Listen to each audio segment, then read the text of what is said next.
Hello, folks. Welcome to the world's greatest / only drinking and reselling show.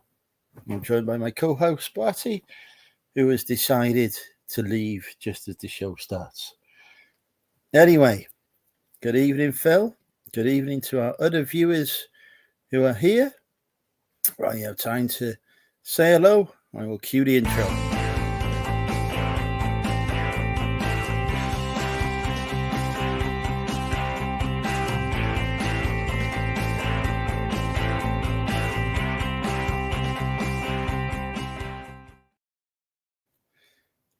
My future wife, Ellen, has arrived. Welcome, Ellen. I hope you're looking forward to seeing me get drunk tonight. And that's it. We've got Phil and Ellen so far. Welcome both. I will pop the link in the chat while the chat gets going. If the chat gets going. It'll be quite embarrassing if it doesn't. And it's just like 3 comments for the whole night. That would be quite bad. So it's excellent. I need to grab a cider, but Chris is in. Welcome, Chris. I'm just going to finish the last of my fruit juice before I grab some cider for myself. Bart is positioned himself on the floor now. It's a little hot for him today. It's a little hot for me today as well.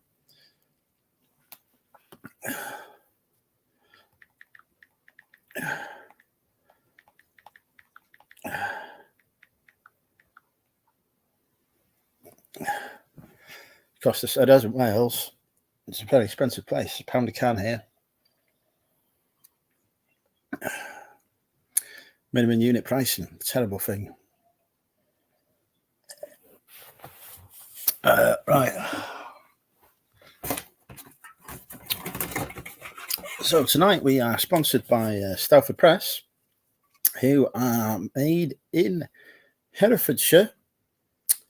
And that's about all I can tell you about it. It's made with the refreshing flavour of crisp apples.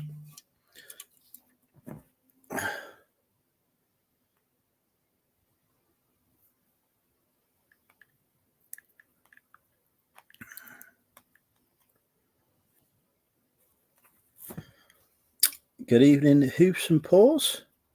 That's a new name on me. Might not be a terrible name these days. All right.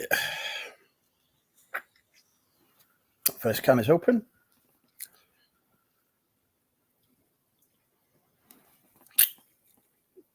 Nearly just text me mum instead of Ellen, so that's helpful.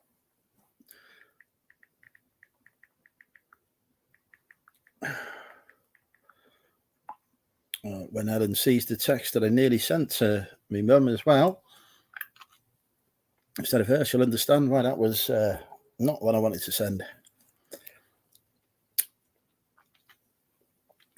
Who else have we got here then? Hoops and Paws. Have we met before, or are you a new subscriber? No, I would not. I would not at all.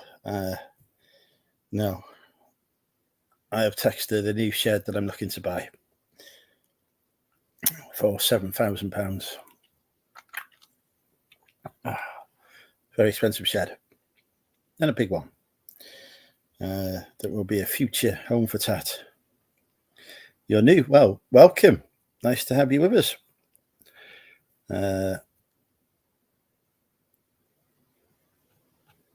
Hoops and Paws. There we go. Comment highlighted. Patson, welcome, Pat. Your future husband, Chris, is in the chat. As I'm so you've already clocked. Hopefully he's not asking to see you in a nurse's uniform this time, because that was embarrassing, Chris. You can't be making these comments. There you go, you see, straight in there. He's had that ready to go on the cut and paste.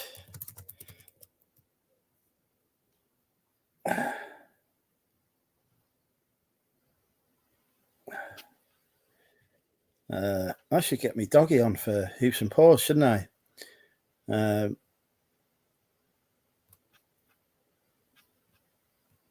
If he wasn't sleeping on the floor. I don't know, I was all very well behaved.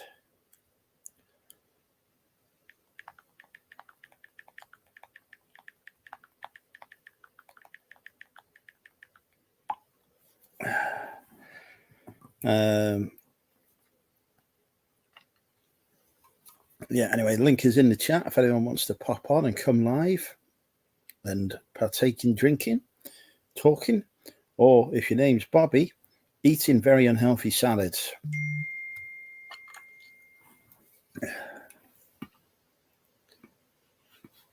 It's a tea day.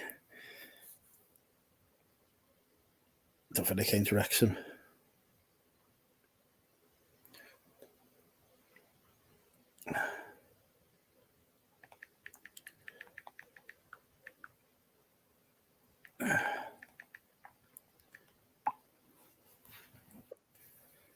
Oh, our first guest is popping on. No doubt he's got some broken microphone or earphones or something.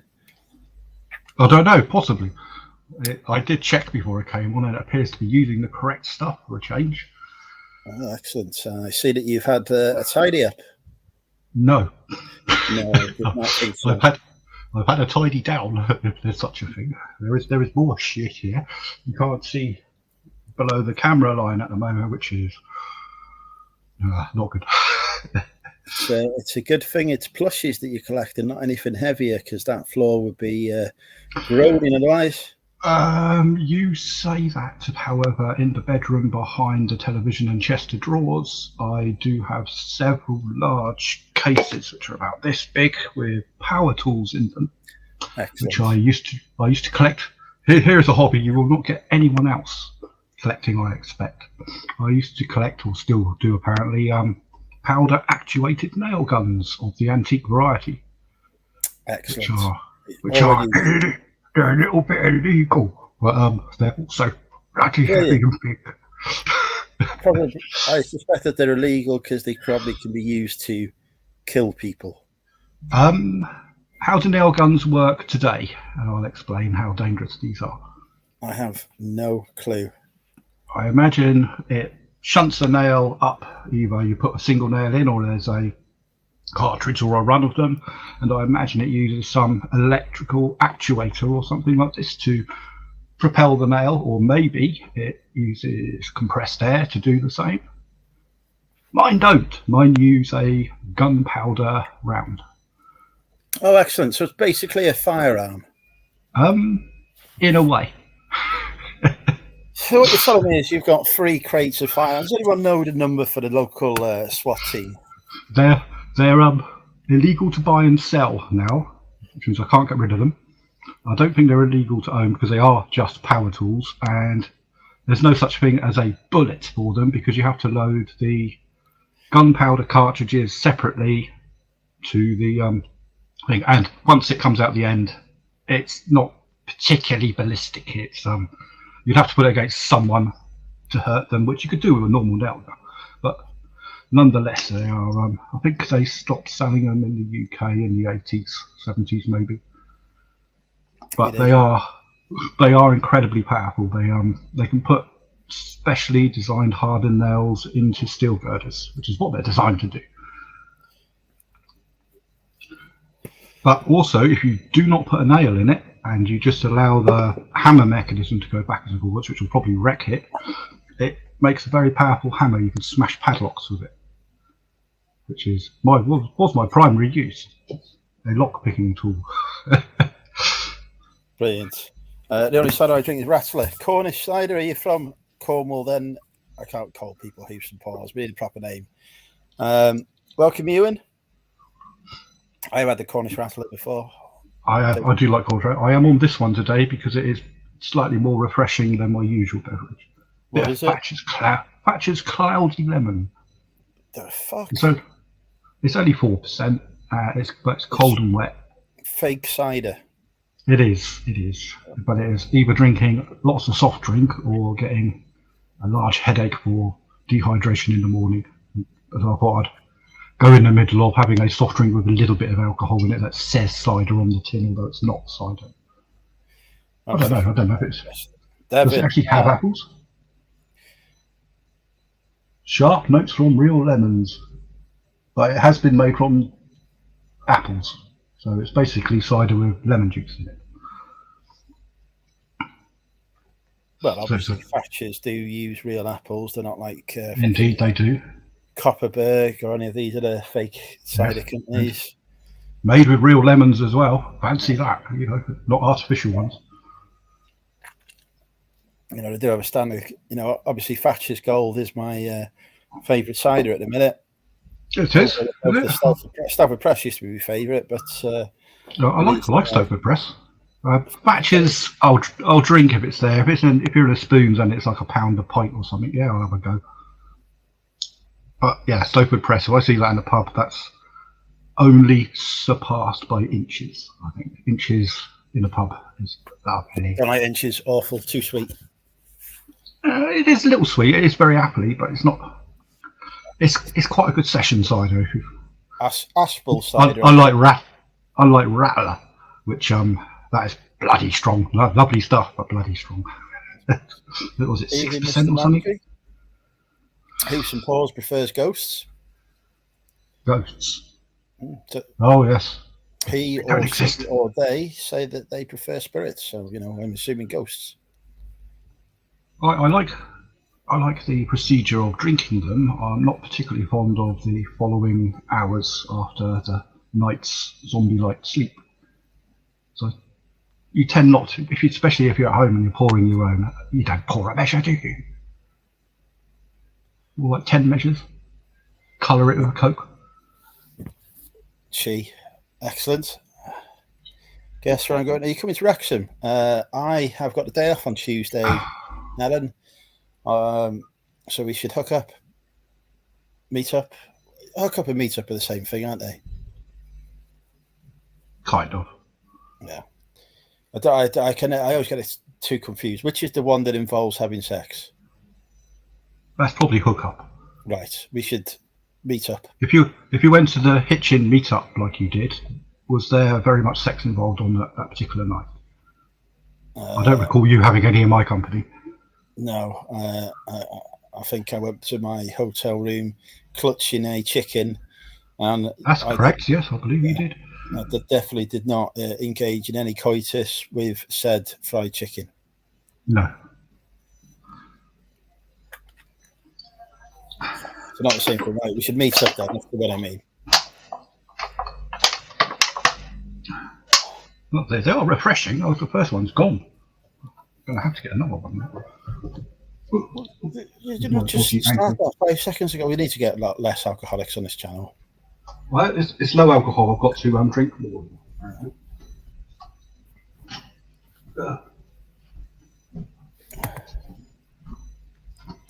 See, now rumours are going to start about me fucking a chicken. This is what happens. Yeah. You fancy something different? Try Bumbu XD.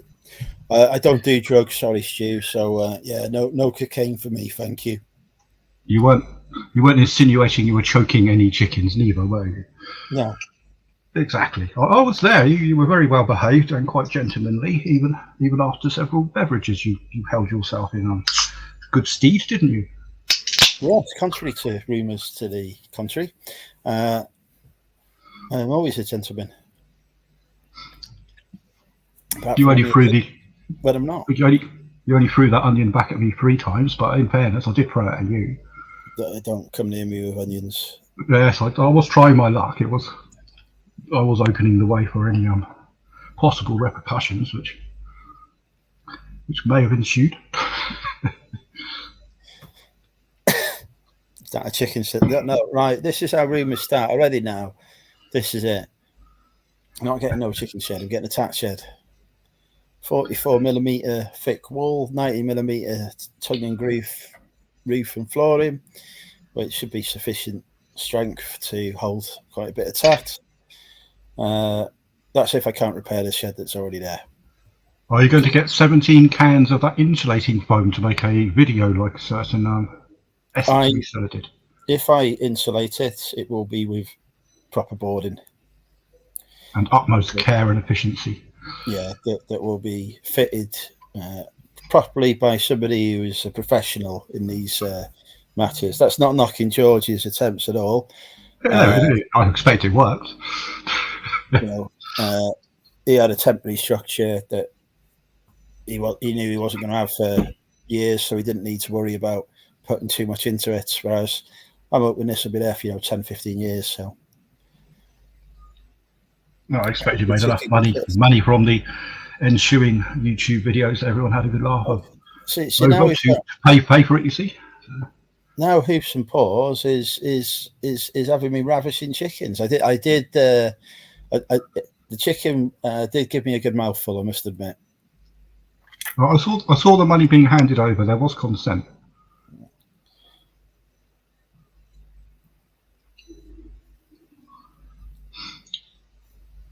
Although I didn't like the look of the wares they had in that particular shop that time of night.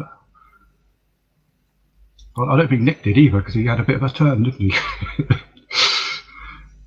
I don't know. I'm too pissed to remember anything by that stage. It was my second night out in a row. Ellen is coming to see me on Tuesday. Excellent.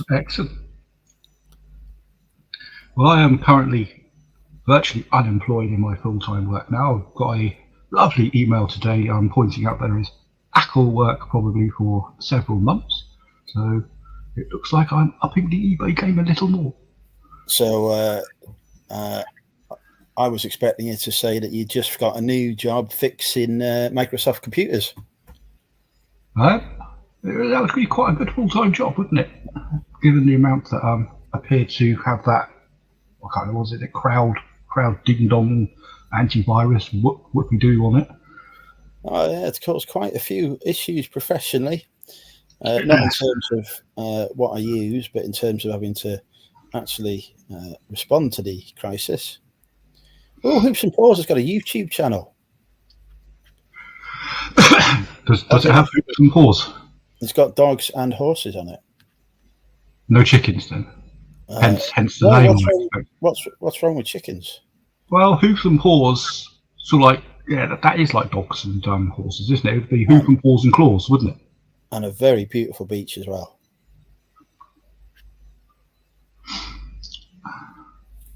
I had after the devastating news that I may not have to work thousands of miles from home for the rest of the year, perhaps. I went down to the shop earlier to purchase my beverages. There's a letter on the floor which I didn't realise come in, and I opened it up, and it is from the nice gentleman at the Bedford Constabulary. Brilliant. What have you done? We intend to take proceedings against the driver of a Ford van with this registration for the alleged offence of driving at 37 miles an hour down this particular road. Now, I find this particularly interesting because the time and place of this thing, I wasn't in my van, nor was anyone else. I know exactly where the bloody van was. So I thought, oh, that's very odd. Then I looked at the registration. It's one number out. It's another one of our vans in our fleet. So, fortunately, I don't have to pay any fines for something I obviously didn't commit anyway. However, I now have the added admin of trying to make sure that they do not proceed with prosecute me for something I didn't do in a van I don't even go near. I must admit, prosecutions are a sore subject with me, having survived the police's attempt to prosecute me. I was innocent, as the magistrate proved in 5 minutes flat. But yes. Luckily, it's given me the passcodes so that I can go onto their website and have a look at the photograph for myself, which I'll be sending to my bosses with quite curt language. Because they phoned me up a couple of weeks ago saying, what's your address? And I said, you know my address. We've had this before because you've got my address wrong before. And my line manager read out my full address and said, is this your address? And I said, yes, that is right. He says, our fleet department seems to think that it's not. And I said, well, they're fully aware that it is, and you're fully aware that it is. You know my address, you've just given it to me. I said, what's this about then? He says, well, apparently the police are after you. Well, what? That's news to me. Well, apparently she didn't tell me why. Like line managers do. I know you're a line manager, but you're probably a bit more efficient than this particular one is. Well, Well, no, so nonetheless, this just arrives with a post out of the blue. There's nothing to do with me. Yeah, the onus is on me, obviously, to ensure that it's resolved in a matter that I don't get fined for something I didn't bloody do. Also, I am well aware of all the speed cameras in the area where this is. I don't drive fast. It's not worth my livelihood. Nor the safety of the other road users. And you couldn't access his chicken cut right. There is no chicken content. There's a chicken-free zone tonight. I assume you've eaten, or do you have a delivery? No, I had a celebratory steak. Excellent. Did you send a picture of it to dumpster diving people, nice gentlemen? Because I understand you've had chef competitions with them before. I've won chef competitions. No, I did watch it, and I believe you did. Yeah, self-declared victory.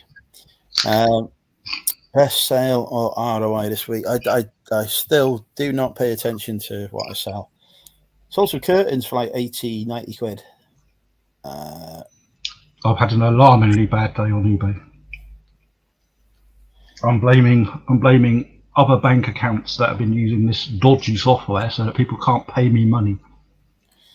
I had almost a daily total of £1.89, my lowest ever.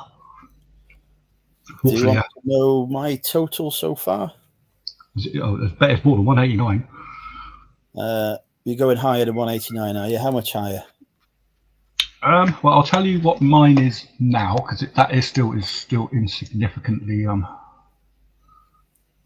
well arbitrary. Let's have a look. What am I on at the moment? For Christ's sake, how long have you been using eBay? And I still can't find out how much I bloody one of these pages. Oh, someone's just bought a thing. I'm now on 26.31, which is like better. 26.31. How much do you reckon I'm on? You don't generally have that bad days. For your bad day, I would say about £94. If indeed you've had a bad day. Let's have a look then. So Phil thinks £94. Let's put some guesses in the chat, shall we? So I notice I haven't had any sales since we've gone live. You've been kind enough to send me one of your vouchers, which is very nice of you. Yes, got 10% off. Yes, you're selling this type of stuff, which I'm using by the gallon at the moment. This ibuprofen jelly shit. Yes. And unfortunate. Yeah, it is. I've noticed you're making some considerably good sales on that. I can understand why, because proprietary brands of that stuff is £7.50 a tube. You're selling it for well under half the price. However, Sainsbury's are selling it for £1.99. Well, that's inconsiderate, considering I'm just over £3 a tube. And also, my tubes are a little larger. However, I was Sainsbury's is quite a distance for me to walk at the moment because I don't have a van. Hence, I can't have been involved in any of these driving allegations. And also, my ankle is not better. So I was considering purchasing some. Oh, buy some 10% off bargain. You're all wrong, including Mr. Manry with Magic Beans Gas. £247.91 so far today. What a nightmare of a day. Yeah, this Microsoft issue has really hit me hard by giving me more money than I had yesterday. Oh, I did very bad yesterday. I think it was sub £10. Jesus. I had one. I think it was just one sale of about, I don't know, but it was barely worth walking up the fucking post office for. It was 18995 yesterday. But I don't mind too much because sometimes I get spikes that it's like approach 500 or something, and then you get a run of a good load of three-figure, lovely-looking days. Every now and then you're going to get a blinding gap on your blue pie chart bar chart thing. There's me, like I've got A-level statistics and I don't know the difference between a pie and a bloody bar chart. I've even written software to bloody display the stuff before. So perhaps this Cloud 11 stuff is better than I thought. Or it could be my galloping Alzheimer's, one of the two.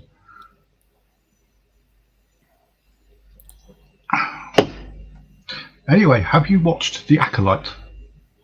Not all of it. I think I got into episode 2 and then I got distracted, so I haven't come back to it yet.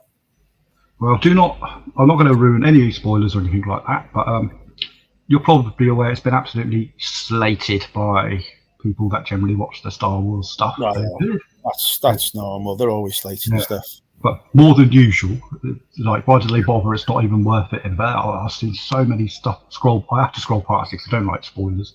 And I thought, is this going to be worth watching? I thought, well, hang on a minute. You've got your own bloody opinion, haven't you? So I have watched them all, and yeah, it's a reasonable watch. I enjoyed it, and I think most Star Wars fans, if they're honest, are glad of the content. It's not the best they've ever done. It's certainly not the worst, I don't think. It's got to be better than, it's got to be better than Andor. Oh, I was a fan of Andor. No, I quite enjoyed Andor. Ewan has got a question for you. How many active? Oh, it's gone up quite a lot today. I'm up to about 50. But is he aware I'm up to 55? But I don't know. Are you aware of my niche? I won't mention it because Andrew doesn't like the word. But because of my niche, all of my listings are multi-variation. So I might have 55 listings, but I've got 8,000 items on sale. So I've got 3,000 plus listings. And probably about 10,000 items, I would have thought. Have you? I don't think it's that many. I'll have a look. You do have a considerable amount of multi-item stuff on your health and beauty. Let's have a look.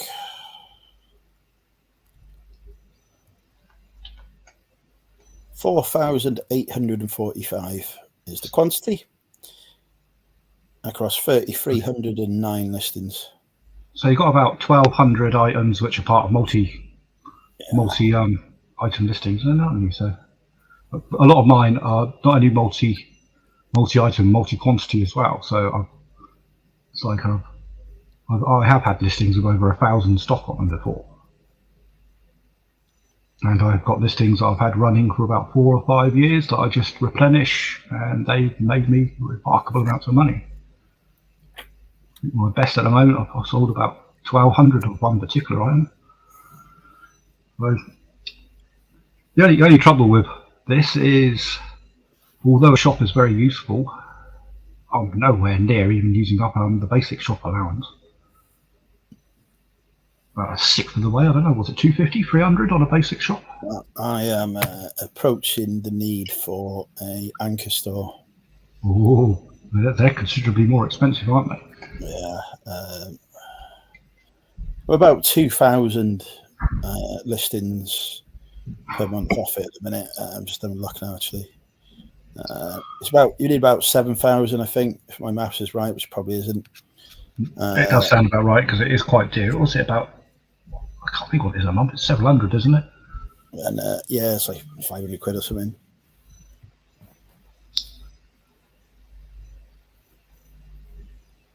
Because I think you also get the benefit of a concierge as well, don't you, for that? You do, yeah. Although they do put lots of gibbons around that particular benefit, but yeah, theoretically, yeah, 5,096 listed and sold. It needs to hit 7,000 before I consider it. So a couple of thousand off at the minute. But after the move, after I've scaled up the business further, who knows? Wholesale health and beauty is something that I need to get involved with after a move. Yes, it seems to be doing you quite well. I had a look at some of the listings. They do move, don't they?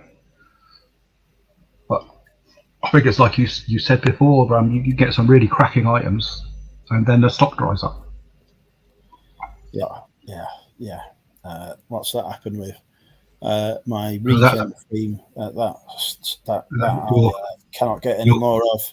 And I think you've got some more kiddie tablets now, haven't you? The kiddie vitamin tablets. Yeah, they were moving. yeah. I've got 5 more, and they're not selling. I need to have a look at that listing to see why those haven't sold. It's probably someone that's racing you to the bottom with it or something. That's generally happens, isn't it? Someone's got a private account and they're listing out there 80% off or some bollocks. I use this private account versus business account thing to my advantage. I buy a lot of my stuff from private account holders because they're starting to get cheap, and then because I'm a better seller than they are, I then whoop it straight back on eBay on my business account and probably make a larger ROI than they did on their accounts, as they've never probably realised the demand or the value of what they were selling. Just, I suppose it's the general business model, isn't it? So, shall we see what I've sold at Amazon today? Amazon is slow because I have only sent in 1 shipment this month. Well, not only that, everyone's spending their Amazon money on the Prime days, aren't they? As well, they still buy stuff. I have sold a DVD for £5.03 that cost me 25p. Are you still gated on some DVDs, or are you completely ungated? No, not gated on DVDs. Well, I think there's one. You're lucky. there's one that I'm gated on. But it's not like I've seen their DVDs about twice, so I'm not worried about that. I have sold some contact lens solution. I've sold a Wi-Fi booster that I sold yesterday, so I don't know how I've sold that again today. Was it cancelled? No, it's still showing on sales yesterday as well. So Amazon have obviously decided that I had 2 of those rather than the 1 I had. They do that occasionally. What happens on those occasions? Is it up to Amazon to? If they've already added it to my inventory, then they ship out the next one that's in there, which whatever they've scanned in wrong gets sent out. And I suppose, yeah. If they can't find it, then they can refund the buyer and refund me. Yeah, I think that's happened to me as a buyer before. I bought something that was obviously there, and then it obviously wasn't after them not bothering to deliver it or tell me. So they've reimbursed me for stock that they've never had from me before, but they've also lost stock that I've sent in. So at the minute, I'm winning, but just. And I've sold a Xbox game as well. I got in Smith's for £5 and sold for £12.99. Bargains. I probably made about £3 or £4 on that one, so that's happy. Amazon's good when I have the chance to send stock in, but it just takes bloody ages to pack a shipment and send it in.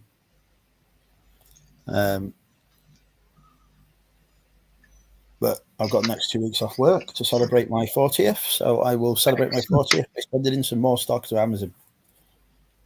As I believe, what is the date today? 19th. 9 days till my birthday, indeed. Well, I will do a Drink with Andrew special 2 weeks today for my 40th birthday, folks. So bring your bank cards, because I'll obviously be asking for birthday cider donations. Have you nailed a date for your 12-hour yet? I'm not doing it because of my health issues. Very wise, very wise. So, yeah. That is cancelled. Otherwise, it would have probably been next week or the week after. Probably would have been the week after, sorry. But, yeah, no. Decided that's not going to happen. The Samaritans and Alcoholics Anonymous will have to do without my donations.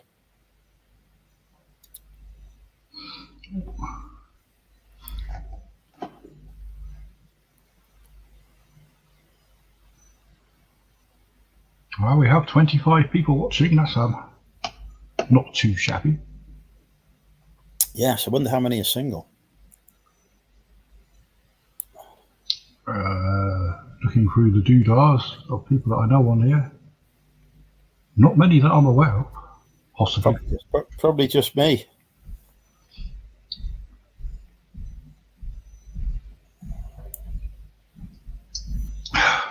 This is no good. Look.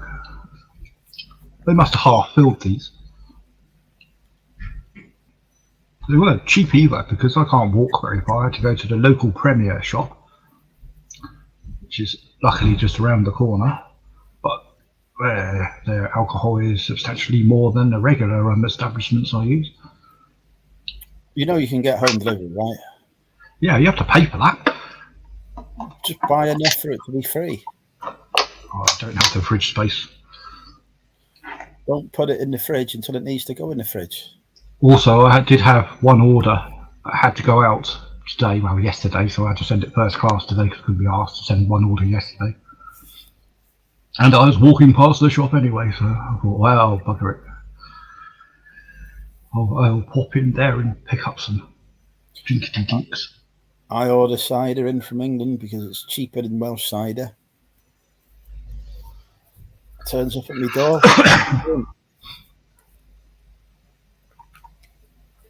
Works out 75p a can rather than £1 a can. Well, 25p divided by 300 cans, that's lots.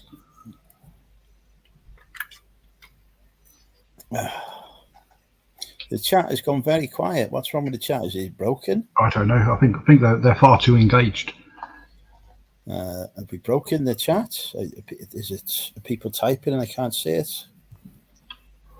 Perhaps they've just downloaded the latest version of CrowdServe or whatever the watching software was. That's supposed to protect you.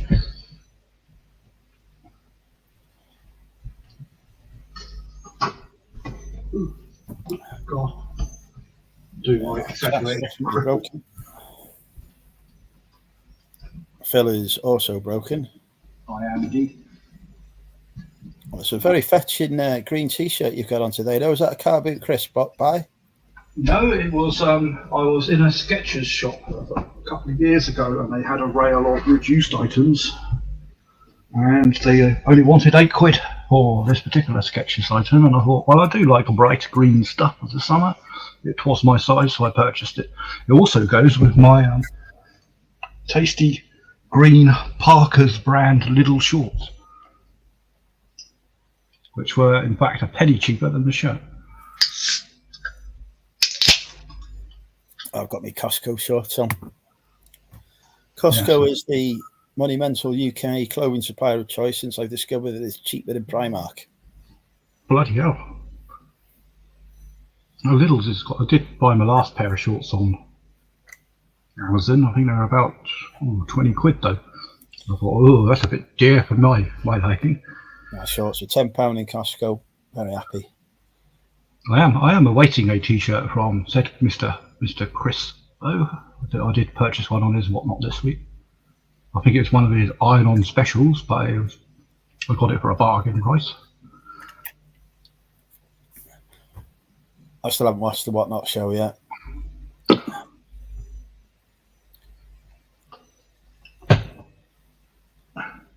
Chris does very well with Whatnot, but he does. I've watched him. It's not stuff I want to buy. So, but Chris's Whatnot shows are pretty entertaining. He's got some good shit on there. He generally does quite well, but I think he's pretty much run out of stock and can't be asked of it for a few more weeks or months at the moment. So we had a mega clear out this week of some very good stuff. He did reasonably well, some good prices. Well, he can always buy some more stock off me if he's running out. I think he was trying to clear out on purpose because I don't think he's. I think the novelty's worn off a little now. There's just not enough people that it's not advertised well enough for it to be worth it. So it's basically like running two warehouses at once, isn't it? One warehouse for your eBay stock and another warehouse for your Whatnot stock.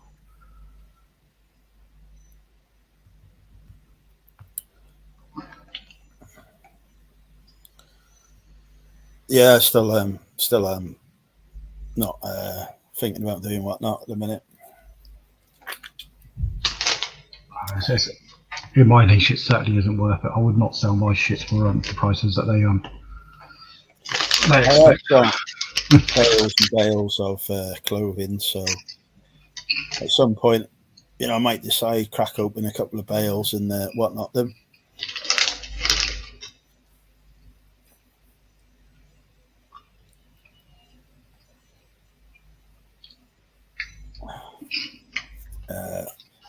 Right, what is wrong with this chat? Oh, Chris has spoken now. Chris will be Well, sunbathing on the decking. well, I believe the sun's gone down in Wales now, has it not? No. Yeah, it has. It's 21:13. It's just gone below the horizon. I can see outside. It's not dark, therefore it's still sun. No, that's twilight. That twilight. Still light. It's fine. It is 27.2 outside on my windowsill and 27.5 here, which is stupid hot. The trouble is, I live upstairs. I think you do. On what floor are you on? First floor? I'm on the middle floor. I am looking forward to being able to live on a ground floor again. Yes, I would as well. It's a nice open patio doors or something. I am cooking. In the conservatory in the summer. I've got the conservatory set up as my new office.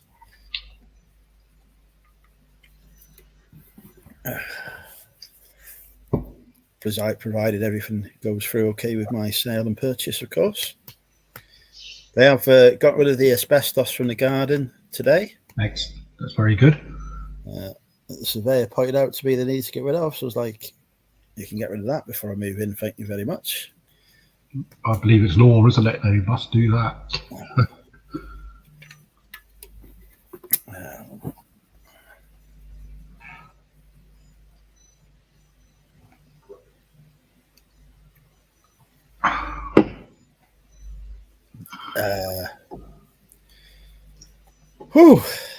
Tell you what, my temperature has just increased.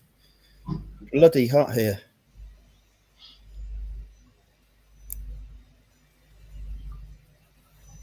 Oh, everyone's out bidding me on cheap shit. How dare they? Why can't people just not bid and let me buy stuff really cheap? You're doing auctions, are you? No. Well, I buy. I always put, I don't know, maybe 300 or 400 bids in for auctions every single week, because every now and then someone doesn't see one and I'll just get it bloody stupid money. But so I might put 300 or 400 bids in, but maybe only successful on 4 or 5 of them. But they're very good price. Not sure a window will help me. Yeah, I have. I did used to source from eBay auctions quite a bit, but I don't know, maybe 95% of my stock comes from there.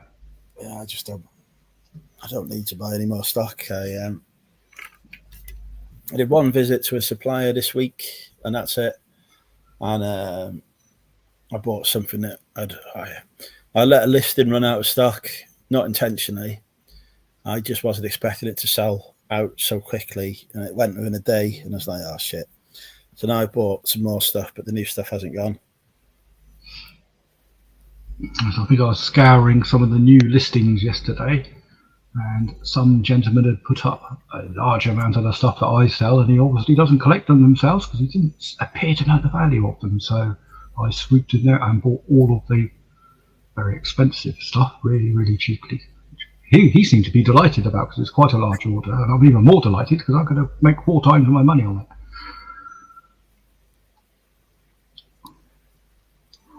Unfortunately, it's stock that I already have. I just now have more of it, but I should really be concentrating on stuff that I'm now missing.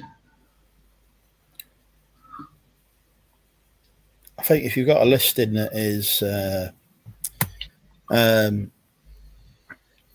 doing well for you, then you should just try and keep replenishing it. That's the secret. Exactly. Not only that, the value of these particular items are not going to fall anytime shortly. But because I've got a hell of a lot of them very cheap, I've managed to drop some of my prices. It might swing a bit more interest into it, because I have invested around about 3 or 4 grand into that particular line of stock. Bloody sweating, Ellen. Far too hot here. Bloody heat. Scared to me. Whew. Any of the children? I hate children. I even hated myself as a child. No. The Disney plushes are mine, not for children to play with. I don't want them getting dirty, grubby hands on them. God.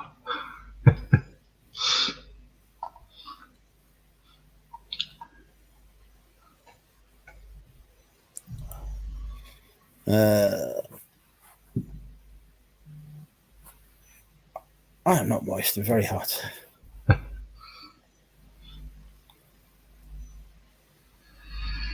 So I am of Mediterranean descent by DNA, but I still do not like the heat.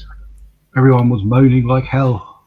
Where's the summer? Why is it so cold? Why is it raining? I love it. Well, but here now, isn't it? It's Christ. I'm going to Prestatyn Carnival tomorrow.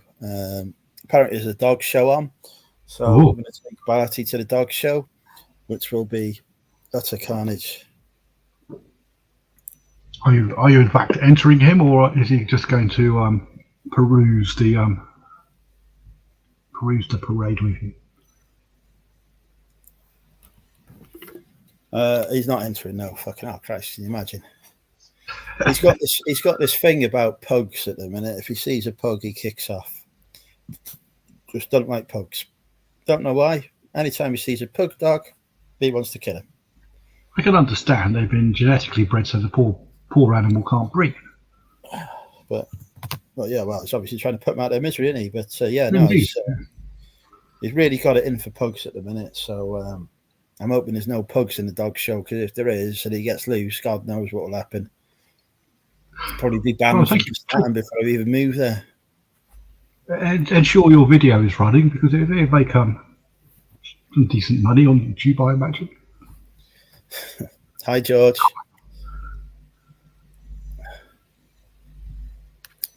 No, there's actual animals involved, Sean. That doesn't narrow it down, does it?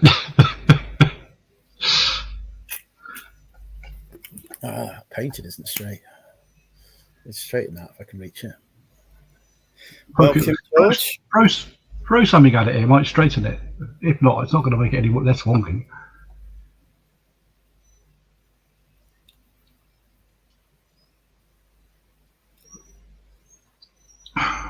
I did like George's very large purple gorilla thing. That was quite impressive. Did you see his video? I have not, actually. I have not watched YouTube this week. Very impressive large gorilla.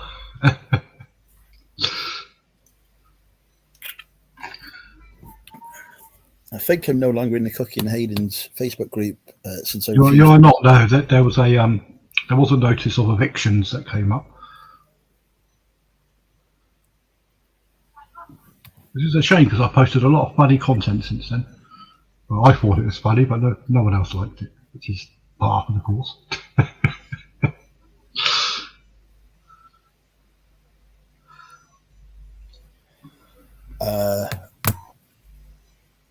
I need some moment to recover from this heat. It's honest to God, since the sun's gone down, it's got hotter.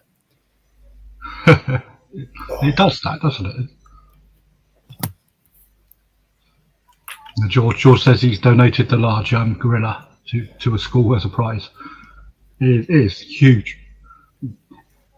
Just get a crop top and a pair of Y fronts on. Not only will it allow air to cool you down, but the range.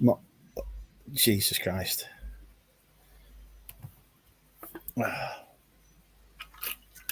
Too bloody hot. Temperature keeps going up. I think Sean's been drinking more of these than I have.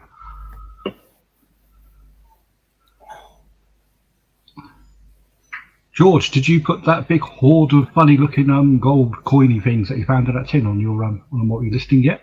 I'd be interested to know how well they do.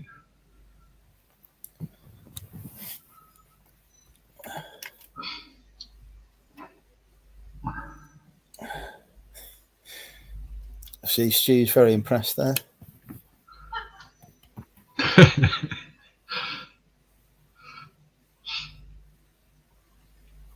Well, that's the thing with a mental image, is who forms the mental image? It's only yourself, isn't it? So it's all like self-constructed.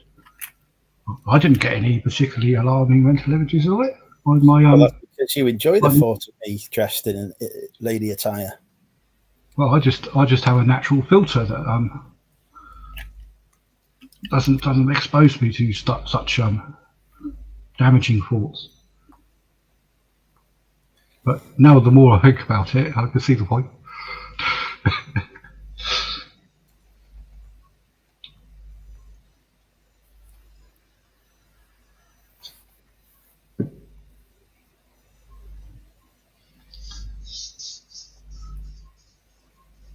So, who do you think Mr. Southgate will be replaced with? Are there any runners yet? Well, the FA hasn't approached me yet. Well, they won't do yet, will they? They don't appear needy. Yes, exactly. There's no deranged ladies here.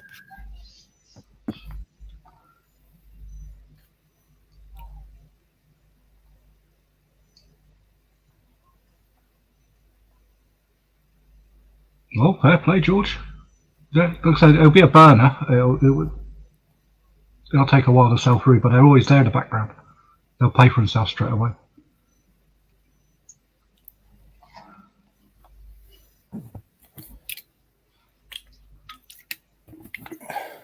I can hasten for you. Did you not follow my new Mr.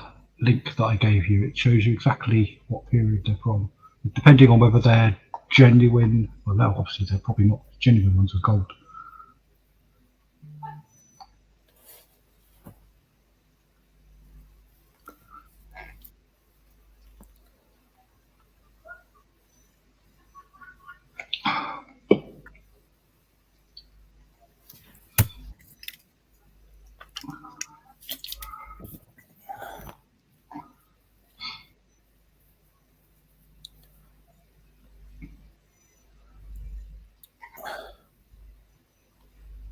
Well, the temperature outside has dropped to sub 27. I don't think it's going to go down a lot more.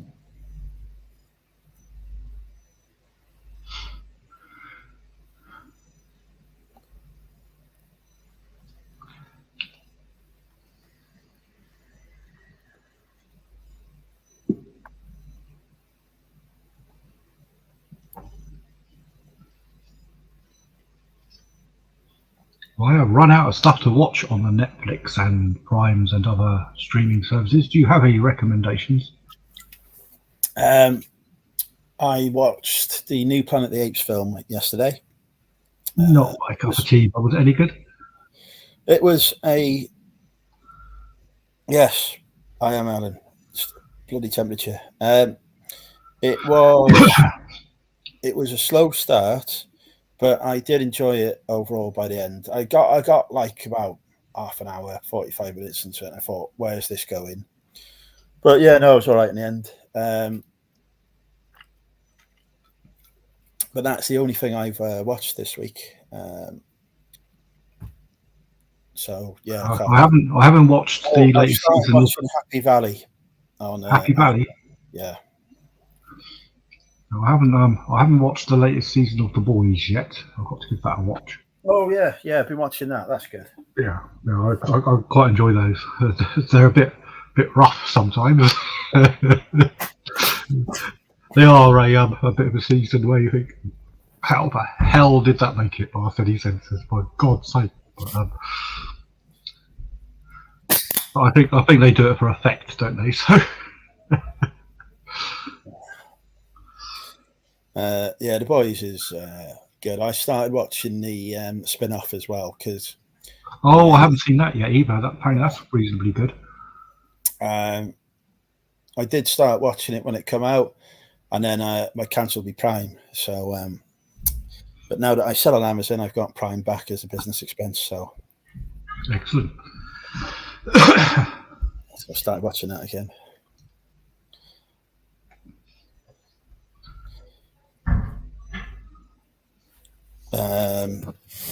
Yeah, I don't know, a little distracted tonight. It's the heat. Originals were gold and a bit. Oh, he's not talking about TV. So, are you talking about banned subjects in the chat here now? Yeah, but they're making money for the gentleman, so they were in his video, and he did ask for some advice on them. So originally I couldn't find anything. Then a couple of people did, so I thought, right, okay, hold my beer, let's have a look. I tracked them down. So you weren't my area of expertise, but I know people that know. So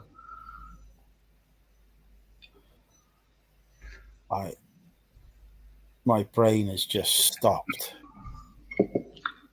talking of the banned subject, I bought a load of items that were to celebrate England winning the Euro 2024, which haven't yet been delivered. But quite frankly, I don't think they're going to sell now.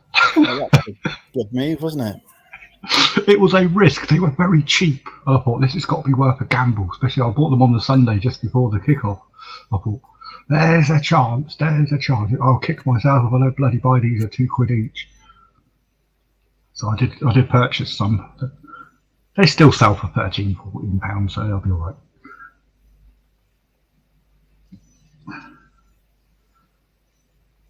I have got my big chisel. I'll just change the result a bit.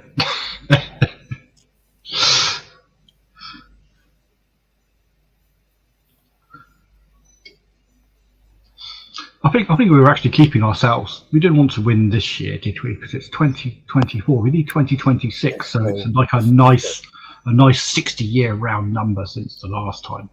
And it's a World Cup then. Yeah, so 58 years in a Euro doesn't sound as good as 60 years in a World Cup, does it?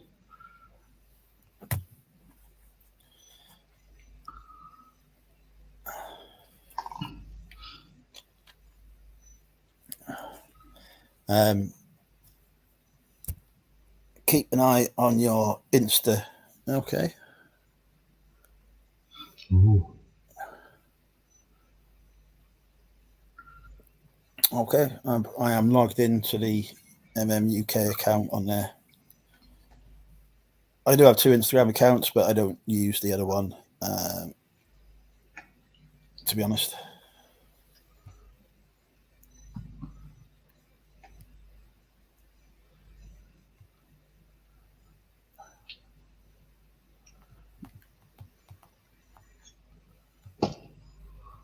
Barty is remarkably quiet. Is he having a bit of a heated lay down? Thinking, word. Yeah, he's not enjoying the heat.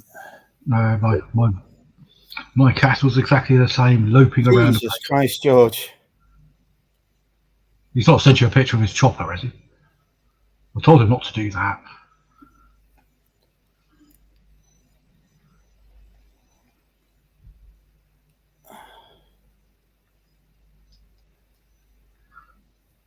Or is that the big purple gentleman that he bought?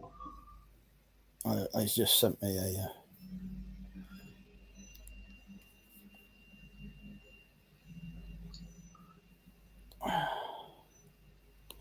Hang on.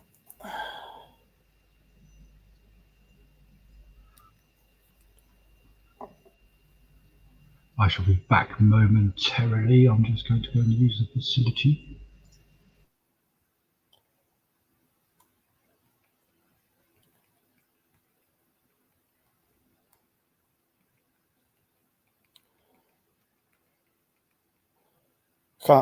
What are you doing to me, George? I'll show you what George has sent me. That is me over somebody's body.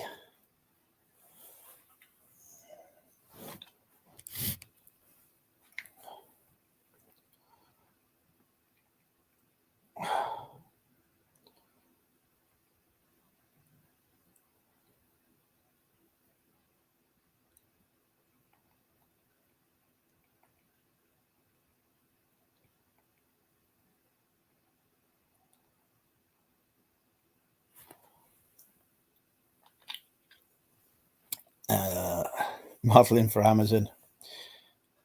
That is actually my soon-to-be launched clothing range.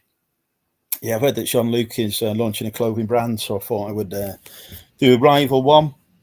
He's launching a clothing brand, is he? Jesus Christ, where the fuck did you come from? I didn't realise he was, but then again, I don't watch a lot of his content. Right, I'll be with you in a minute. I've just got a notification that my iCloud is bloody full, so I've just got to go through it. How much does your iCloud hold? 50 gigs, but that includes 50 gigs. Jesus Christ, that's like a large video.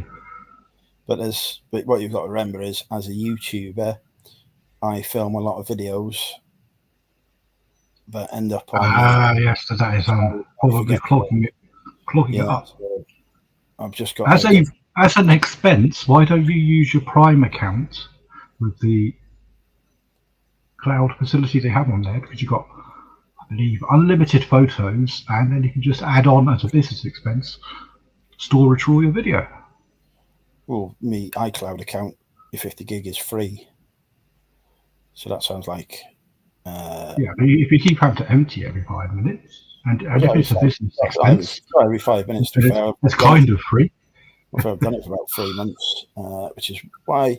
Problem is, when it fills up, the phone starts misbehaving.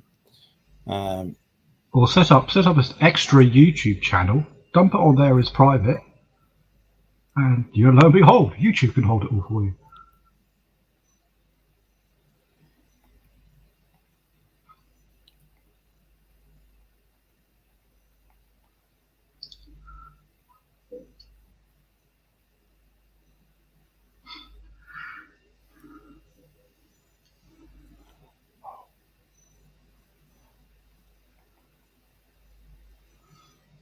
So I was using this Prime Day shenanigans at probable new laptops, but even with the discounts that they offer, they're not powerful enough.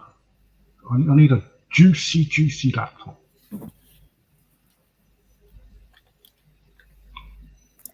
Find that whenever I turn on Adobe Photoshop or something, the fan doesn't spin so fast the thing tries to take off.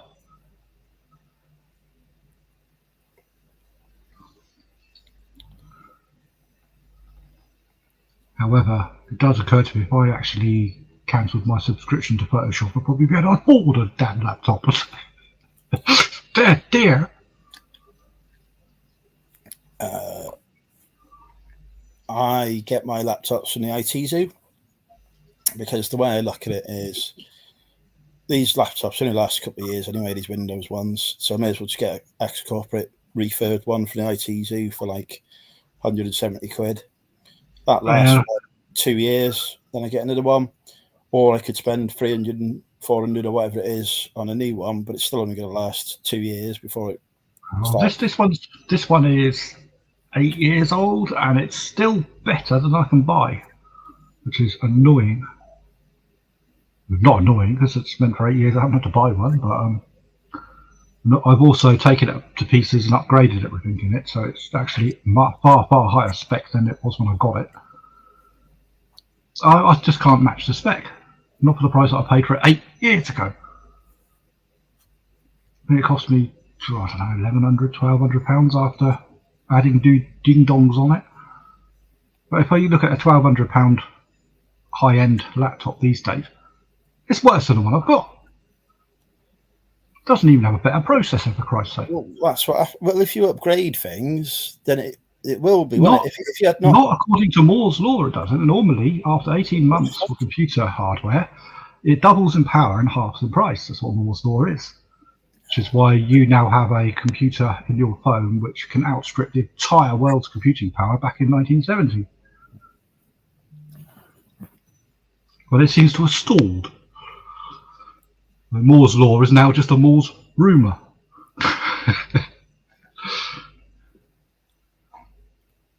I'll look at the sort of laptop that I'd like to replace this with, if I was to upgrade it so it did what I need it to do. I'm looking at about £2,000. I'm paying £2,000 for a laptop.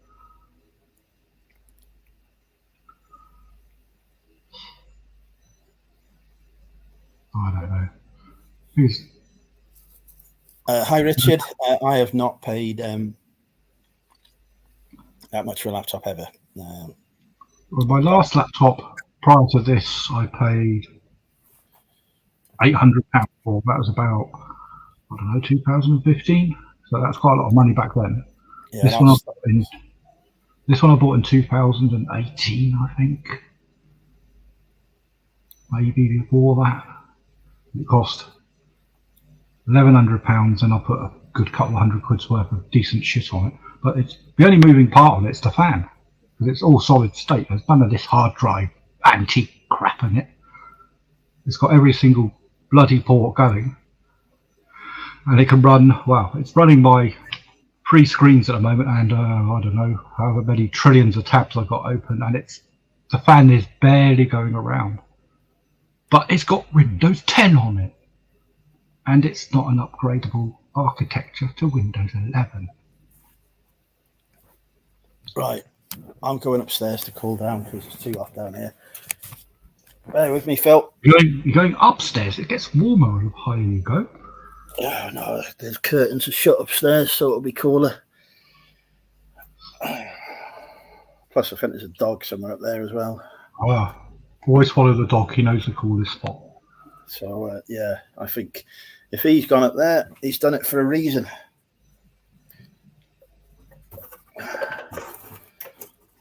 I'll have to get me cider upstairs and everything as well, so this could take some time. Yes, you just reminded me. I had a break to go and use the toilet, and I didn't even bother visiting the fridge, did I? For God's sake, I'm going to go. I've got to run out of it.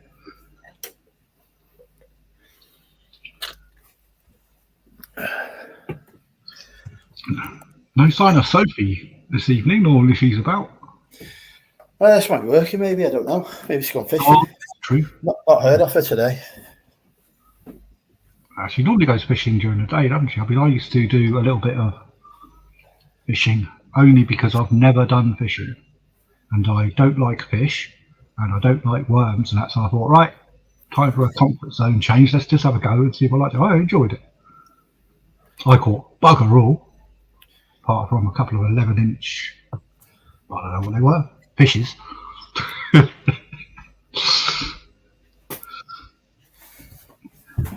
I spent a hell of a lot of these ragworm things, which were particularly nasty to try and put on the hooky doodahs.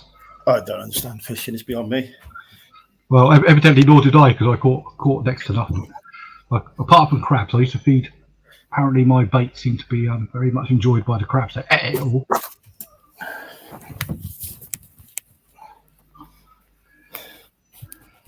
No, I didn't catch any dolphins or whales or sharks or squids or nothing. I just caught some. I don't think they come in the fishing thing. Right, I'll be back in a second. Just got to go to the bathroom.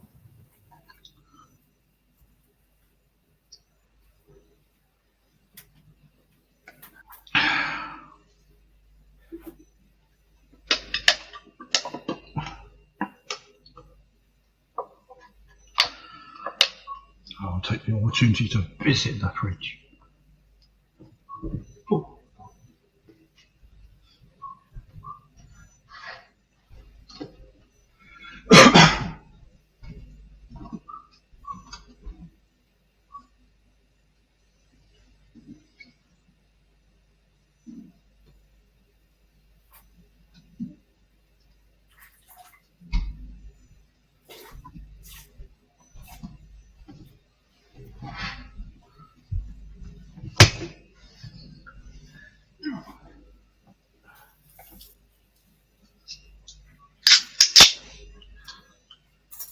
Yeah, cool there. Maybe stuff. Andrew is relocating himself. He's found a cooler spot next to the dog upstairs. He's now resourcing some cider.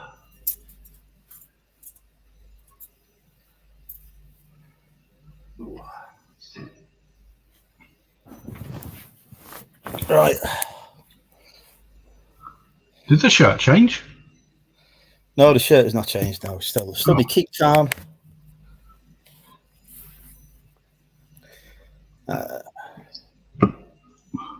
It's no Blobby tonight either, showing us his wares from the local supermarket.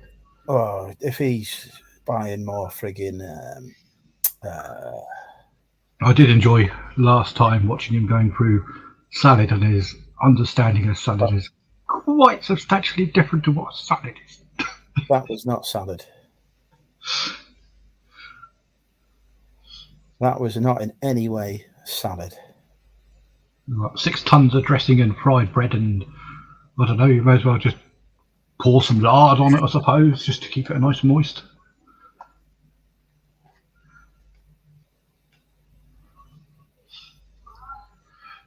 What do you say? I've never been to America. I've not tried their foodages out there. I assume you've tried their food out there. Sorry, mate. What did you say? I assume you tried their food in America, haven't you? Yeah. Well, when I went to Miami last time, it was good. I do like the look of their burgers and stuff out there. I imagine I'd enjoy going to one of their burger joints. So the thing is, it depends where you go. If you go to like the fast food burger places, what I found was their ideas of portion sizes were very different to ours. Bigger. Yeah. So you go for the regular, Suits me. and it was absolutely huge. Oh, hello, Todd. It was absolutely huge. Hey, Todd. Good to see you. I enjoy large portion sizes. I wish McDonald's would do it over here. Well, they do, but you have to pay. McDonald's is going up quite fast in price. It's still reasonable money, but because I'm not interested in sodas and stuff from a bloody takeaway. I don't want a bucket of Coke or anything like that. So I regularly, if I go there, I'll just buy the burger alone, and I might add fries, even though knowing for 20p extra I could have got some meal dealy thing. But I don't really want a bucket of bloody pop. It's the hand of Todd. It is. It's the coin of Todd at the moment, the Buffer Harpalo. What's wrong with my camera? Oh, Has it got crowd serve running it? Maybe I should plug it in. Yeah, don't say. That might be a plan. Let's see. I hear that is the future.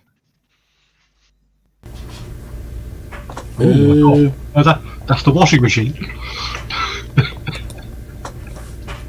Yeah, the dryer is going. Can you hear that? Yeah, oh yeah. Oh, sorry. Yeah, your microphone volume has jumped. So I don't know whatever you plugged in, it's switched to another microphone. Oh, well, crap. I get the identical issues. Here, I'll leave and come back in. Okay, so that was very briefly the coin of Todd. Yep. Yeah, I'm glad it's not just me that has issues with all my hardware decided to do what the hell it likes whenever I go on StreamYard. I've tried to hardwire it in now. I was getting all ready to go on next stream last week, and I got it all sorted out and ready. And then they decided to have a 4.5-hour quiz and some football game, so I missed the party. But never mind.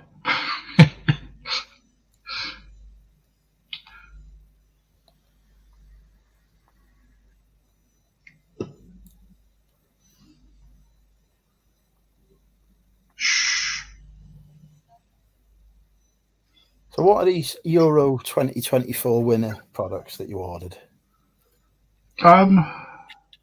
They look like £2 coins. They're not really £2 coins because they come from the Pitcairn Islands. And Pitcairn don't actually use pound sterling as a currency, so Christ knows how they can claim they're coins, because technically they're not. But it had all the, like the regular emblem nature. It had all, like, I don't know, you could probably see in the background the shirt that I used to wear in there, like they had the big colourful doodah. They had a picture of the king on the back, £2, and it's going on about, Is that better? about the euro. But for £2, I could buy them for £2. So I bought some, and now they're pretty pointless because no one gives a damn. So Can you hear me? I can hear you perfectly. Yeah. Okay. Sorry. I don't know how it switched to... It is StreamYard. It does it to me. Sometimes I come on here, it switches to headphones I haven't even got plugged in, and microphones I never use, and all sorts of bloody rubbish. Yeah, I've got this headset with the mic on it, which is Yeah, much better than using the default computer Whereas- mic. Whereas mine's different. If I use the mic on here, you can barely hear me. But if I use the mic on the webcam, you can. So I've got to tell StreamYard to but never mind. So I wasn't Nice. all that far away from y'all. Yeah, how was your vacation? It was spectacular. Where did you go, Todd? I remember you saying. I can't Just a recall. moment. Gone again. Oh, that was a good talk. Hmm.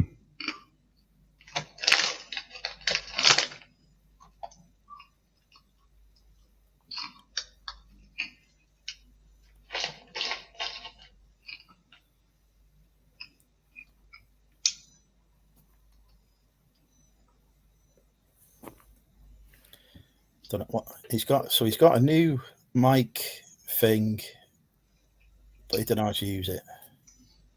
No, I think it's just regular StreamYard-y thing. Sometimes you log into StreamYard and it scrambles it. Like, it's working fine. You're back again, Todd. Yeah, sorry about that. The wife came in and wanted to tell me something, What? and And you When the didn't wife need to share says- it? when the wife says jump, I say how high. Yeah. When a wife says jump, you should say, "I've already jumped for you, my darling, and here I am." So yeah, we visited. We took a Viking cruise. Oh. I failed to see a Viking the whole trip. I think because us English beat them up eventually. Okay. So they came and pillaged and ravaged our ladies, and we got quite upset. Well, yeah. Of So course. we waved a very stiff finger at them and told them, no, don't do that. Can you please disband? And they said, all right. Well, they only raped and pillaged for like 600 years, Yes. something like that. Anyway, yeah, we got on board a Viking cruise at Basel, Switzerland, and took a trip Switzerland. Oh, you're talking about internal rivers? down the Rhine River. I was going to say, because it doesn't have a coast, Switzerland. Quite a lot of the trip was in Germany and a bit in France. Were you there And for the World Cup shenanigans or the Euro they bits were, and They pieces? were prepping for it. And we wound up in Amsterdam. And it was very enjoyable. Yes, lovely. I ate too much food. I gained 2 pounds, which is not good because I'm already kind of fat. Nothing wrong with a little extra insulation. Yeah, no, that's not good. Chris thought I was after the supermarket cashier. Was it the best holiday you ever had? No, actually, it was not the best, but it was very good. My brother and his wife also came along with my wife and I, and yeah, it was just lovely. How was the beer? Oh God, we drank so much beer and wine. Of course, there's a big attentiveness to local beers and local wines. Oh, there is on the continent, yes. So, I'll be back momentarily. so almost anywhere you went, or we went, you were looked at oddly if you requested a beer that was not made locally. Yeah, if you said, could I have a Heineken, please? Unless you were right next to where Heineken is. Oh, But the people in Germany think. In fact, one of our tour guides said, "No, we we urinate in the Rhine, and it flows down toward the Heineken factory, and so so the beer, the Heineken beer, is actually made from German piss, There we go. or Yeah. something." He didn't actually put it in those terms, but It's not far off the truth. I don't think it is sort of like a supermarket brand go-to cheap lager. So, yeah. but yeah, especially some of the German beers. Yeah, you want to drink some of the local stuff, it'll knock your head off. And I am not picky. If it says BEER or Yeah. BEIR on the label, I'm good with it. You know, Basically, if it starts with a B, if it starts with B and I ends think- in ear, I'm think- good with that. I think I've just found a hotter room than fucking hell. no, I am in it at the moment. We are at 27.5. I don't know what that is in American.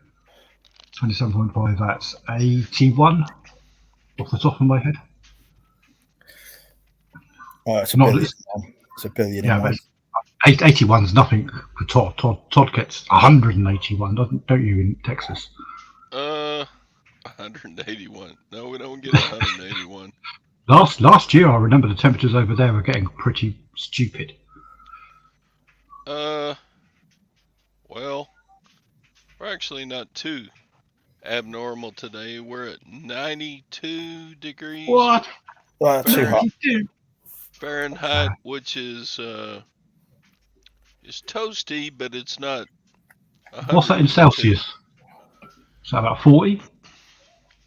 40 is 100 and something, isn't it? So it's about What 35. is 92 degrees Fahrenheit to Celsius? 92, I'm trying to know 92. It's about 35, 36, surely. 36? 33, that's not that bad. 33.33 Celsius. We got to 31 at Heathrow, I think, today. But I got this foil stuff that you put on your windows that reflects light and reflects infrared rays, because my bedroom is like a furnace in the day.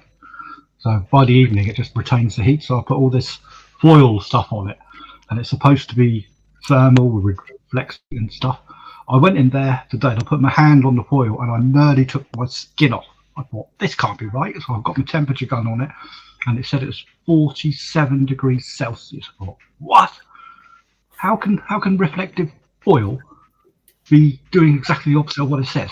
So I asked ChatGPT, AI supercomputer Skynet thing, and it explained all the science to me. It says, well, that's how it works. It says it absorbs all the heat so that your room doesn't have to, and then re-emits it again. And I said, so it's better if I just leave it on there then? And it said, yes, leave it on there. So I think Skynet's trying to cook me.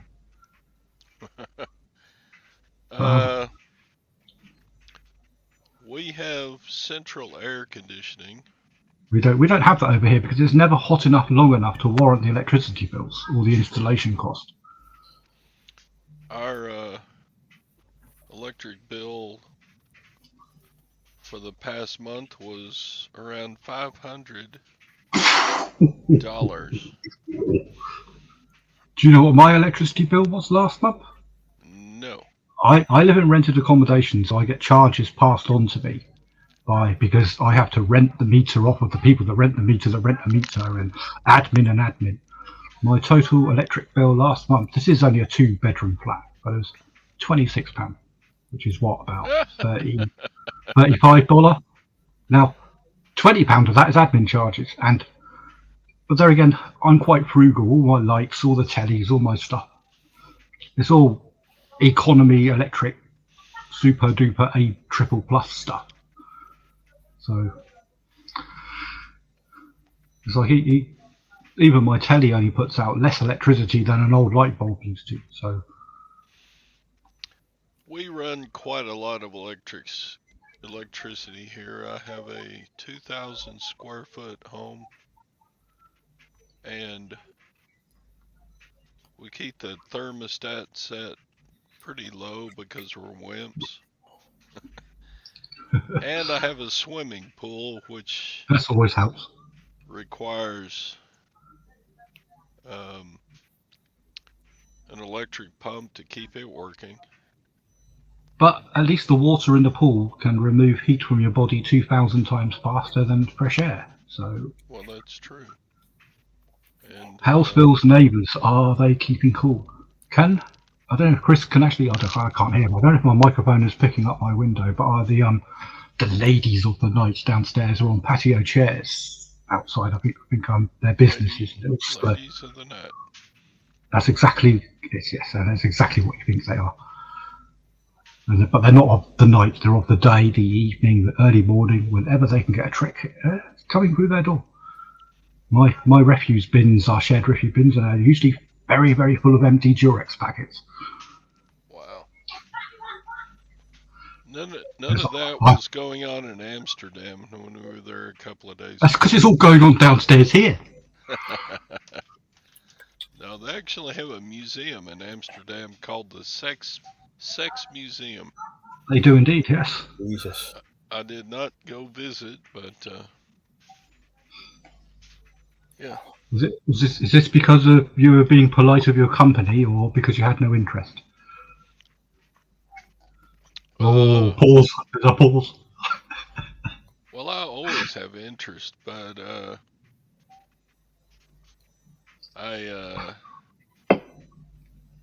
yeah, I'll leave it there. Yeah. I know exactly. Yes. But yeah, when you're on vacay with the wife, you don't go.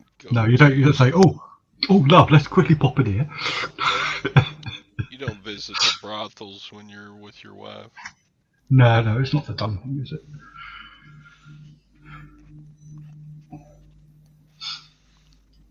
So how have sales been, Todd?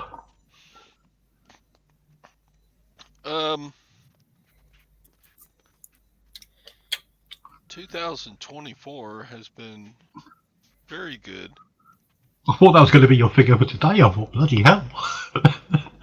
However, I put my eBay store on time away. Yeah, that'll call it there. That's exactly what we call it here. And I also put my shipping out 15 days. You were still accepting sales though, yeah? Yeah. And I had about 30 sales while I was gone, so shipping yesterday was I am jet lagged. I mean, it's wrapping halfway around the world. What time is it there? It's just turned 10 p.m. 2200 hours. 10 p.m. So it's time, for a guy my age, 10 p.m. is time for bed. You what? The pubs are still open. Yeah, I know. So we lost those 7 hours coming back home. So I woke up at 3 a.m. this morning, wide awake. Good time to list. And oh Lord, I mean, it's just because I'm still kind of on European time, and it's difficult. But just have a big long nap at some point. That'll sort it all out. I don't know. If I take a nap, I do not sleep well. So. I can't. William. I can't. It's a talent. I just work finishes, half-hour nap, perfect. Yeah. We are doing the British. The British are very good at this nap shenanigans now. Yeah. I do enjoy a nap in the afternoon. But then again, me and Andrew are becoming older gentlemen like yourself, you see, so. No, y'all are young pups. Oh, look at the colour of this. It's almost as grey as your beard. Yes, I do know what you look like. Yeah, you're getting there. In fact, if I grow this out, I mean, this is getting a bit too long for my liking, especially in the summer. But if this grows out, it's weird because I've got this black moustachey bit and a little goatee, and then the rest of it goes grey, and then the hair is just like a mixture of. Yeah. So, I have an offer. Let's see what. Oh, I've got 2 offers. ooh,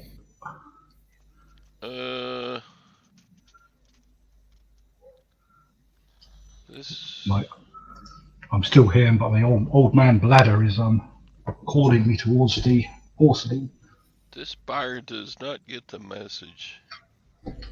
They've sent me 1, 2, 3, 4, 5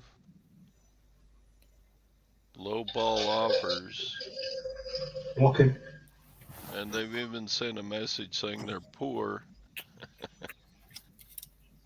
Did you say I'm poor as well? That's why I'm selling my stuff. He says $26 for a $53 item, and I'm like, no. Okay.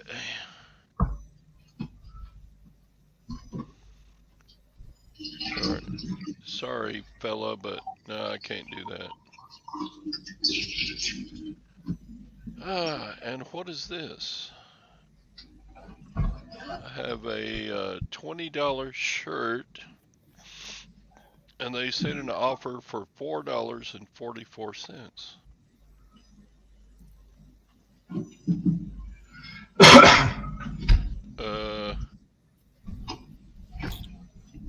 I cannot do that, fella. This offer is less than 25% of my asking price. I don't. Luckily, because I have multi-item, multi-variation listings, You don't get offers. I don't get offers. I can't. It's impossible to set them up, which I like. See, I don't like that, and that is why I don't do multi-variation, because I like to send that. Well, what the thing that I'm able to do because of that is I know that I'm not going to get offers, so I preempt that by looking at all of my competition just to make sure that I'm incredibly as competitive as possible.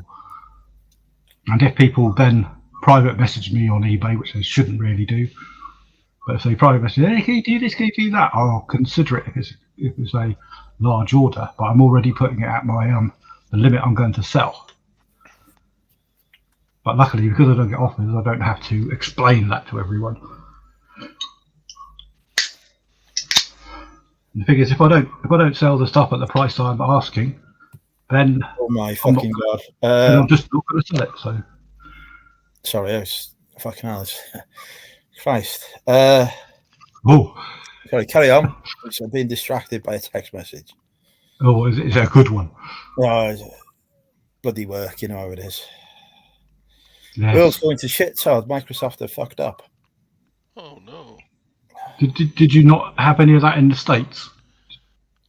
I think there were quite a few glitches in the States, but I don't think any affected me personally. No, nothing's affected me. It's all basically down to anything that's got anything to do with customers that have to book, by the looks of it. So like GP surgeries and trains and airplanes and other shit like that. Yes, I saw a picture on the news of people having to sleep in airports because they could not find accommodations and their flights were canceled. Ugh. I'm glad we came home a couple of days before that happened. Oh, you'd be stuck. You'd be stuck somewhere, wouldn't you? Now you'd be fucked. Yeah. They wouldn't even be able to put you into a hotel because they would be able to book you into it. The Amsterdam airport was lovely, but I would not want to spend the night there. Not unless the bar was open. Well, and giving free drinks for sure. Put it on your expenses and send it to the airport company or airplane company and say, wow, we need sustenance. Yeah, we send it to Microsoft. We say, look, you did this. It wasn't Microsoft's fault. It's CrowdSurf's fault. They produced They can all have it. They can all have it. They produced an update. They produced an update for their system that smashed up the Microsoft software. They can all have it. Yes, and that company is based in Texas. Wow, there you go. See, Ugh. There you go, Texans taking over the world. wow, or not. Or screwing up 24% the of world the in world's this case. IT. Fucked. What made me laugh is the software company is designed to stop hacking from occurring and cybersecurity. But it's certainly done a good job of that because it closed the system entirely down. 100% secure then, isn't it? You can't bloody use it. Oh my god. Oh, it's just work stuff. Tell you what, I wouldn't like to be in a crisis. Oh, do I need to go up the co-op and buy extra beans? I should not have your work phone on really, but theoretically supposed to be off leave, but there you go. Has Biden landed and spread all of his new COVID germs here? Ugh. No, I'm just going through a list of what's fucked. Is it a big list? Well, I've not got to the bottom of it yet. So I expect Rishi is sitting in his Anyway. small council house at the moment going, none of my problem. Anyway, we can't be talking about work on YouTube or get in trouble. I need to. Where did I put the cider? I bought the cider up, didn't I? You're intending to, and you disappeared to do so. I do. I get stuff, and then I get absent-minded as to where I put it. It's not on the bed, and it's not by the bed. Did anybody on YouTube see where I put my cider?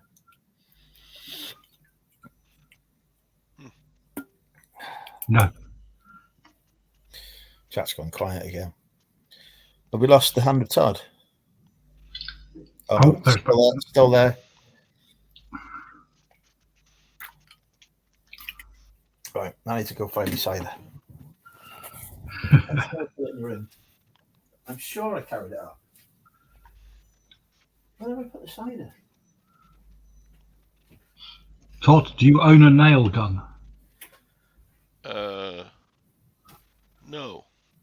Oh, would you like an antique one that runs on gunpowder? Runs on gunpowder. Yeah, you put in like small rounds, except without the bullet on the end.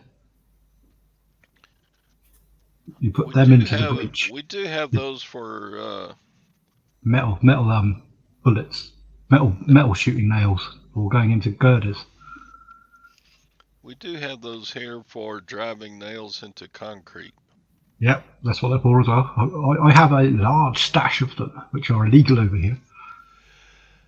Why are they illegal? Because they got gunpowder rounds in them.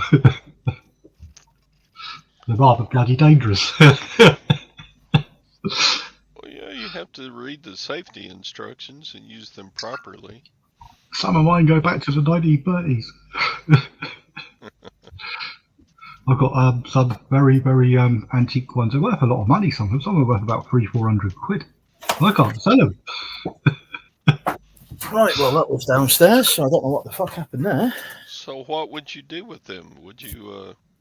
Well, I like the look of them. I was going to clean them all up and play with them in the yard. Hang on. Right, we need to ban so do you have some rounds here. to put in?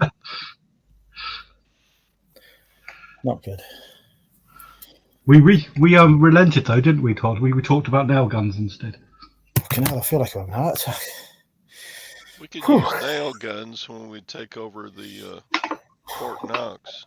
Well, they can break into locks if you don't put a nail in them. The hammer action of them is pretty kinetically energetic.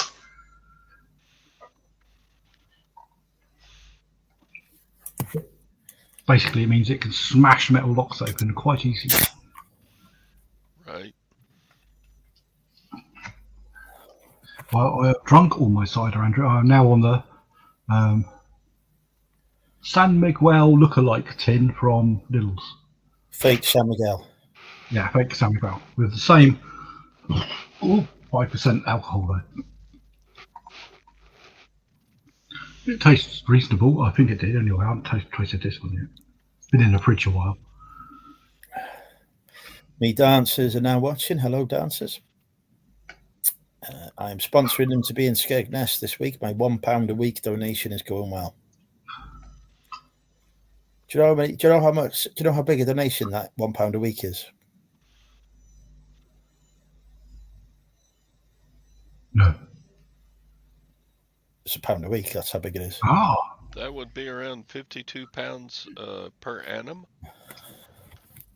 Just a fraction over. Look, quiet. I feel like I'm in a bloody heart attack in this heat, Alan. It's ridiculous. I don't know how I'm going to sleep tonight. I've decided I'll just get annoyingly drunk and then pass Ross. out. Deal with it in the morning. I'll put the link in the chat in case Ross wants to join us. Everyone's computer working today? Mine's working absolutely fine. I've got a list I'm still working through at the minute. El Reventa. Are you Spanish? El Reventa? Yeah, we're not talking about Spain. That's a banned subject as well. Spain is a bad subject? Well, apparently they did something very, very...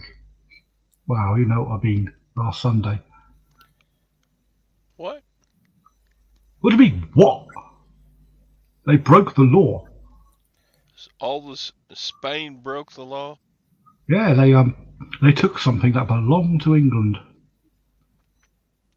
Well, so all the English for that Armada thing. Yes, I think they are. Yes. What did they take from England?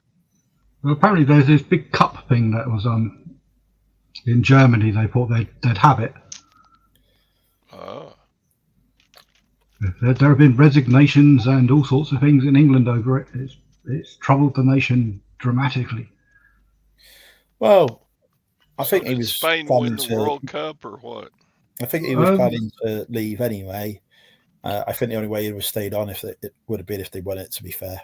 I think he did very well. I think he's done very well for a number of years. Yes, I believe so. I think he probably would have retired had he won it.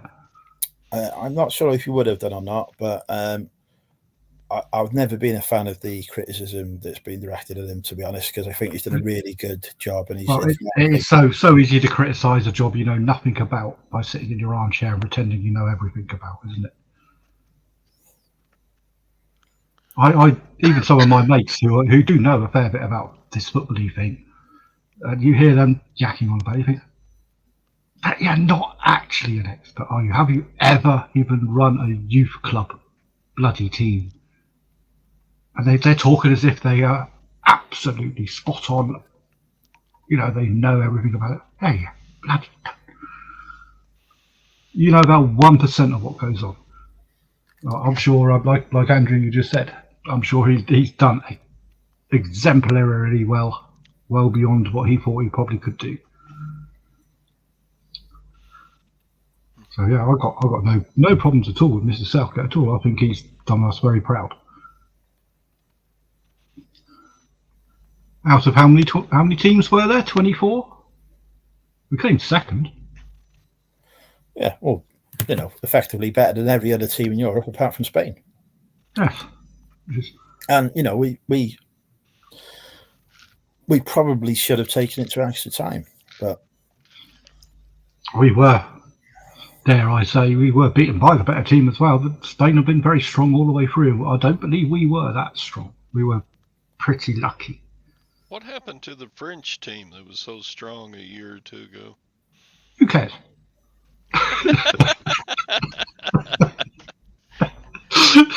Bravo. Bravo. Who? The French. Didn't they Never have heard of some them. special player a year or two ago that nobody could beat him? No. No? No idea. Don't care. Okay. We've beaten them in a war as well, so. So is the English team like made up of players from all the different teams from Great Britain, or? No. They have to be British nationals. I mean, for example, Mr. Kane, the captain, he now plays for a German team or his like full-time career, if you like. It's the same as a lot of the players which the England team had to play against in the English domestic league. We see them weekly anyway because they do play for a lot of the English clubs. It's quite difficult for like a country team to gel as well as a normal club team because they don't play with each other as a team quite as much. Not only that, but they play against each other a lot. Exactly, yeah.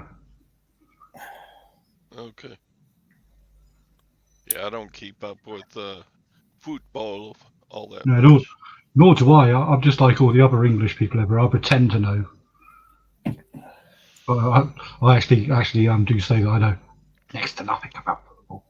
So It's kind of strange that sports franchises. it's an evolutionary thing, isn't it? It's all about competition. It's all about becoming the alpha of your species or the alpha of your sex group within a particular species. Right, but it's all about the competitional level of stuff. Any United States American football team brings in more revenue than any football team. But it's the same in England.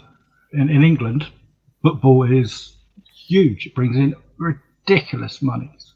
And we never, ever see American football on our television. It's like no one cares.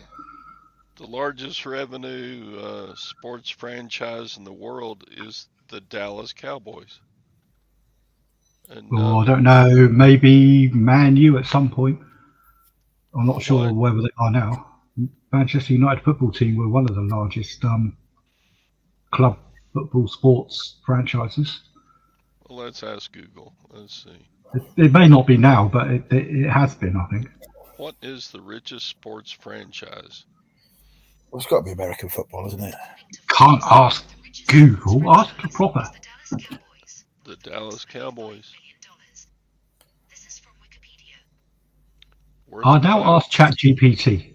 Worth $5 billion. Well, I would say Man U are around there. I mean, I think just the assets alone were worth a couple of billion. Well, let's look up again on Google. Let's say Google this. Google. 10 sports. Shall I ask a proper computer? In the world. No, not bloody ChatGPT again. Yes, well, this is the proper. This is the new version that is Skynet. Okay, according to Google, well, where's the list?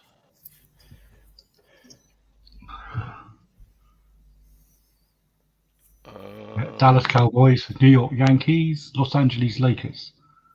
Global fan base, Real Madrid, followed by Barcelona, and then Manchester United has overall influence in the world.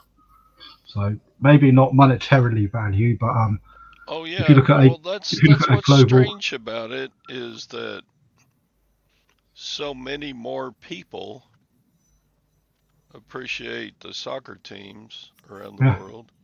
Yeah, from a global brand, the success. But you get my point.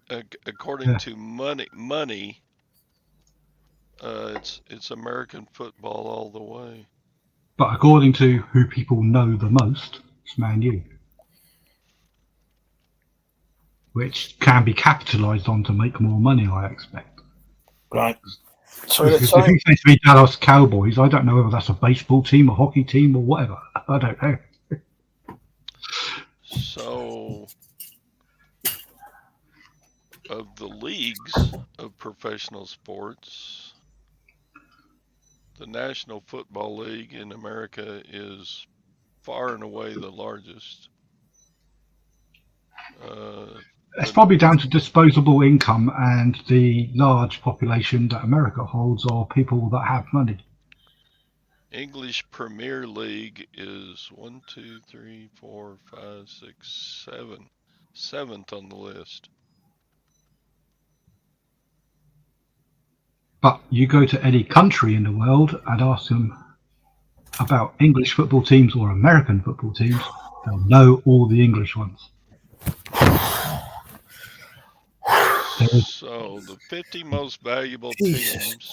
Christ. Number 1, Dallas Cowboys. Number 2, New York Yankees baseball. Number 3, the Golden State Warriors of California. I've never even heard of them. Number 3, the New England Patriots of. What about the Lakers? The Rams. Number 5, New Oh, York that's success. Giants 6, Chicago Bears 7, Las Vegas Raiders 8, New York Knicks 9, New York Jets tied with 9. Number 11, Real Madrid.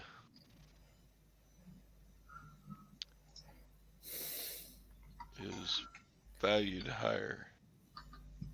Manchester United, number 13, worth $6 billion. Not shabby. But you got to remember, a lot of this financial stuff is down to the advertising clout that Dallas will give, because everyone in the United States is going to watch it.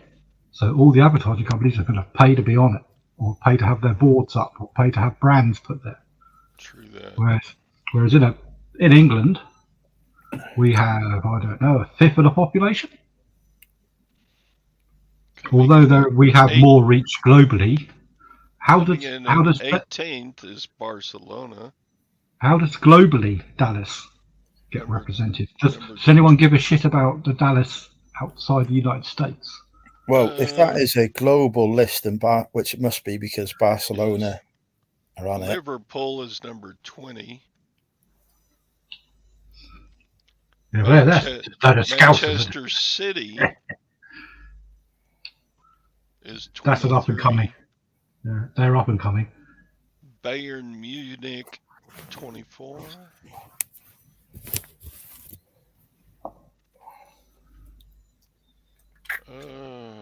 So number 36 is Paris Saint-Germain.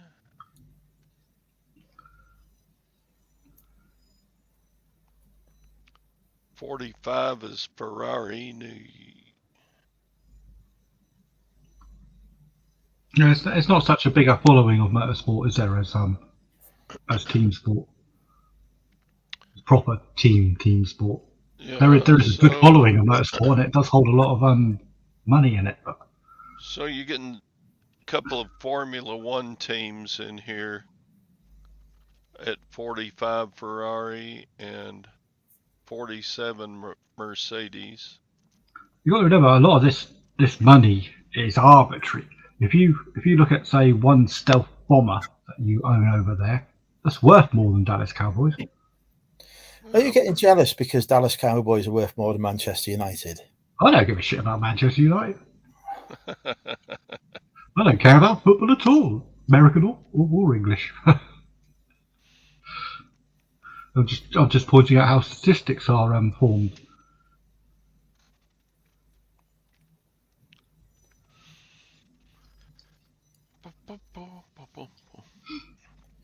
So I am obviously the best eBayer in the world, but statistics show otherwise. Well, that's because it's not fucking obvious. It's not even fucking obvious to you. I don't fucking anyone else.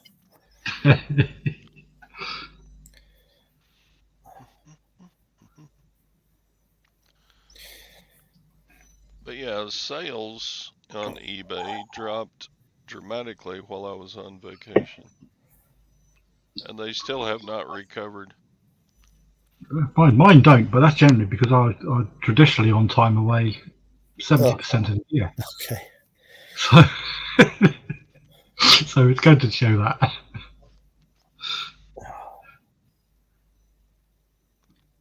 Although it is strange that when I come back from time away, I get bugger all sales. I get absolutely tons when I'm away, which makes it really, really hard work when I come back to pack it all.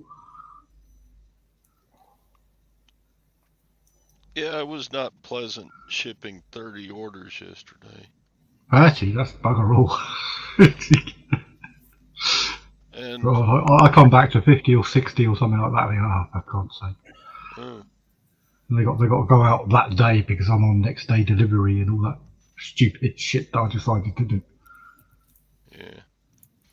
I'll be right back. I gotta drain the third leg and Yes, refresh I my will. drink.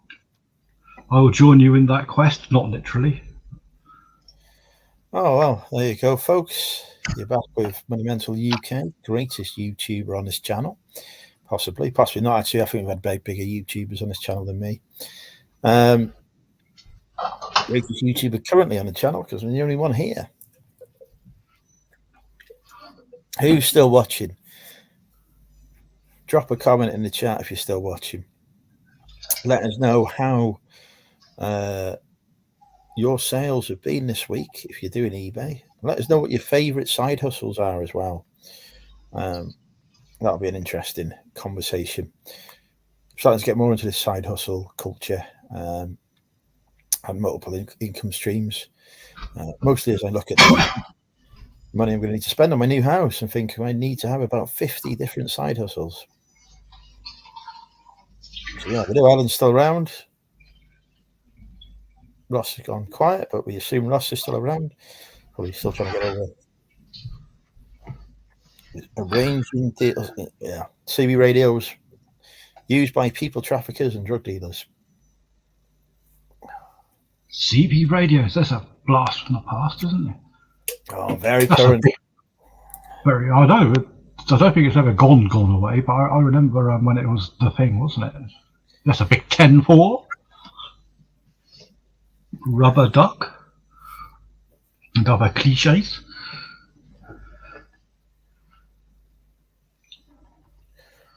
I think my missus met her first husband on CB radio. Well, okay, so it's obviously not a good thing then, because he was a dick, wasn't he? He was indeed. Still is, apparently, although he's almost dead now. But I shan't wish bad on anyone. Publicly. Publicly, yeah. Oh, no, I don't wish bad on anyone. Even I despise that man Trump, but I certainly don't want to see him being assassinated. No, I think that's well out of order. No, that was awful. Yeah, no, nobody. No. Possibly Hitler deserves that, but yeah, but he's an obvious, without a doubt, doesn't matter. You're not going to get banned for saying on YouTube that he's a cock. Yeah. So,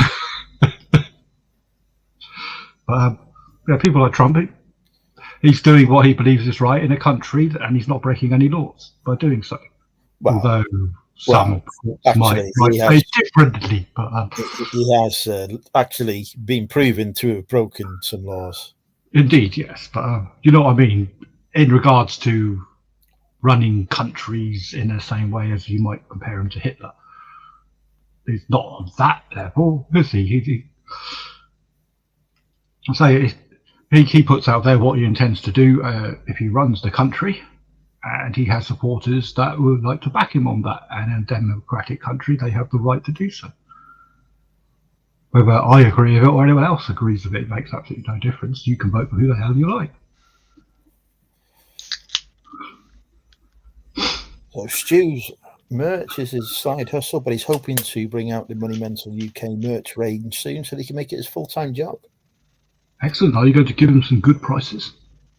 Well, no, he's in charge of coming up with the merch. Oh, I see. Yes.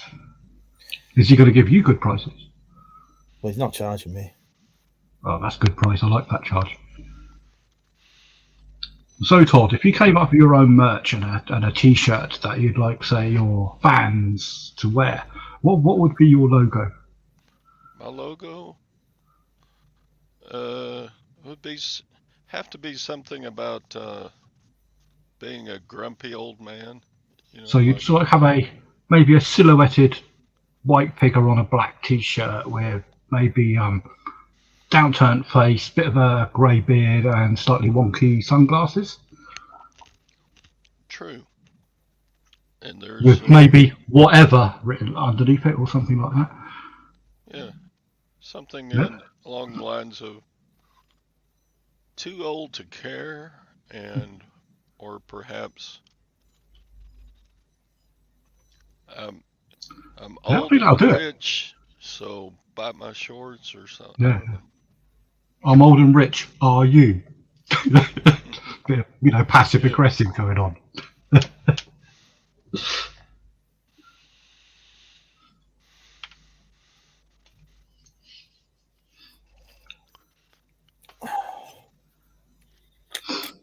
Stu is into merch pretty big, it looks like. Yeah, he does the Amazon. What's it called?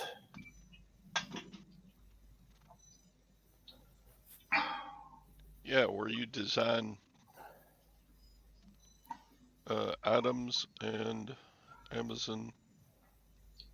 It is quite a good market. I don't know how saturated it is. I know a lot of people over here have been looking at it and deciding whether it's worth doing or not.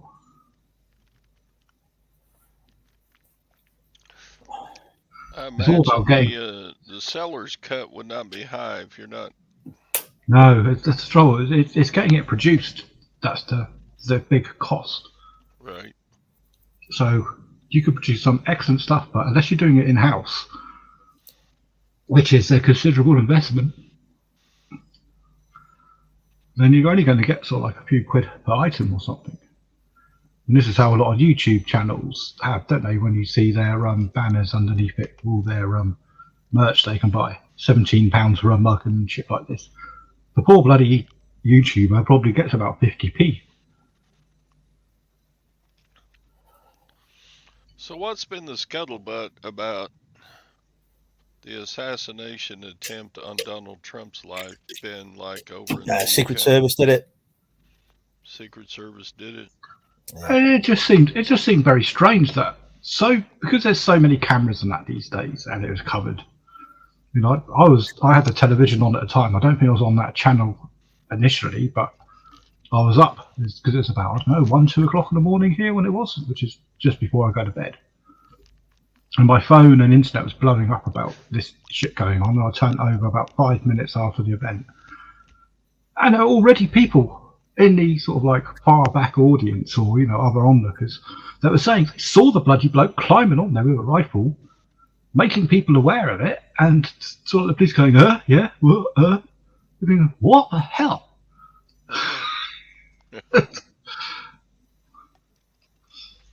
And apparently it was a building that had been earmarked to be covered. So what the hell wasn't it then? It seemed like if you look at a map of the area, if you were going to do that sort of deed, that's exactly where you'd go. True. We had a man pointing at him for 2 minutes. And police just running around going, what the fuck?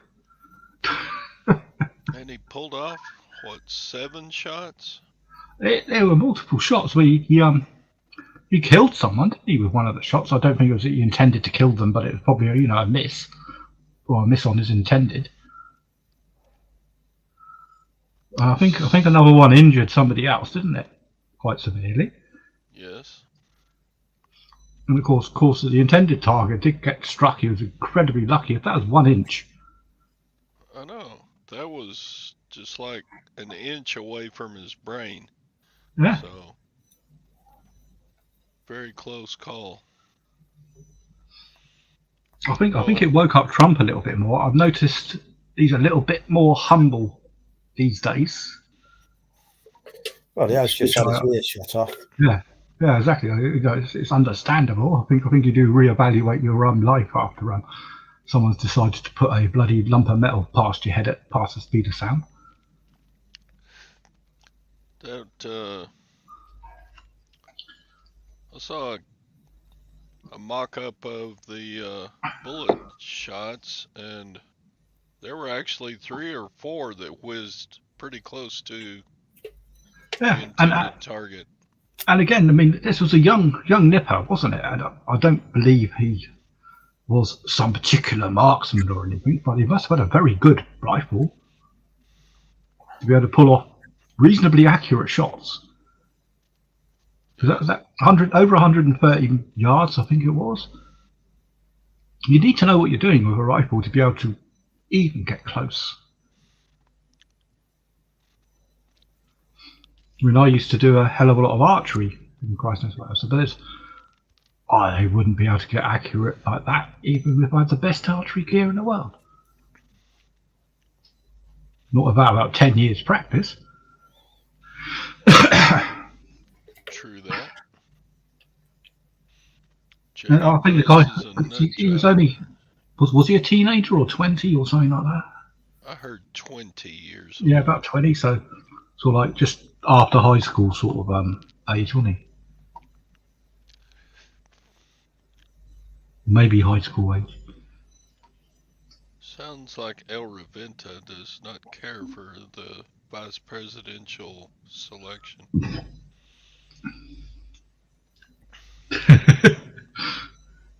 Well, that is the beauty of the United Kingdom and the United States, is we are mostly free to say what we like as long as it doesn't overly offend people, and we don't get carted off to various places and never seen again. Which is, I think, well, that's what Mr. Trump stands for, isn't it?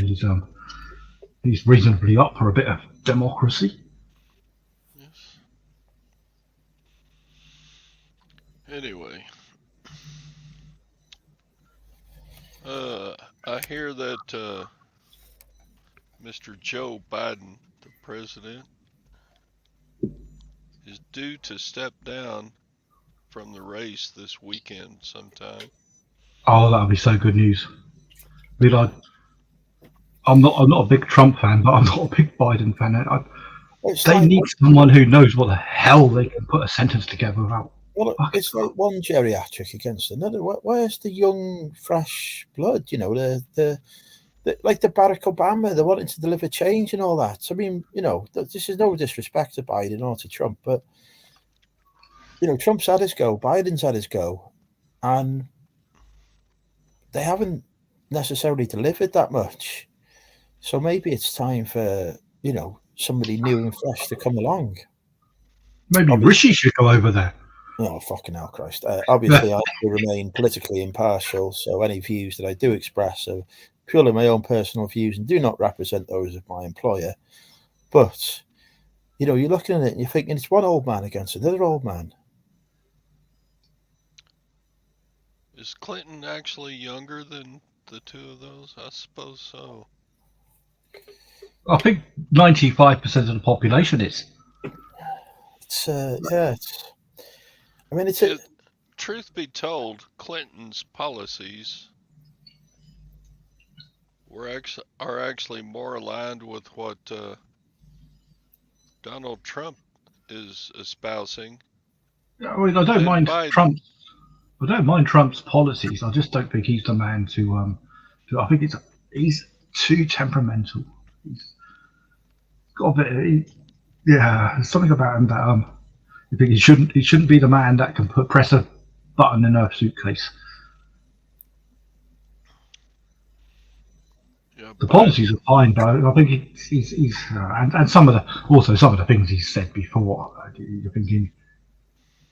I don't think he really reads into a lot of the real facts.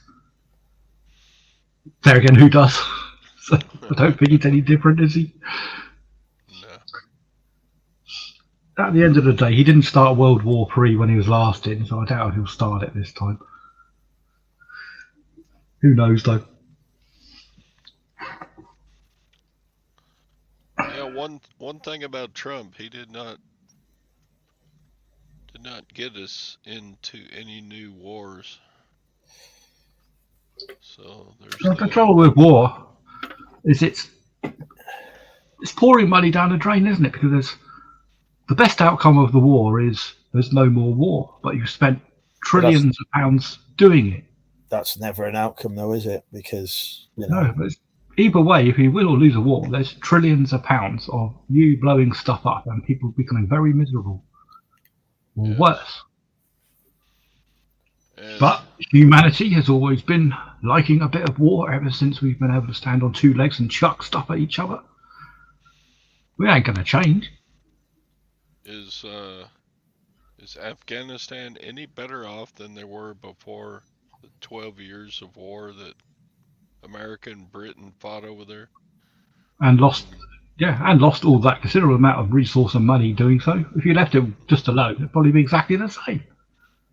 Except you'd have a shitload more money that Andrew and his departments could then pump into proper governmental policies that would help our own countries. True that. But there again, like I say, if you're one of these people that say, right, we're not putting any money into defence or weapons and that, the people that do, that have got a little bit of an agenda, will come and say hello. So if Biden steps down, I don't know. Anyone, I don't care who, anyone. I don't know who would be I'll fly over.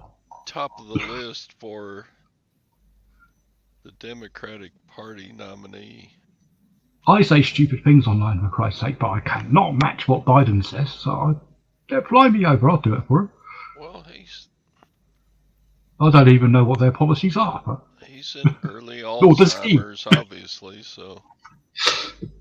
I think he thought he was going on a tour of the White House when they let him in, and he thinks he's got value for money. But Jesus Christ, 4 years I've been in here, and it only cost me $5. Okay, Jesus Christ, they even let me stay here. He probably still thinks he's on a tour. Anyway, what else is going on in the world? We've talked about football. We've talked about... Well, we've got a new government in the UK. Oh, yeah? I can't talk about that, though, because that's work-related, so banned from that, so that's great. Although he has significantly said so from reading some of his stuff on there. Some of his expressions have meant that we're not in for a good run. So that's a good comment. How does your work change because of? He's not allowed to respond. Well, I can respond. It does change considerably. So my department now has the largest amount of legislation going through the new parliament, which I suspect means that my department is going to grow in numbers as a result, because it has to cope with that. So promotional opportunity. Yeah, absolutely. Which I probably won't go for, because my long-term plan is to become a full-time reseller.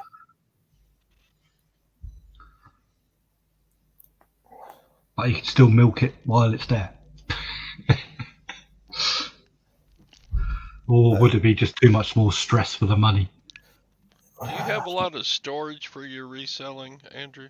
Yeah, too much really. I need to downsize, but I'm not good at it. I keep buying more stuff.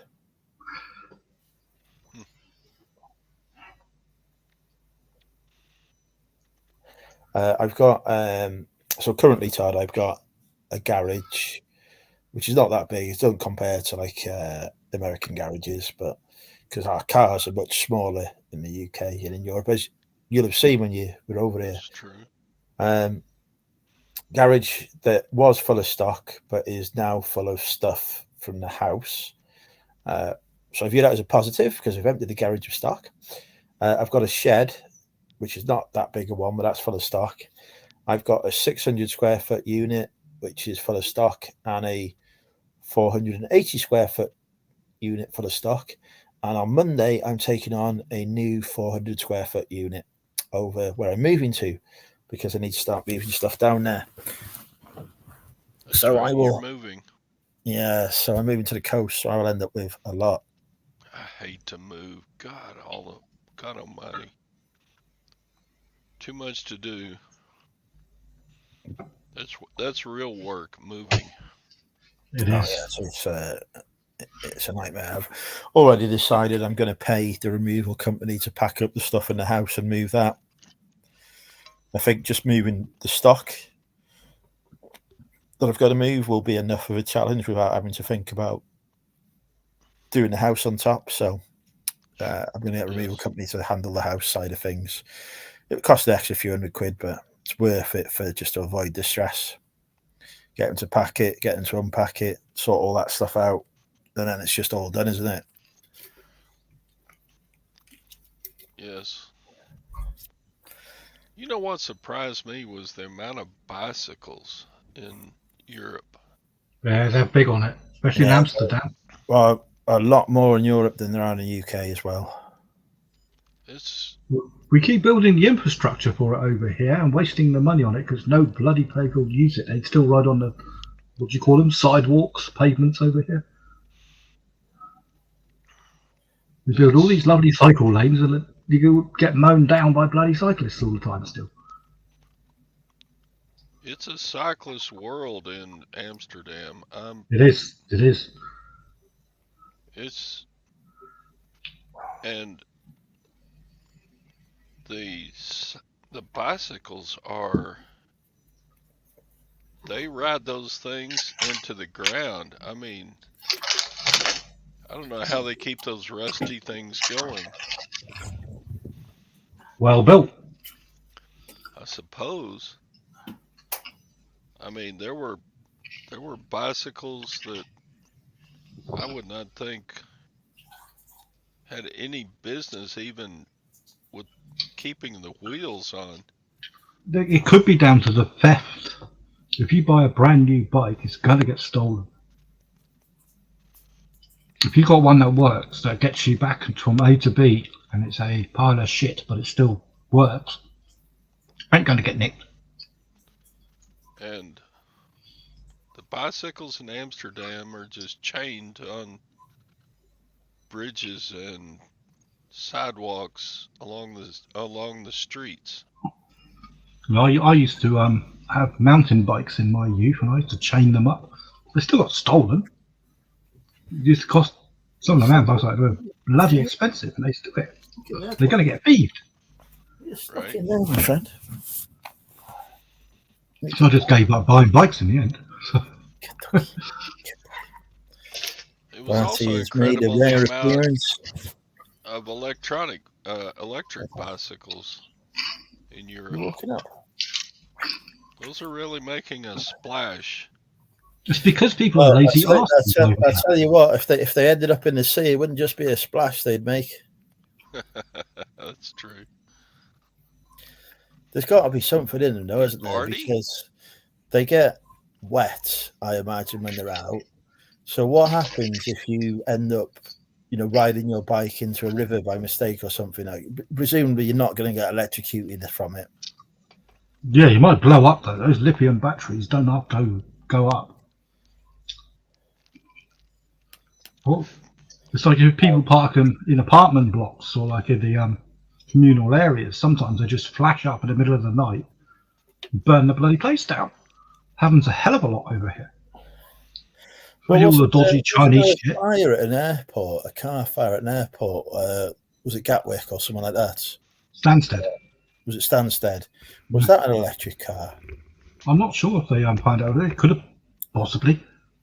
More than likely. It seems that all these fires these days generally are down to it. I mean, how many times, say your local news, Andrew, in the local rags and that, you see one of the local recycling sites has flashed up and burnt down because someone put a bloody battery in amongst the regular rubbish. So I could look out of my window most days and I could see a pile of smoke going up. Oh, someone's had a lithium battery on. Yeah, that's why they've got so many recycling points for them, isn't there? Every time I go to the spa, use them. Trying to get batteries. You would just bung them in the bloody bin now, and they go through the crushers and whoop, and other dog noises. Right, I was going to pop the dog out because he's making eyes at me. He'll be back in a minute. Dog's in charge. Oh. There you go, Todd. So he doesn't trust me. Todd's gone.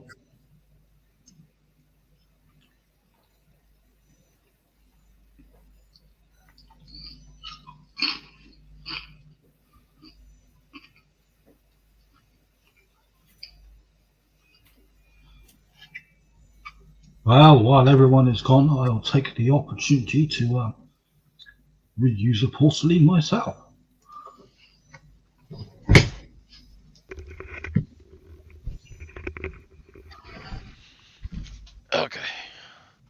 Oh, we're still here. We're still here, Todd.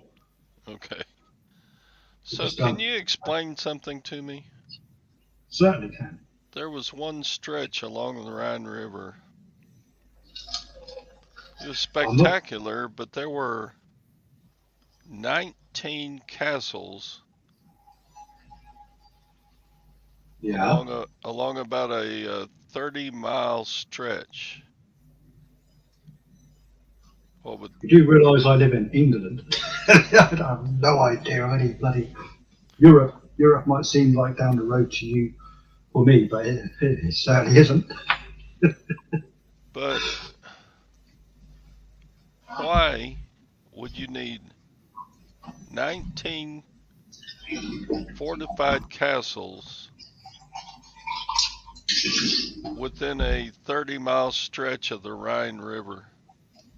It's a natural boundary, isn't it? So So at some point in the past, I imagine it was a territorial boundary that they were defending. That's my guess. So in all my life, I've never seen so many castles. Come to England. Oh yeah, I've been to England. I've seen plenty there as well. Go to Scotland. Jesus Christ, castle every five yards. It's because of the frequency of war historically, and they built castles back in the day to last. It's crazy. It's like were the cities and towns of Europe attacked so often that they had to have a castle? There are. I don't know. Every mile, every 2 miles along the Rhine, there was another castle. Oh, indeed. Otherwise, people would get through, wouldn't they? I suppose. There is a video. I can't remember who did it.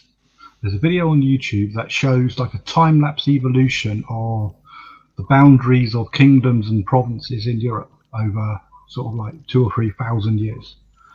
And it's like a time lapse, so you can actually watch the map change. Right. And if you watch that or a similar sort of like documentary or something, it will show you how fast Europe changes. It's changing today, for Christ's sake. You look at the boundary between what is Russia and what is Ukraine. Right. But if you look at that over, say, thousands of years, or since civilization settled there, oh my word. I know. And it's basically because of that. People were setting up boundary points. If you were economically stable at that particular time and you could afford to build a shitload of castles to defend whatever kingdom you're now in, you will. And if you didn't, well, you become part of the other kingdom next to it.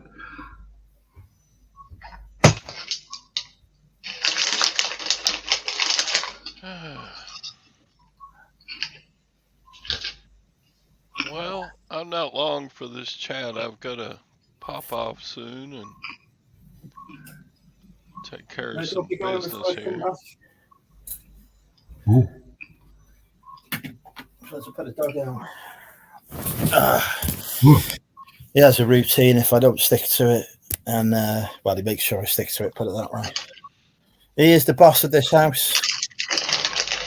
I am just an occupant. Barty? Yeah. There you go.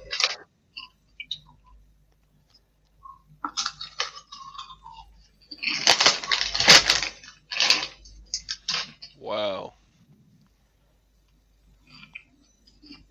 I've got a text message from Donald Trump Jr. Oh.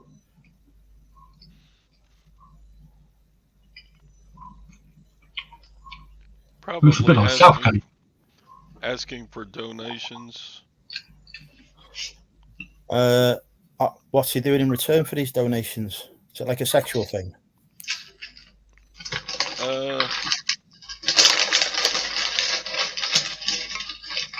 No, he just wants Daddy to be elected.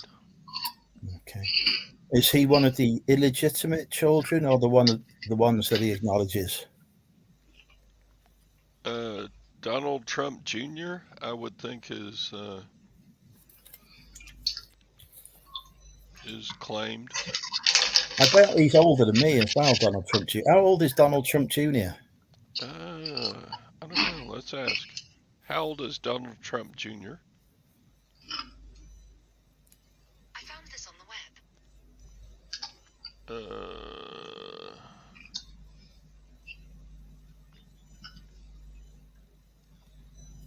I will get there eventually. 1977 was. Yeah, he's older than me. Born. He's not older than me. He looks fairly fit, though. Unlike me. He's a lot richer. Oh, sure.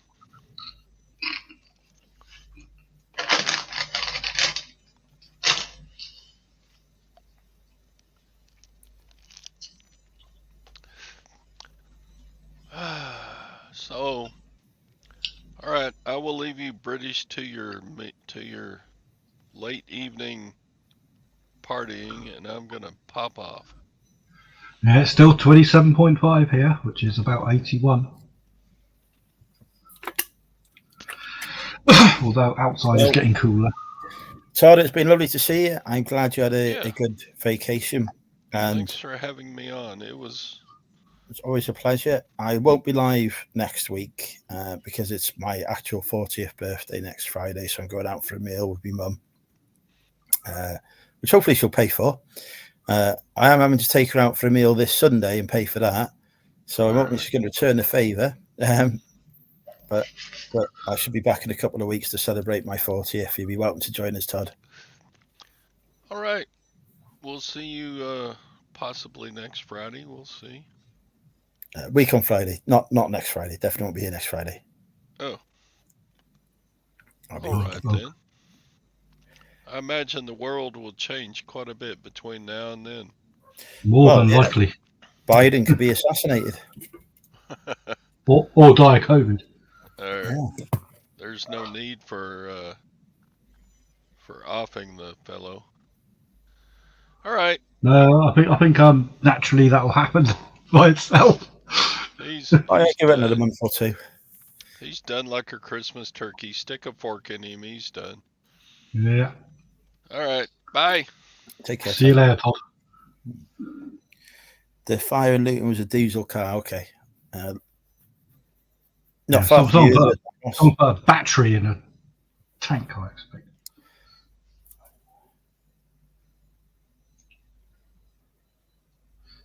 Fair enough. Luton is not far from where I got my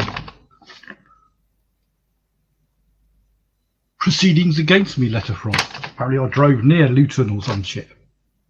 Allegedly. Fucking hell, not better though, are you? No. Well, when I got the letter, I didn't look at the reg or anything like that. I looked at the date and I thought, yeah, I was working that day. I thought, well, maybe I wasn't looking at my speedo quite as much as I should have done, but I am very, very conscientious about my speed because my company go batshit because they've got trackers on me. They go batshit if you do anything silly. So I do try to make sure I don't. And I thought, oh God, I screwed up there. I thought, oh well, looks like I'm paying a £60 or £100 fine or some shit like that then, until I looked at the details. I thought, well, hang on. Wasn't bloody me. So instead, some other poor employee is about to lose their license, job, van, everything. Well, they shouldn't be on the road if they're speeding, should they? Well, I live in a country where the speed limit is 20 miles an hour, and I've got to be honest. You could. I may not always do 20 miles an hour. No, but probably in a safe manner. You can probably get out of bed faster than 20 miles an hour. Do you know what pisses me off most is like when there's a fucking cyclist who's doing about 18 or 19 miles an hour. And then goes for a red light. Because you can't really overtake him. Because to overtake him, at 20, 2 miles an hour faster, the distance you've got to cover, you're going to be wiped out by a car coming the other way. So you're sat Unless they're going at the same speed, in which case it take about 20 minutes for the approaching car to get near you. Yeah, it's still going to wipe you out. So you're stuck going at 18 miles an hour when you know you could be doing 20. It's just so fucking annoying. It's just like in London, they got 20 mile an hour speed limits all over the place in London. That doesn't matter because you'd be bloody lucky. You wish you could do 20. Well, I got them down my street. I've got a 20 mile an hour speed limit on my street. Oh, a residential street, for Christ's sake. I don't mind 20 miles an hour outside of school, stuff like that. You know, yeah, well, obviously. I have no problem with that at all. It's when I'm going down a road that there's like literally no houses, nothing on it. But you could do 90 and be no risk. It's just 20 because it used to be a 30 road, and every road that used to be 30 is now a 20 road. And that's the only reason. It's not because there's any risk, because there's not even any fucking footpath or shit on it. That's when I get pissed off. It's just no common sense, is it? Like you say, if it's warranted, then fine. They're saying now they're going to give the 5 million that was spent to make it all 20. They're going to give another 5 million to make it not 20 on roads like that. So that's 10 million. Now the First Minister is gone. I don't know if that's going to be different again.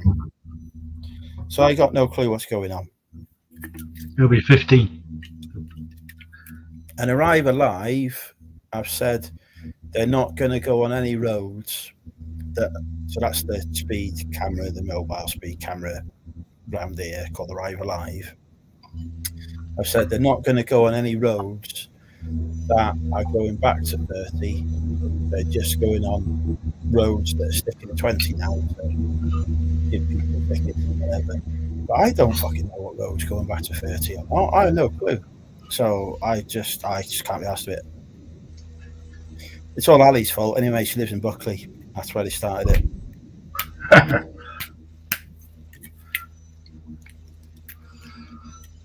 People at Buckley started it. No, there's no fucker in Buckley drives at 20. Every time I go there, they're going at 30.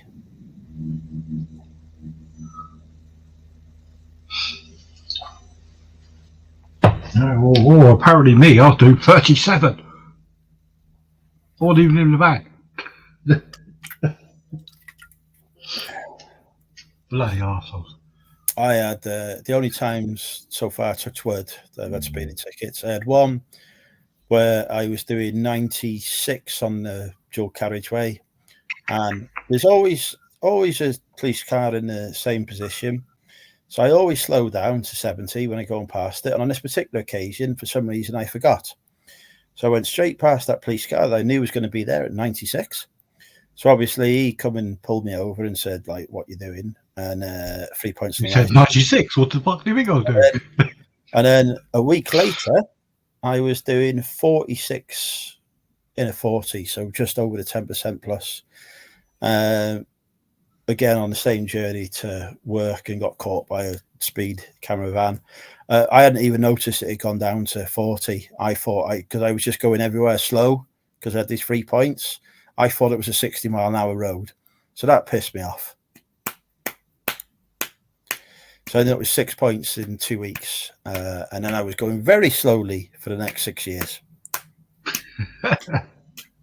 Touch wood, I've not had any since. To be honest, I very rarely speed. Until they introduced this 20 mile an hour limit, I don't think I've sped at all. But in the 20 mile an hour limit, I will occasionally go over it. The only time in the Land Rover than in the van. The van is easier to keep to 20. The Land Rover is an automatic, and it doesn't cope with doing 20. No, that's the problem with doing 20 in it. If you're in too low a gear, you're at risk of stalling. If you're in too high a gear, it just whines like hell. Or vice versa, however gears work. I think the only time I've legitimately been done for speeding is I was coming home from some big party somewhere the following day. I know it's rife with speed cameras, and it's downhill and then uphill, and at the bottom they've got speed camera, which is a bit sus, isn't it? I mean, for Christ's sake. But nonetheless, I know there's a speed camera there. However, because of the clarity, I could see there's a large Arctic coming down. There's a lot of parked vehicles. So my normal logical mind worked out the routes and the speeds of everything that I can see, and worked out if I went a little faster, I can get past all the parked cars safely, and then past this vehicle approaching me safely. Unfortunately, that meant going past the speed camera at slightly higher than what it was calibrated for. So despite the fact that legitimately I was driving safer, I was definitely breaking the law, and I got myself a 3 points. But that was like 30 years ago. And I did not like getting 30 points on my license, so I didn't do it again. I tell you, the worst speed cameras are the ones in Scotland because. Aren't they? Yeah. And constant reminders. Well, and the ones here are painted yellow, aren't they? So you can see them. Well, They're all tartan. They're all tartan, aren't they? No, they're not. The ones in Scotland are pointed grey, and they're underneath like a concrete bridge or something. So they just fucking camouflaged. They fucking camouflaged the cameras. So, fucking hell, the number of times I nearly triggered one there, I was like, shit, that's a camera. Slow down, brake. You did emergency fucking stops every 5 seconds. I just like the overhead LED messages in Scotland that you get on all the roads. They're funny as fuck. It's like, if you've got bad eyesight, don't you think you should get your eyes tested? And I thought, well, if I can't read that sign, I wouldn't be able to know.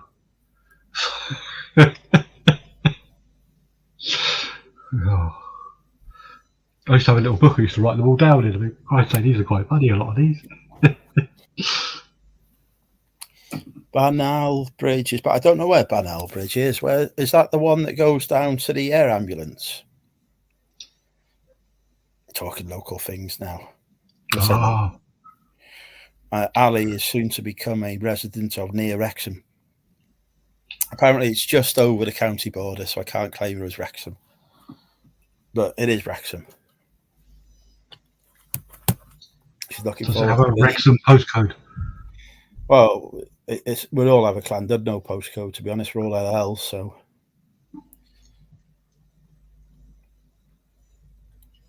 Don't you have to pronounce that properly with a double spit? No. Llandudno or something? No, it's Llandudno. No, you're not a proper Welsh person unless you've got going on. It's the humpback one from Pennyford into Buckley. Is that the one that goes single? Is that the one that's got a traffic light on the bridge? Am I thinking of the right one? It's the alternative route to I can't even remember. Fuck it. We'll go in the car together. Yes, brilliant. Got it. I know where you are. Like I say, my missus is Welsh, and sometimes, well, quite often, I get quite a few orders from the nice Welsh people, very good buyers.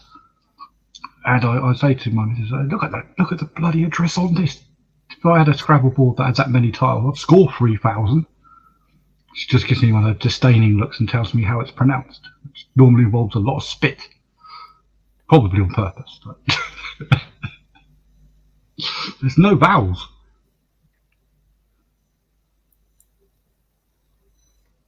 And why did you have to have place names that are this long? 87 L's in it and W's and stuff. God.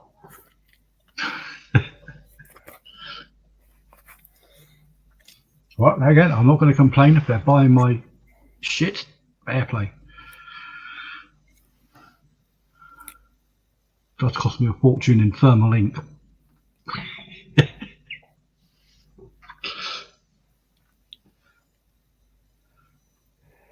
There is no such thing as thermal ink. Well, yeah, I was counting how many seconds that would take. No such thing as thermal ink. So I'm listening. Yeah, so I was just wondering when anyone would click. Then I was going to accuse them of all being Welsh, but no, God. Should I shut the fuck up? I like Welsh people, they buy a lot of my stuff. So do Scottish people. I thought they were quite tight up that end, but no, they get their money out. Well, they're always buying a drink him. Never shy and buying around.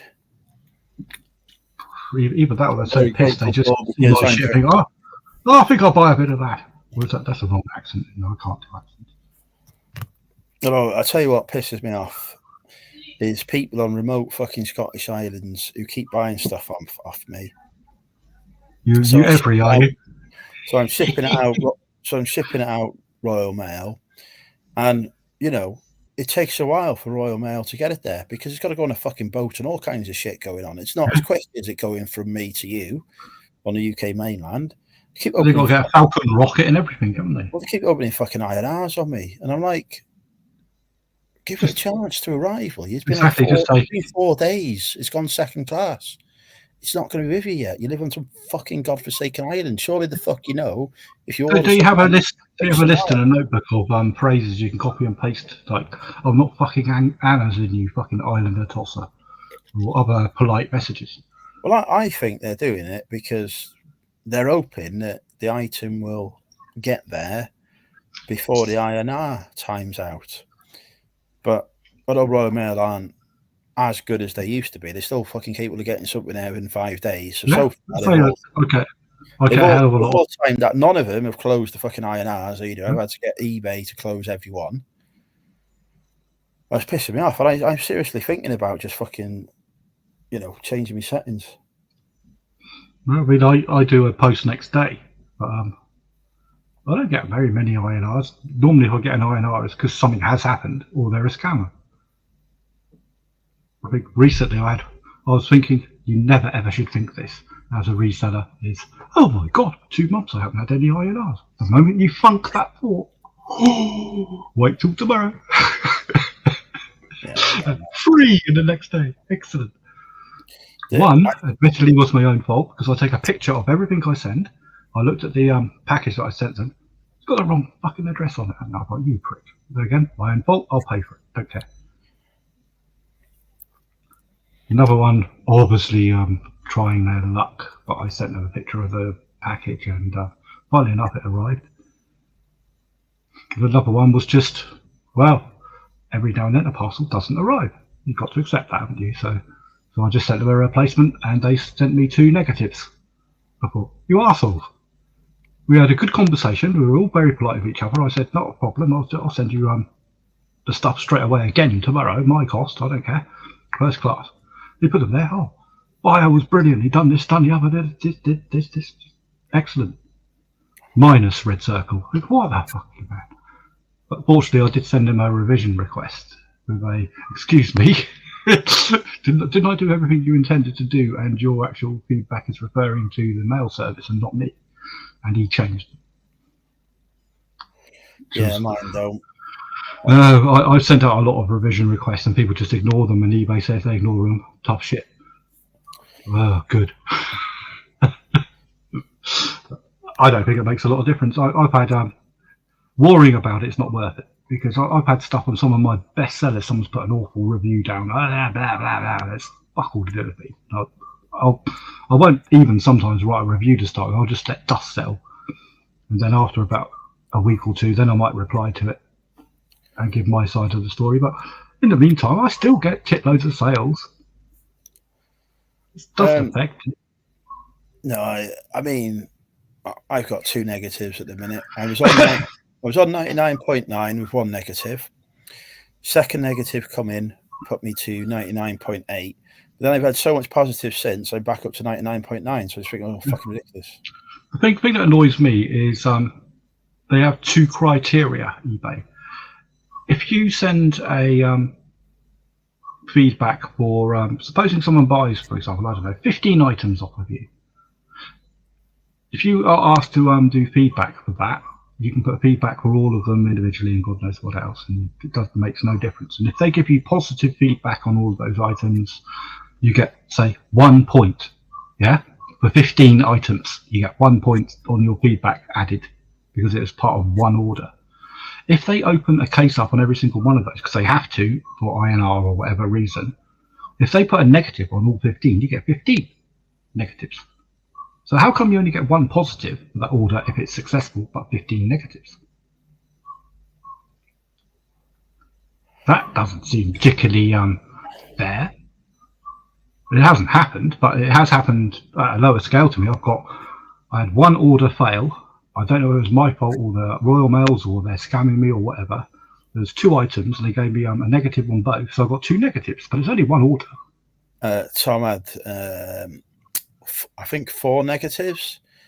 He might be in the chat. If he's not in the chat, if he's in the chat, I'll tell you. But Tom had 4 negatives. He sold 2 things to a buyer, but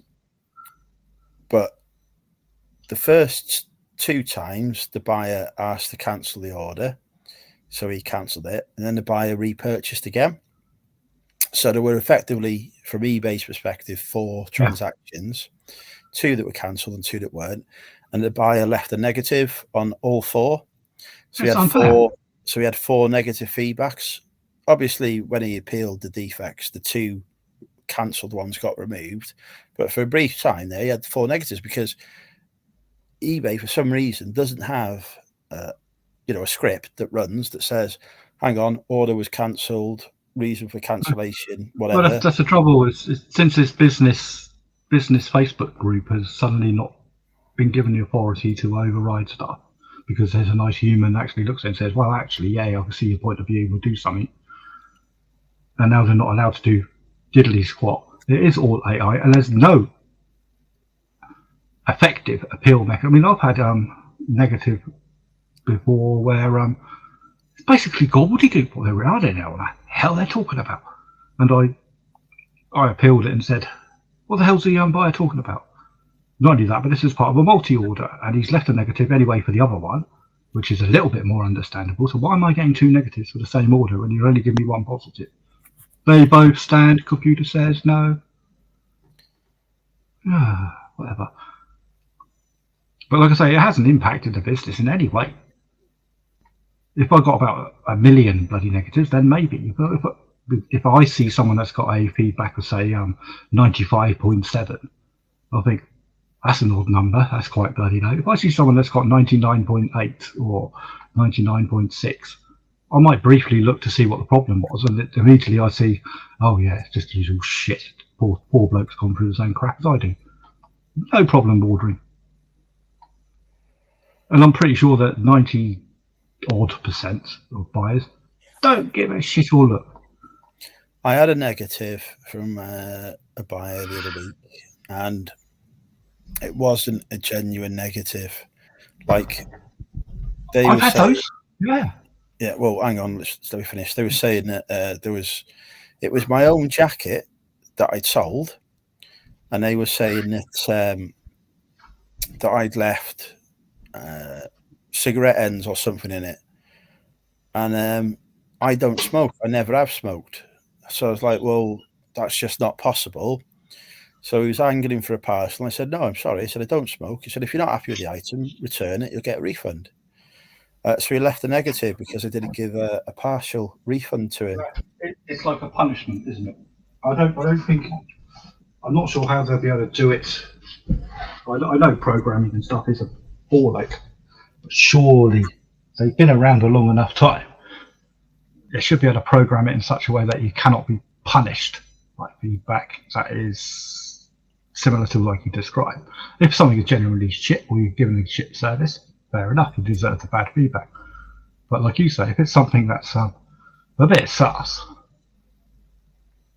or it's literally, obviously done in punishment, they've decided, right, I didn't get what I wanted, I'm going to give you a bad. But like you were saying before, the other thing that annoys me, it clearly states in their terms and conditions that you cannot give good feedback under a negative, and you cannot give negative feedback under a positive, because that's not how the system works. And I've had that before. Someone's given me a negative or a neutral, but they've given me a bloody good review. If you actually look at how the text scans, they're actually very happy. So I appeal it and say, under the terms and conditions of eBay's policies, blah, blah, blah, ding dong, this person has actually said this, that, and the other, which they're happy with, yet this has happened. No one's obviously reading that because they just go, declined.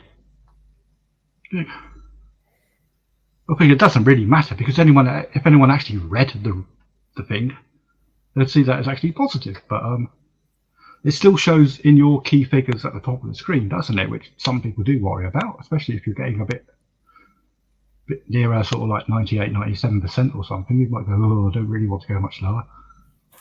But I used to have 100% for the last 6 years. It's only since Facebook Business closed that I've gone down to, I think, 99.8. And that was one little tiny item. One item, which the bloody postal service didn't damn well read the freaking envelope properly. Hi, Kathy. Whereas before, you go to business, wasn't it? You go to eBay for business, you do Facebook ding dong. You say, well, this has happened. They go, oh, we'll have a look. Usually by the next morning, they've had a look, said, yeah, exactly. I see your point. Boom, gone. There. So if you have screwed up or made a mistake, hard luck, you didn't bear it. But if you haven't, it isn't. A lot of people have said it, and I agree. It's just not fit for purpose.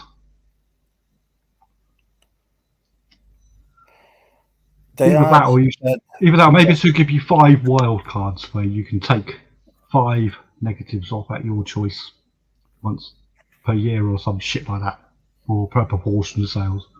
Although that's not fair, because if you did really screw up, you shouldn't be able to take that feedback down, should you? I just don't think it's not worth worrying about anymore. Well, I used to worry about it and think, oh my god, that's only because I'm, I suppose, a perfectionist and OCD'd to hell. I like 100% on all of my stuff, because if I screw something up, I will fix it. If I don't care if it's a £1 order or a £100 order. If I buggered it up, I'll refund the buyer by hard luck. I will never try to screw a buyer, and for that I think I would deserve 100%, because the buyer always gets the service that they desire. So if I get less than 100% and I've done everything that is possible, but there again, it's subjective, isn't it? And like you say, you shouldn't have to worry about it. And these days, I just turn the switch and thought, unless it goes stupidly low or there's hundreds of them coming in. I do get quite worried. Sometimes I'll get orders in for, say, 15, 20 items, and they're all low value, but it's quite a big order when there's 15, 20 of them. And I thought, if that goes missing, or he's an arsehole, and he puts a negative on every one of those, that's 20 negatives for one order that may only cost £30, £40. How is that the same as one order for £30, £40 of one item? There's no, all of a sudden my feedback score, if that dropped to say 93% because of one order, it's not representative, is it? But nonetheless, those are the rules. You have to live by them, or don't bother. So we have the choice, don't we?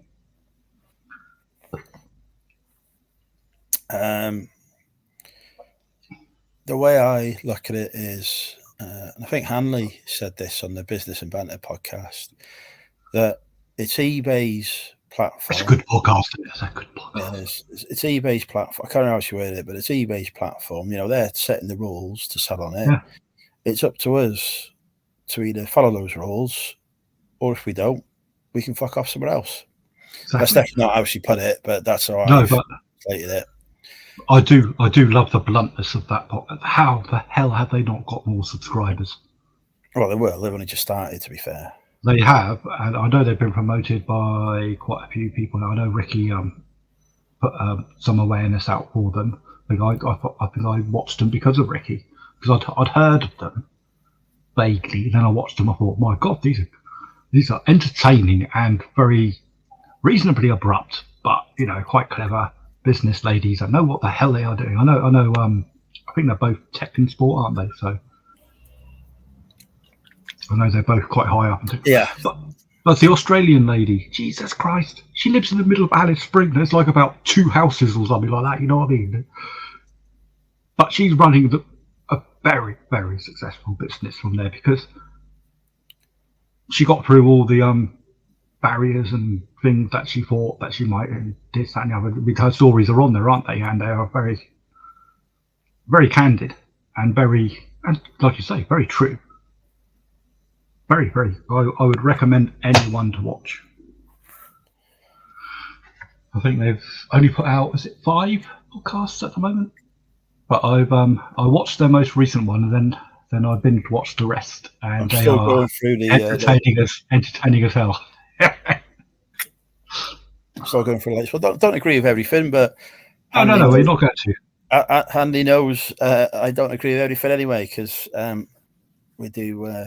But she will agree with you to disagree. People are different. You have opinions. She has opinions. There is no right nor wrong. Most of the time, we agree with each other, and she is always the first. Although she slipped up recently, she was always the first to comment on my success on Instagram as well, which I'm always very grateful for. But they do seem like I've watched. They do seem like very switched on ladies. And, I've watched the journey with interest for about 2-3 years now. I wish I had. It's just been getting bigger and better. As we all do, makes mistakes along the way, but she learns from them. It is. But they cracked it on being entertaining on YouTube as well, haven't they? You watch it and it is, even if you weren't interested in reselling, it's probably a good watch. Because it's the characters of the two. They are work so well together. It's like you say, the banter. I don't like the word banter, but the banter between them, as such, is so good.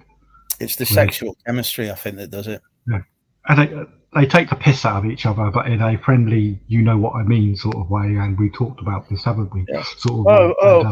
Almost convinced me that Tekken Sports is worth it. Almost, but not quite. I was in. Funnily enough, when I was watching that, I thought almost the same. I thought, fucking hell, there's some good shit going on in this Tekken Sport by the sounds of things, because these two ladies sound like they weren't confident about where they were going or what they were doing, and all of a sudden they are very confident. It's a very good advert for Tekken Sports. I'll give you that. Yeah. I wouldn't afford. I don't think the value that I'd get from them for my business model would be worth the money of their subscription. But that doesn't normally apply to everyone, I suppose. No, well, they've obviously done very well from it, so fair dues. It's like, well, Mel was heavy into it, isn't she? And again, another one that she's done very well as well. Yeah. It's the thing. Horses for courses, isn't it? The thing that they are doing that I don't do, and this is the thing that probably prevents me from doing it further, is I will sell a little bit of everything. Yeah. Everyone that I've seen do well in Tekken Sports has niched down to a particular niche, and I just get bored doing that. And that's a me thing. I just get very bored doing that. Exactly. And again, from my point of view, where I have niched down, I don't think they can help me, because I know what my limits are, and the stuff they'll say, I'll just deny. Whether they're right or they're wrong, or I'm right or I'm wrong, I don't think I would listen, if you know what I mean. I don't think my business is expandable using my business model, but it doesn't have to be, but it might have to be. So I don't know. It's one of those things. I'm quite happy to keep an open mind about stuff I know fuck all about. So it works. It obviously does work for certain people. It's evident it does, but I don't think it's for everyone. I think that's just about as reserved as I can be about my judging. Not only that, I think they're reasonably expensive, aren't they? I know it's subjective. I mean, you use mentorships, don't you, for some of your stuff? Well, believe me, the amount I spend on Discord groups, Tekken Sports cheap. Yeah, but nonetheless, you're getting value for money for what you're using. I can see. Well, hundreds of pounds a month profit. Yeah, it would be more if I paid attention, but I'm so busy. The only trouble with the group that you're in at the moment is I don't like the man that runs it. I've got no reason to like or dislike him. It's just my personal opinion. I'm not criticising his business models or ideas or his group at all. But I don't like the way he comes across sometimes, which is just my opinion. I think he could be quite blunt and nasty sometimes, which he has every right to be. Some people do take the piss out of him. And some people try to copy him and duplicate what he does, and they don't do a very good job of it, which is, I can see why people, well, like himself, can get angry about that, but I think he could be a bit more clever about that. He's obviously a clever bloke. Maybe he could be a bit more clever about the way he comes across. He has invited me several times. I have politely declined. I'm not going to, not my cup of tea for the moment. But that might change. Like everything does, doesn't it? Everything might change. Situations are fluid. Never ever nail yourself down to a specific business model forever. That won't work. Like, I think I've seen your business model change several times. It holds a similar theme, because obviously the way that you want to do your business, but I've seen that you've tried various approaches which you've enjoyed or disapproved of and changed. I get bored as well if I'm just doing the same thing. But that's part of the spectrum as well, isn't it? It's the same as me. I can find something that works really, really well. I get bored. I think, it might be working very, very well, but boy, I don't want to do it anymore because done it for too long now. But then that means change, and I think I don't like change. It's scary. So you put up your own barriers sometimes. I just right. So when I started out selling, no fucking clue what I was doing the first year or two. Not a clue. I thought I had a clue. I look back and Jesus Christ. Yeah, no clue. What a dick! What a dick! I was doing everything wrong, weren't we all? I was selling vials of mercury to the rest of the world that I'd shipped in from back in America, which is illegal I could name 5 ways. Even back then, when they would let you, even then I'm pretty sure you shouldn't have been going there. I made a lot of money. I made several hundred quid. In fact, I still have a safe search for it. But one of my mates saw me selling it and said, "You're making a lot of money from that, aren't you?" I said, "Yeah." I even spilt some of this stuff in my own house. I didn't realise how toxic it is. The word Mad Hatters. Didn't think it was. What, mercury? Oh, mercury. It's not exactly the fucking. Oh, you know, it is. Trouble is, it's a really fun stuff. It's heavy as hell. It's heavier than lead. And you have it in your hand, you roll it around, and you can't believe how heavy this stuff is. And it doesn't stick to you. It's not the mercury itself that's that poisonous. It's the vapors that get into your body, or if it does penetrate your skin. Speaking of, it's a heavy metal. It's a heavy metal. Your bodily systems cannot get rid of it, which is why people that used to use it smoothing top hats and stuff, which is what it's used for, they became quite mad because it causes lots of brain issues, and hence the term "mad as a hatter." And that's not the worst of it. Its chemical properties are quite remarkable. It's an amalgam. You get when you get a filling, for example, you get a silver amalgam, which is mercury silver filling or something like that, and then it sets into a reasonably hard, durable surface that's never going to corrode in your mouth. But it's an amalgam. It also attacks aluminium. If you get a little bit of mercury and you push it around, like you get aluminium bikes. If you put a little bit of this around, say, part of the frame, it'll eat it and the frame will fall apart. What are planes made of? I feel like I know more about mercury than I ever wanted to know in my life right now. Yeah. Planes are made of aluminium, and mercury can amalgamate aluminium at an alarming rate.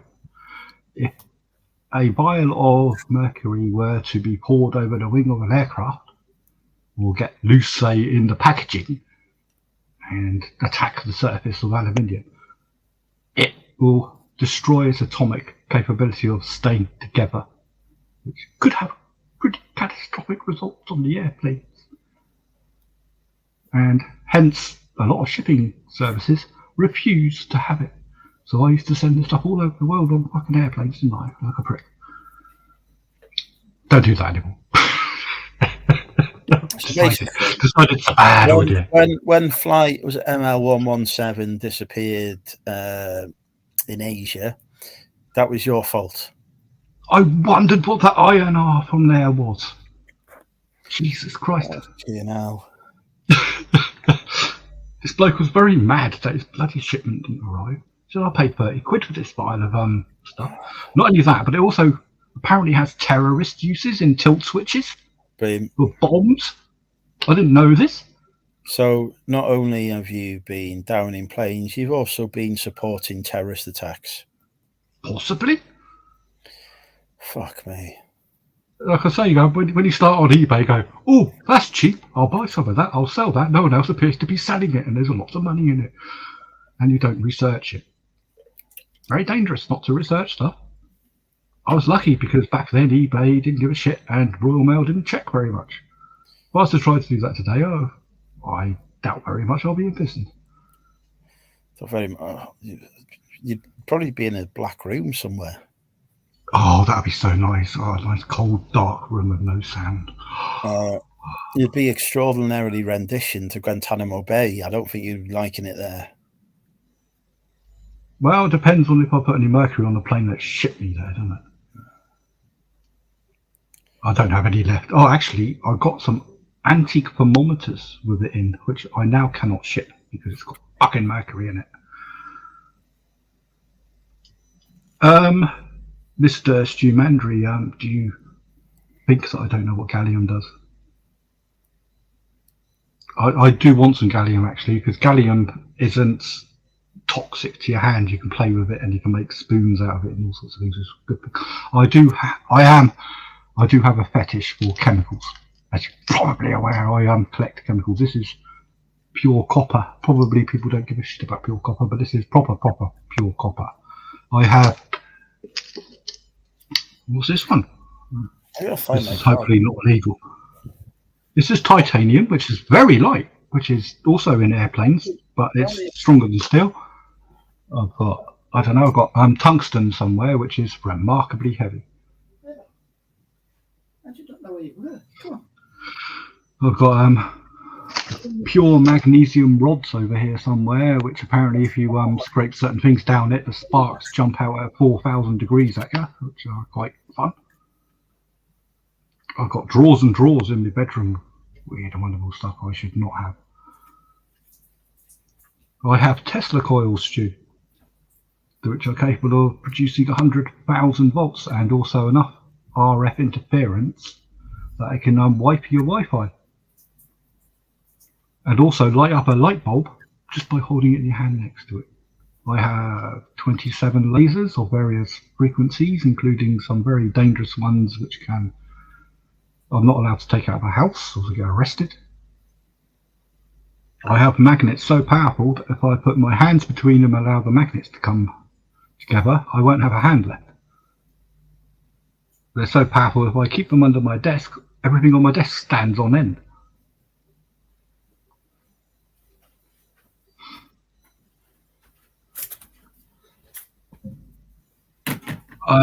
No, Neil, I don't. So some of them are very expensive or very illegal. I have just applied to get another 9 though. I'm getting another 9, Neil. I am going to build up as many of them as I can. Some of them, they're like, if it gets more than £50 a gram, well, not a gram, a cubic centilitre, then. To point out, when we're talking about grams, we are not referring to Class A pharmaceuticals. No. Neodymium magnets, I have 17,000 of those at the moment. I have them all around the place. I've got probably about 1,000 here. These are all neodymiums. They're all very, very small, but they can each hold a kilogram, despite the fact they're only a millimetre large. I have one under my desk, which is capable of holding 300k, which is about a third of a ton. You don't want to get your fingers near it, because it will kill the... I broke one once, and a bit flew off so fast it nearly chopped the finger off. You do got to be careful.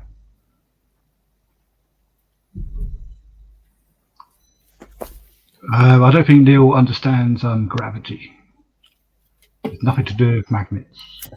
Down to Einstein's equations that govern how gravitational forces and the bending of space and stuff. No, Matt, I have been looking on eBay a long time. Unfortunately, the magnets I have and the lasers I have are anti-fanny magnets. It pushes away like viable females from me. Hey, Dragonfly.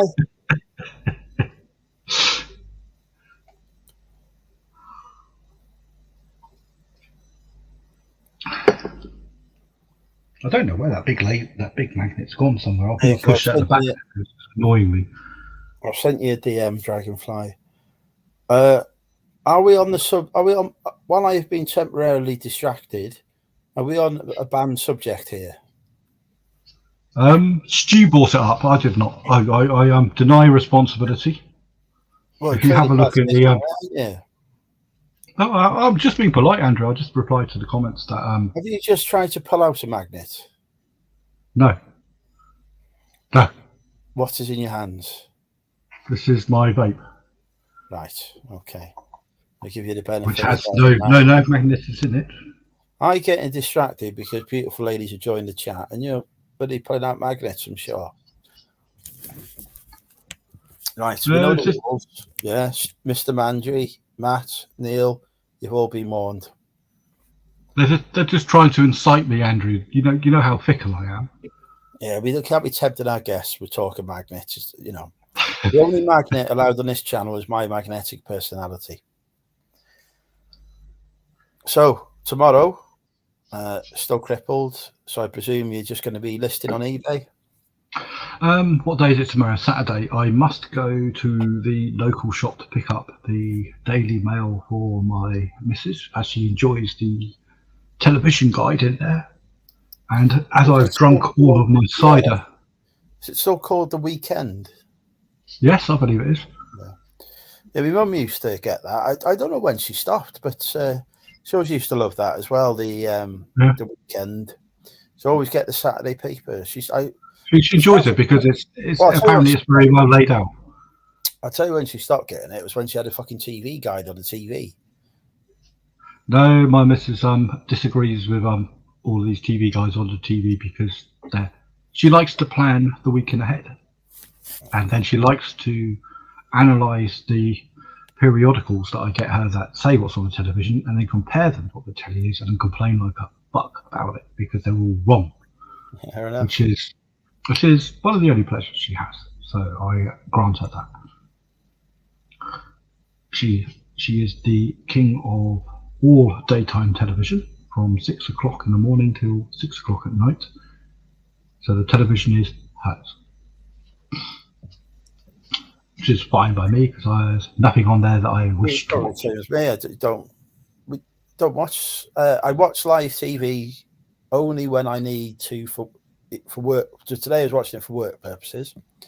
Where everything was going on. No, but if I was alone in the house, then the TV would be on, but it'd be my third monitor. I don't watch. I don't think actually analysing. I don't watch any live television. I always use streaming services for everything. However, I do have two televisions in case my lady does enjoy it. So But we're of the generation who remembers, watching live TV, and it'd been an event, there'd been a show on it. If you miss it, you're screwed. Yeah, and now we are the ones who fuck live TV. We're all over the streaming. Yeah. The trouble is, it's producing shit television now because there's no advertising. You have to pay for all your streaming services, which costs far more than a TV license.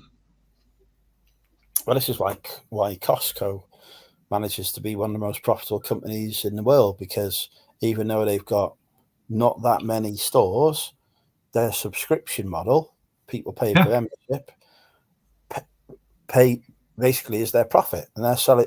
Most of what they're selling at cost because the subscription covers all their costs. I have a Costco down the road from me. I've not become a member of it because, unfortunately, none of the products there are of interest to me. But I can fully understand what you're saying. Do you not eat? If they were, yeah, but I do. But I don't eat very much because I'm a fat fuck. So the food, the drink, the clothes, brilliantly priced. Yeah, but to me, to get it from Costco's 2 miles from me, which now I don't have the van because my colleague has it because he still has some work. And normally, even if the van is parked on my driveway, I'm not supposed to use it for private bloody stuff. But I obviously do. Because even if they say, hey, you've done this and the other, I say, well, how much does that cost you in fuel then? I'll pay it. But I don't take the piss. I don't drive 50 miles in the van, that's a company vehicle, for my own purposes. Lisa has made a very good point. We do watch the football live. So this is true. Live sporting events. That's what I watch. You're right. But if someone said, I'll give you £100 a year not to watch live football, well, I'm up for that because I'm not that big a football fan. Not for £100, no. I could make 200. No, it would have to be. So TV license to you is viable, isn't it? The entertainment value that I derive from watching it is worth more than £200. Yeah. As long as it's value for money, that's what you're after, isn't it? If someone offers something for value for money, then you'll get it. But supposing there's no live TV on BBC or ITV, you probably wouldn't have a telly in your house, would you? You'd just you'd have a telly, obviously, but you wouldn't have it connected to I need one for work purposes. Business expense. No, not for that work. For actual work. Only that, it's not that much. I don't really give a shit about TV license. What was it, £12 a month, £13, £40? I can't remember. I don't even notice it coming out of the bloody bank because I've probably got about 50 quid's worth of streaming shit coming out of my bank account that completely swamps that. And I hardly watch any of that. I really should get onto one of these sites. You know, you see these sites advertised on YouTube and other bloody places say, we'll go through your bank account and we'll tell you all the subscriptions that you never fucking use and we'll delete them all for you. Save me a fortune. It's like Netflix. I used to have HD Netflix, no ads and all that because I used to like things like Stranger Things and other bits and pieces. I never used to watch much more than that. And then when Stranger Things was finished, I'd forget. I just leave it running. The lady we've all been waiting for. It's Natasha. We like. How is it that you manage to look even more attractive with every appearance, and I look increasingly like my Aunt Mildred? And myself just looks like a sun-blessed Mediterranean Maltese god. And Phil gets more deluded with every stream. That as well. That's everybody. Your sound is not quite right. Isn't it? Oh. Is your phone in a fish tank? No. It's like a wind. Sounds like it. No, I'm on my Mac. I'm on my. Someone got a wobble board going. What? Right, let me just see what. I haven't got any sounds to plug in, but my mouse has just vanished. Oh, that's there. It's on Andrew's nose. Okay, bring it down. Excellent. What a place for it to be. Couldn't see it. My eyes are tired. Well, the only option. Okay. There is something near the microphone that is perhaps vibrating. It's got to be the fan because the fan every now and then. Oh yeah, if you've got a fan going, yeah, it's the fan. The airways going past it. Yeah. Correct. If you move the fan, the problem will be resolved. All right, I'm going to maneuver myself. Okay, camera off a second. I've got clothes on, but I'm in my pajamas, so I'm going to turn the camera off whenever I've sorted the fan out. Right, here we go. It's hot as well. so we still hear the underwater. Oh, it's better. Yeah. So Perfect. I'm gonna be hot now, aren't I? I'm gonna have to drink. Have a drink. Oh my god, I can hear you. Cheers. I've got childcare tonight. I've not had any. Oh, I've only had oh, a little bit, so I'm not really. Cheers. Natasha, I love that glass. Why? 'Cause it's bit. Oh, It's it's so in my head, isn't it? He's My never pissy seen- Trust me, he's never seen anything that big in his life. I have. I used to have a glass that used to hold an entire bottle. Wasn't a But it reference was to glasses. incredibly. No, but I was just being more naive. Right, so I have to. Anyway, Okay. we have a beautiful lady guest now, so we need to give her some attention, Indeed. and not just a fucking glass. No. How are you, Natasha? I'm good. I'm really good. Had a. It's when you meet up with an old friend and you have an amazing conversation, and it kind of takes you back to how blooming far you've come in your life, or how much has happened since you last met, and ups and downs, and all the insides and outs. I'm like, oh my goodness! But you kind of plug back in as a point of reference to parts of the past, but also parts of who you once were, and when they have those situations, for example, one of the questions, like, when I used to hate this phrase, I still do, when they're like, before you love anyone else, you've got to love yourself. And I'm like, so I'm going to punch somebody when Oh, they say bollocks. Can't be asked for that. cringe. And I'm like, ugh. But I kind of get it. But, but the actual, like, summary of, when you're completely sorted on your own and you're happy and you don't need somebody else, that's the perfect time to enter into a relationship, because you don't need that person. But if there's something missing and you want someone, that's fine. But it's not like you're coming from like a desperate place so. And I was like, I kind of had that conversation. And I was like, that's really good, actually, that I'm not bothered about a relationship. I'm not aching for someone. I'm not kind of like, I'm in a good place right now. And I've been at the gym every day. I've done a class at the gym every day this week. So I've probably done about, I didn't do Friday, Saturday and Sunday, but I did plenty of exercise on those days. And I'm like, geez, I'm really going for it. I'm looking after myself. People are commenting. I'm looking better. Whether it's like my skin or whether it's, I don't know, whatever. But it's just like, it's nice. It's nice. And I've had some lovely moments. Exercise is good for you. It's good for the soul as well. Are you making dietary changes to go with it as well? Well, I've stopped eating birthday cake. Well, Wednesday I had 3. What? No cake? On his birthday. But I had, because obviously it was my birthday week, I had a Colin caterpillar and I had Colin caterpillar. so that kind of gym was cancelling out. I'm dressed as one of them. Look, I'm dressed as one. But, we have to apologise for Phil. He doesn't know how to talk to attractive ladies. I can't go in and I'm out of practice. That sounds a bit weird. That sounds a bit wrong. But I've learned how to hard boil eggs in the Ninja Foodie, because it's a fancy piece of kit and you've got to kind of get it all right. But now I've got my steps, so I'm boiling this boiled egg thing, is it like you plug it in and you put the eggs in there and you've got to pierce them and you can put water in it and it boils them? Well, you just... Is that the thing? My Asana project list, when I go in my kitchen, I'm like, right, these are my kitchen jobs to start a healthy week. And I think it's like 6 minutes on steam. You actually steam them. Yeah. It's because you put like a puddle of water in it and then you put it in there and then the high temperature steam cooks the eggs, doesn't it? And it's so precise. I've got one. The pan. There's no. I've got one. They are awesome. Bashes on the bottom of the sink. Awesome they are. So yeah, but it's just so technical. But like, if you look up how to cook rice in the Ninja, there's like 5 different ways.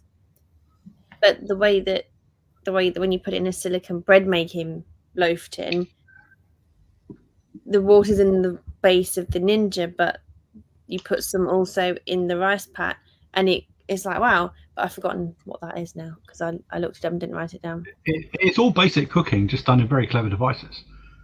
Yeah, and just so I can get the settings. But the egg thing, unreal. No saucepans.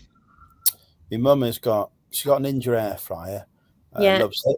a double fucking one, whatever it is. Really. So now she's got a ninja soup maker thing. I think it's a blender. It's just like it looks to me like yeah, and it heats and chops. but it's apparently something else it's called. But that not as good as the Ninja air fryer. The first attempts at making soup in it, there hasn't been any taste to the soup. Oh, that's a shame. But it may be better now. Maybe onions. No. Definitely onions and garlic.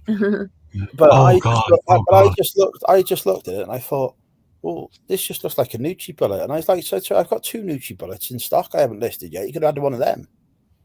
I'll buy one off you. Yeah, they are basically It's a Nucci bullet. air fryers. Godsend things. No, I use a deep fat fryer, fucking air fryer. Go for a fucking. I used to have a deep fat fryer, but the maintenance. Oh God! I and the grew up mess. with cooks from deep fat fryers. Both. I Well, love my deep granddad fat fryers. liked But And- air fryers, I'm happy with. I can bang some chips in it. It'll cook them. Sausages, it'll cook them. I put in if I want some veg or something like that, and I want them nice and crispy and dry or something like that, just to give it a nice bit of texture to add to your food. Bang it in there. Add it to your mashed potato. Perfect. Mm.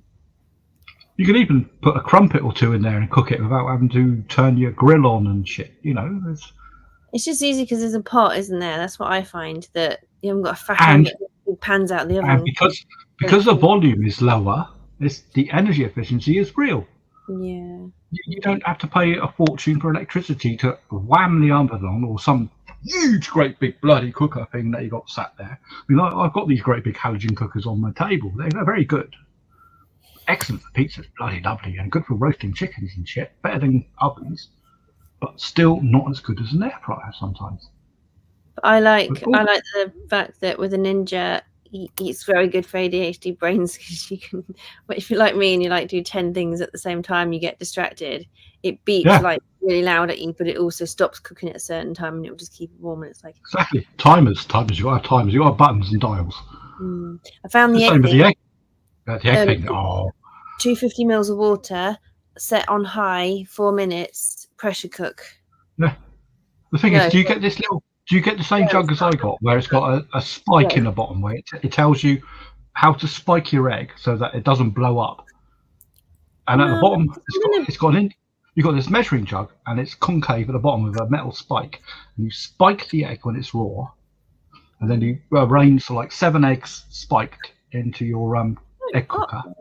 And then you fill up the measuring jug to what it says. You put that into the metal base on it, and then you put the plastic holder of all the raw eggs with the spiked holes in the top so that they don't explode. Oh, or Put maybe the plastic cover on. Yeah, put the plastic cover onto it. You then set it to, if you want hard-boiled eggs, say 5 minutes or whatever, or hard-boiled mode or whatever the model is. Put it on there, press it on, and it does it. And because the plastic cover has got a hole in it to have steam, you can get all the eggs out after they're done, put them into this bowl upside down because it's got a handle, put it under the tap, put cold water on it so that it cools the eggs down, and it makes all the shells come off really easily. So you've got now 7 peeled eggs that you can just literally eat now if you're really that hungry. Straight away, it feels so good. Yeah, exactly. Now you have to just And especially when they're still warm. Yeah. Or you can just put them in a I don't know, whatever container of your choice into the fridge. They're going to be there 2 or 3 days. Well, they're not because you're going to eat them. But it's so cheap because you just buy the eggs and a bit of water and hardly any electricity. Yeah. So that's my health kick, Andrew. I've just kind of started off with the started off doing eggs and bread at home. I know bread's not very healthy, but I'm actually trying to People say that though, but is it not? It still has stuff in it that your body needs. No, it's not. It makes you fat. It's a good feeling. It's just a good feeling to know. And I try to get the weekend so I can take some to my nan's, give my dad a slice because he doesn't want to have too much because he's got diabetes and too many carbs isn't good. My mum's on a diet. My daughter will eat it now she's off school. But I actually freeze it, put it in as toast. The biggest challenge, though, that you face currently in your life is August the 10th. I need to put it in my diary, don't I? I knew you did not know the date. Huh? You know what? That's your there's birthday, free- August the 10th. But There is the free, there is free accommodation for you here. No issues there. dear. August the 10th. What's the plan? Let me at least put something in the diary, so at least I remember to check Facebook beforehand. We are going to Wetherspoons at 1 p.m. We'll be in there for several hours. Until 1 a.m. You can drink that outside, right? No, not until 1 a.m. We'll be in there for several hours. Then we'll proceed towards the other end of Wrexham, which is not, it's like a 5-minute walk. And work our way down the bars that are there before we end up at a kebab shop and then go back to mine. And as a bonus, I won't be there because my ankle is still screwed. I stayed up till 5 the last time I went out partying, but I didn't start at 1 o'clock. It was like 7. Me and Andrew generally have a leaving time of about 3, don't we? I think 3 is the general limit before we decide food and bed. Well, it depends really. If Natasha says that she wants to go home, then we go home. Oh. You know, I'm not. I've never been one to leave the party. I've always been one to last. No. One to last. I like to be the last, even if it's boring shit party. Oh. I used to always be like, please play me another song, DJ. No, don't stop, keep going. Yeah. I'll normally at the bar say, please give you another drink, bartender. Right, calendar. Haven't even opened it yet. Calendar. Right, so what is it? A Friday, Saturday? It's a Saturday. Saturday. And it's a very easy, quick drive from Peterborough. Don't look it up before you set off. Just 4 hours. 4 hours by helicopter. It's quicker than that by helicopter. 3 hours by F-15. Half an hour by helicopter. 17 and a half days by car. It's probably about 2.5 hours, something like that. Depends how quickly you drive. Oh, we'll go back into speed limits again. Drive safely, people. Drive safely. Hasn't got much talk, actually. Unlike my colleagues that don't. Andrew's 40th.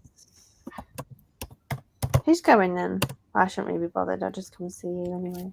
Well, so up at Andrew's party, I shan't be because I can't. So you won't have to put up with me. So that's got to be a positive point. So Sophie's coming, I believe. SB Resells. She's bringing some fish. What? She's enjoying her fishing at the moment. Oh, I haven't watched anyone's videos. I'm just a really bad YouTuber. The amount of people I see on YouTube that say I don't watch anyone's videos. Who is watching the videos? Are they random people that are watching all the videos? I say to people, I've seen this video, I've seen that video. They go, no, I don't watch videos. But you're on bloody YouTube. You don't even support your own bloody platform. I stayed up till 4 drinking in Germany. A hotel had this awful tasting, very strong bit. I've got to ask the question: why were you drinking it if it tasted awful? It's probably an afterthought. I have done the same with wine before, where I thought this is shit, but it's cheap. I'm going to drink a lot of this, and then in the morning I woke up and thought, excellent judgment, Mr. Phil. Well done. Don't do that again. And then at some point in the future, yeah, do. And you think, why don't you learn? It's because you're a dick. I think to myself. There's a pattern occurring. I've not looked at it. Right, anyway, I wanted to flirt with Natasha and he distracted me. They closed the Argos without my permission. I am the chief closer of Argos. They closed 2 Argoses in Wrexham. Well, they will do. Yes, they will do. One of them may not be closed. One of them may not be closed. It might be a dark hub. They closed 2 Argoses in Wrexham, One of them turned into a farm food, so that's made me literally thousands of pounds. The other one turned into a Smith's Toys, which has also made me thousands of pounds. Excellent. I'm glad to see our business model is working. And they opened a new Argos, which has also made me thousands of pounds. In Sainsbury's. Yeah. So having been opposed to them closing Argoses, I am now all in favour of it because the shops that replaced them have done very well for me. Thank you. Very optimistic. Natasha, to bring you up to date, I am part of the team that closes Argoses and opens them in Sainsbury's. I am the merchandiser. I'm one of the merchandisers that helps makes this happen. I did not do the ones in Wales for Andrew, unfortunately. Otherwise, they'd probably be a lot better. The one in Sainsbury's would be immaculate if we'd done it. The closures, not really a problem because they've turned into new premises. But I have closed, I don't know, 100, 200 Argoses. Opened about the same. But it wasn't your decision. You just facilitated the actual steps. No. I'm a contractor for Sainsbury's. So I'm a merchandiser that goes into. I've won awards within my company, who is the contractor, in my ability to do so. So I am probably one of the most knowledgeable. But I move shit around properly, in an OCD fashion that suits the client properly. You need to go and do Peterborough's W.H. Smith post office. It's an absolute shit. We don't have the contract for that. You need to put someone on it. Get someone somewhere and say, hey, guys, go and tender for... But unfortunately, even my Argos contract is coming to a close because they had a 5-year contract with us. I've been doing it for 4 and a bit years. Gutted. Oh, God. Is there a rewind button here? There wasn't anything to Yes, see. there is. I just thought it's just enough. It's just the wrong encouragement that you don't need. No, trust me, I need all the encouragement I can get. I've had a very hard life. I don't know, Andrew. You're looking a hell of a lot better approaching 40 than I did. I think. You are not. He's charming lately, isn't he? Well, I don't know because that's like fucking death. It's not much of a comparison to go with, is it? Wish I had ice. I've turned all my ice cube trays into like garlic sauce trays or whatever. I forgot I didn't have any because I don't drink, so I haven't got any. My lemonade was in the fridge. So what you've done is taken a useful item and turned it into a less useful item. Oh, I don't know. You know what garlic? You know what family garlic is from, don't you? Onion. It's not from the onion. Lily. It's not actually from the onion family. It's from the lily family. Who the fuck is lilies? No, but I like heard years and years ago. Natasha is correct. Don't sound surprised. You're an intelligent lady. I've got lemon. I've got ginger. And yeah. Ginger's good for you. Wait, is it lemon? Did I juice lemons? Ginger and lemon. This could take a while. And then I'm going to add some honey to it. But I'm like, yeah, but honey. Good nice food. So then every morning, do I just take one out and wait for it to defrost? I'm thinking it's probably a bit thick, and I've got to defrost it and add something, mix it all up because it might just be like, ugh. No, you don't. No, you don't. It's got more liquid. Eat it natural. Or I could put some cold water in, make it a bit bigger.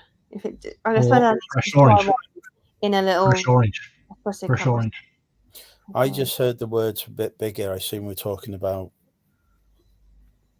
I won't say what I'm assuming we're talking about. Actually, I'm going to use a filter.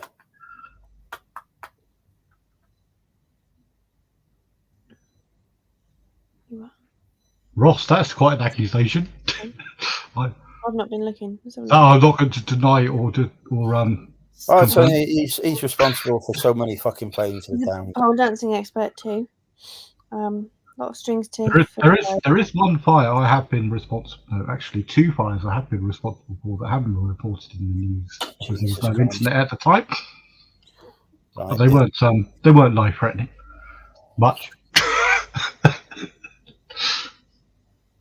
I can't believe you made me turn my fan off. I'm so hot. No, do not turn it off. Just move it away from the speaker of your phone. But it won't be blowing on me then, will it? It's a I Mac. It's a Mac Pro, so swear that filter that I'm gonna I've have to teach employed, you. it just wants to it just wants You to know- fucking completely collapse because it heard the word fucking blowing. Natasha knows a lot about teaching languages. I know a lot about teaching physics. They're a vectoring. All you need to do is have it at such a point where no airflow goes past the microphone of that you're using, but it's still directed at you. So you can have it at an angle of 45 degrees to you, for example. It'll still provide you relief. Turn the fan on, and we will tell you when we can't hear it any longer. But put it nowhere near. Well, now I'm near the end of the sofa anyway. It's like a massive sofa, so I'll probably. Or get a piece of card and go like this.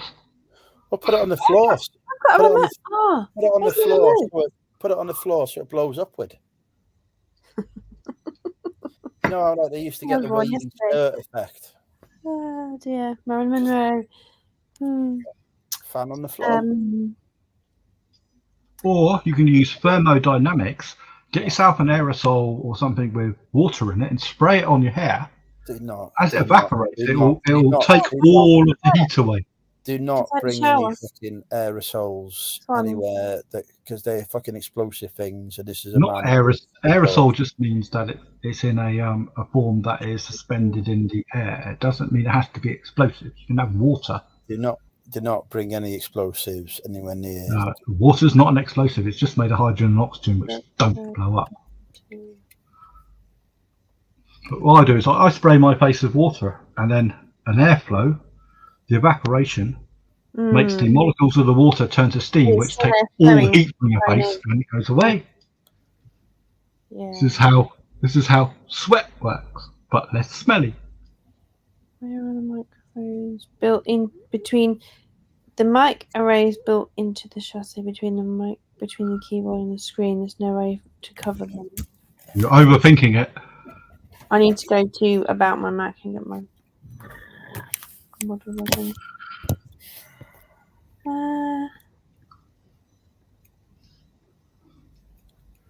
Wait, what? Oh, it predates J-Lo. Gosh, it's the Marilyn Monroe effect, believe me. J-Lo is an amateur. I'm confused. My chip's M3. I could have sworn the M2 was like the only one available at the time. The memory's 18. Like I thought. Anyway, that's just thrown me because I. Are you talking Apple? What has happened now is Natasha is seeing Shiny Thing, and Shiny Thing has distracted Natasha. It has. Oh, I see. It has.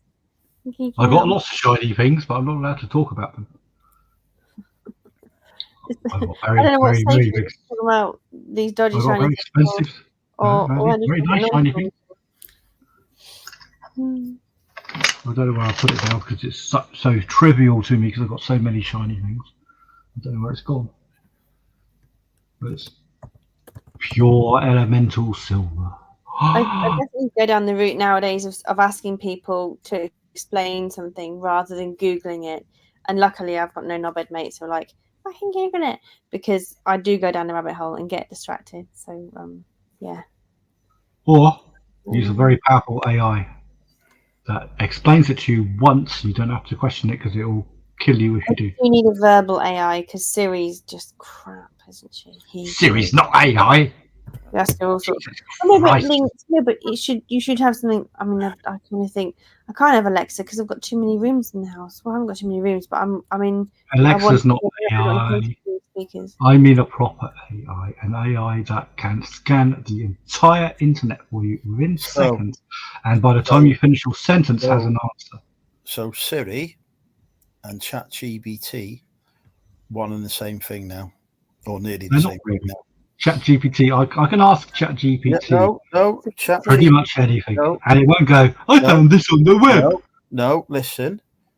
Siri and ChatGPT are merging.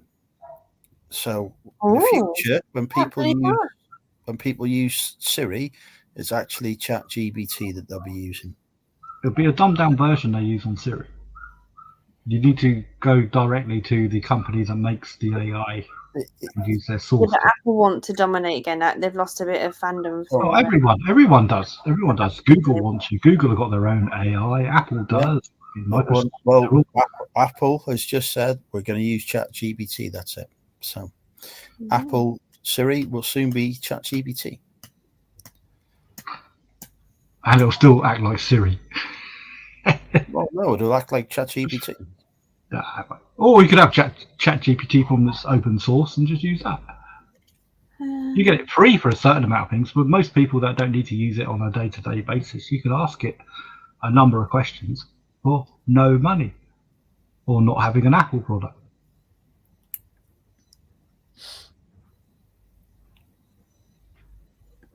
It's like asking me any very complicated question, and I can give you an answer. Well, I can't, but my mate from That's a Skynet. really simple question, Andrew. How was your day? How was your week? What have you got to tell us that maybe you've already said earlier in the show, but I missed? Start again. Sorry, I was distracted by Phil's idiocy. How was your week and your day?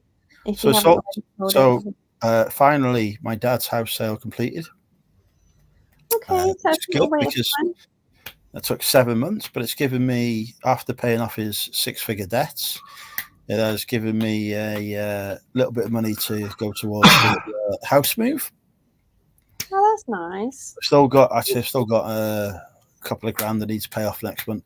But here's the thing, right? You phone up the council of the property and say, I need to tell you that I am no longer, the property sold. This is the date it's sold on. So take all those details. Yep, no problem. Great. We'll generate a final bill. Fantastic. Can I pay the final bill now? No, it's got to come to your address for you to pay it because you didn't know what your reference number was. But I said, but without knowing my reference number, you've taken my word for it that the house is sold and generated a bill and taken the details of the new person. So obviously you're quite satisfied as to who I am to be able to take that information from me. But yet when I want to pay you the money that is owed to you, you won't just do that over the phone because that means you've got to give me an amount that you're going to post out to me anyway. Computer says no. Absolute madness that was. So that pissed me off. So then I wanted to sort out British Gas. So I rung up British Gas. So it's got smart meters fitted on the gas and the electric. So first question is, can you use the meter readings? I was like, it's smart meters. You get the meter readings daily on those. You don't need that. Oh, right. Okay. Let me see if we've got the meter readings for Monday. Well, if you haven't, there's a problem. Oh, yeah, well, okay. Right. Okay. So they've gone away. They've looked at that. Right. Can I have the final bill so I can pay you? We've got to post that out to you. What the fuck is the point in having a smart meter if you've got to post out the fucking bill? So I can't pay that either. And that is after 2 days after trying to get through their fucking phone system to speak to somebody, which kept hanging up on me because I didn't know the fucking reference number for the bill. But I did actually manage to find that because I found the bill that they sent me. And they're like, oh, you'll have to go online to speak to somebody. But I fucking can't because I don't know what the fucking reference number is. And that's why I'm ringing to get the fucking reference number so I can go online and speak to you. So I've come to the conclusion that attempting to give companies money that you owe them is absolutely fucking impossible. And then they'll demand later on that you haven't paid them and that there's a charge. Well, they'll take me to court. They've already threatened to take me to court, British Gas have, on the gas and electricity on it, because it took several months to get probate. And during that time, despite the fact that I'd informed them that my dad had passed away, they couldn't take my word for that until I had probate. But then they sent me a letter saying they were going to take me to court for not paying the fucking bills. I was like, well, I can't fucking pay the bills because you won't take my fucking word that I own the house. So that was a whole other fucking load of joy I had as well. And that's why I've got high blood pressure. Right. Probably understandable. Yeah. Absolutely mental. Not only that, Natasha, I got sent a speeding ticket for a van that I don't even drive. Who have you been pimping out to then? It wasn't his Who van. have you been pimping your van out to? Wasn't his van. I work for a company that has a fleet of vans, and they have got the letter on one letter on the registration of the vans because they're all consecutive numbers. That's wrong. And I looked at this, I thought, I never even drove down that street that day because I keep records, and I have, even though Google Maps My doesn't. dad has records. We call it Captain's Log every time we set off somewhere. Not only that, my van has a fucking tracker, and also my company knows what bloody van I drive. So why they even Very phoned right. me 2 weeks ago saying the police are after you for something, and they wouldn't tell me what. Now, had they said, oh, well, apparently you've broken the speed limit in such and such an area on such and such a day, I'll be able to say, well, that's very strange because I was in a bed at the time, and you have a tracker on my van, and you can tell that I haven't been. So now I have a proceedings letter against me, which, although I will obviously win because I know that I wasn't driving at the time, I still have to spend a lot of time in admin to show this. But however, I will take a hell of a lot of pleasure in deriding some of my upper management in the company, which are completely ignorant about stuff, and deride me unnecessarily for things I haven't done by putting it in their face, which I will get immense pleasure from. So that will probably pay for it. You know how vindictive humans can be. So. Yeah, not lately, luckily. No, Okay. but I will be like picking up the letter, shoving it at my camera, taking a screenshot of it, and saying, "After you telephoned me, did you fucking bother to read the bloody registration number, etc." You know where it goes. But see, I have been proved right, you've been proved wrong. Juvenile actions that us men do. Well, that was a fascinating story that I've already heard several times tonight. Yes, maybe again later. I can't find the picture of where my earphone microphones are, because when I had just a regular MacBook, I occasionally, because whenever I used it, it would be on my lap, and I would sit with my hand just next to the like shift button on the left, and it was just that one tiny little hole, and you put your hand over it, and it's just so much fucking innuendo that I've just heard in those like 30 seconds then. And I didn't even detect it. Normally I kind of almost, I don't filter it, but I'm able to kind of pick it up just after I said it and go, ooh. But yeah, I didn't.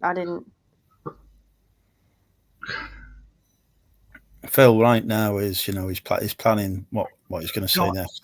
No, I'm not playing what I'm saying next. I'm planning my retribution. Oh my god, that sounded. Oh my.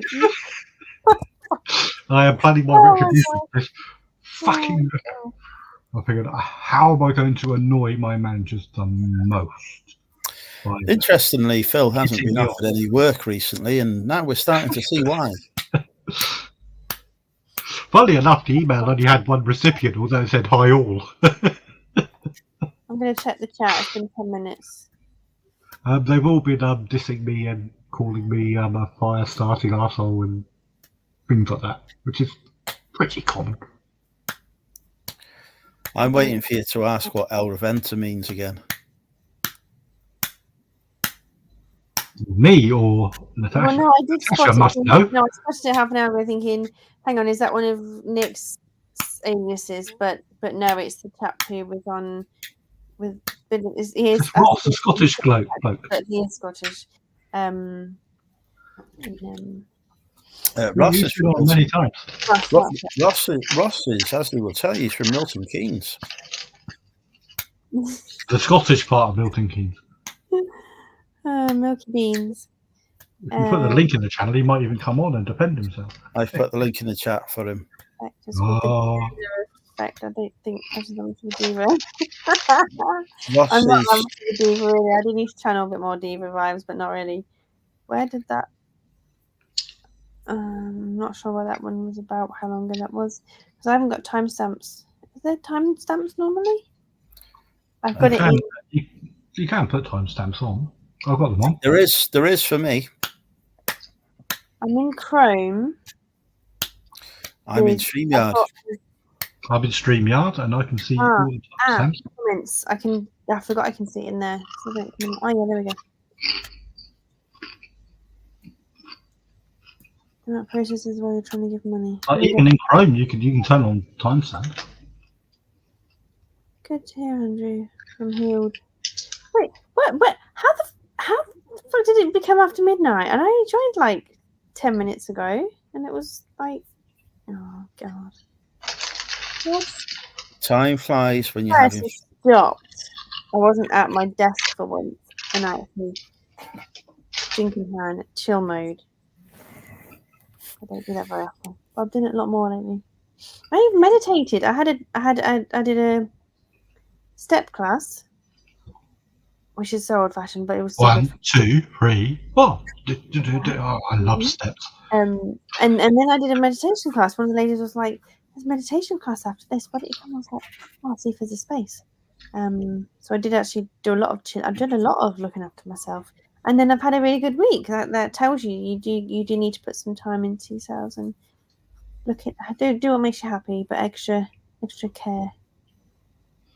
Do a few. Oh, I even had a 4-hour spa session yesterday. I did 4 hours including class. What class? I can't remember what class. Don't ask me what class it was. I can't remember. Oh, that was the step and meditation. No. Right, focus on one thing. When we were That's it. discussing meditation, I was about to come in to say every time I used to do meditation class, I used to fall asleep. Yes, and someone, I nodded twice, and I was like, "Whew, feel a bit fuzzy here." But someone was actually snoring. Yeah. I thought, bless them. Oh. The only thing I find in meditations online, and then by the time they finish, but we're normally sitting up, so there's no way I'm going to be like snoring or whatever. Or if I do, they've never said. But I've never gone properly asleep. I've just kind of zoned out. I've been spark out. I've woken up on the floor. Have you? Every time I went to guided meditation classes, I'd be asleep in 2 minutes. Done. So I've never. The only thing I've gained from it is the fact that I can fall asleep anywhere. You're like a cat. Well, if I want to sleep, I meditate for a couple of minutes. Job done. The only thing I find wrong with meditation is every time I meditate, I'm supposed to feel the force flow through me and the midichlorians, and I don't. So I don't do that because I do not want to deny any Star Wars. What you've done there is confuse Star Wars, which isn't real, with Buddhism. Oh, it is. Which is. What do you mean Star Wars is real? It's been all over Netflix. No. I haven't read half the chat. So I'm getting confused. And now we've lost Natasha because you've interrupted with your Star Wars analogies, and then she's got fucking distracted. I was like, I've got no idea. My lightsaber doesn't work properly or anything. Merch by Amazon. Bill Clinton younger than Trump. Right, let me try. Have you seen my lightsaber, Natasha? Oh God. No, really. I am the only man who is allowed to make sexual innuendo to Natasha. This is not an innuendo. This is not an innuendo. So much less. I do have a lightsaber. It's much more tasteful, as Andrew's how he says it. It is actually a weapon that I am not allowed to take outside the house. I will be prosecuted if I do. It cost me 400 quid, and is it what? Is it like a laser? Would you like me to prove it? I can't. Don't take the light out. If it's a laser, find somewhere to shoot it where it's not going to cause immense damage. The stapler. There we go. Right. Lightsaber is on. Can you see See the? No, can't see a thing. Can you see smoke? Can you see smoke emanating from my? Yeah. There we go. It is indeed a lightsaber. It's very powerful. I feel, Phil. I now can't see anything. If ever there is a zombie apocalypse, the stapler doesn't work now. Your house would be the place to go to tool up. It would you indeed. Have a lead chamber that's strong to support those. I tell you what, the sales of those nail guns that I was mentioning earlier will go through the roof quite quickly, wouldn't they? Good evening, Ross. You look like you've got about 5 layers on. Is it cold in Milton Keynes? Turn the screen. That's a sun hat. And what about the fleece that's beneath it? The fleece? You're in TikTok mode. You look really wrapped up. Yeah, you do look like you've got like a hoodie on. Is it a shirt with a collar? Yeah, it's a shirt. It's a shirt with a collar. Yeah. You guys are in. Oh, now We don't do colours on this channel, Ross. We don't do colours here. See, no collar. Yeah, sorry, fella. I got a bit satirical. Sorry. I don't care. I don't know what I mean. Sorry. You can say what you like, Ross. I'm more of a duck's back, mate. You can call me every Oh, arsehole sorry, you want. I'm not going to get done for libel then. No, I think most of it's true, so you quote me. Some of it is a lot more truer than you think. All I will say is Phil has got a lot of weaponry. Yeah. I'm not in a position to deny it. It. Yeah, I'm not in a position to deny it. Hmm. Well, If the bomb squad came round my place, they'd probably go, "Ooh, we can equip ourselves." Well, the thing is, they probably do have enough on you to do you under the Terrorism Act. It's whether it'd be in the public interest to do so, which I don't think it would be. I don't allow any of my stuff to fall into the hands of anything like that. you were just telling me how you used to send mercury halfway across the world to random strangers, and how that could be used naive. as a trigger device in bombs. So don't tell me that you sit there. I don't allow I was myself. naive. I was naive at the time, which is what I was making the point of. That I didn't know the various uses of some of these substances that you can use. But there again, you can make anything. In the diary, didn't I can turn your scooter into an incendiary device. Is that for fucking Al Qaeda supplied by you? Andrew sort of. No. No, that is slander, insofar as I have no intent. Is it going to be like Back to the Future, where he sells the terrorists that uranium and then they don't like it? Wrexham. You don't remember in Back to the Future? I was trying to refer to the reference to. I'm just trying to work out what Natasha has got currently distracted by. I didn't get as far as putting your bash into the diary. I'm just.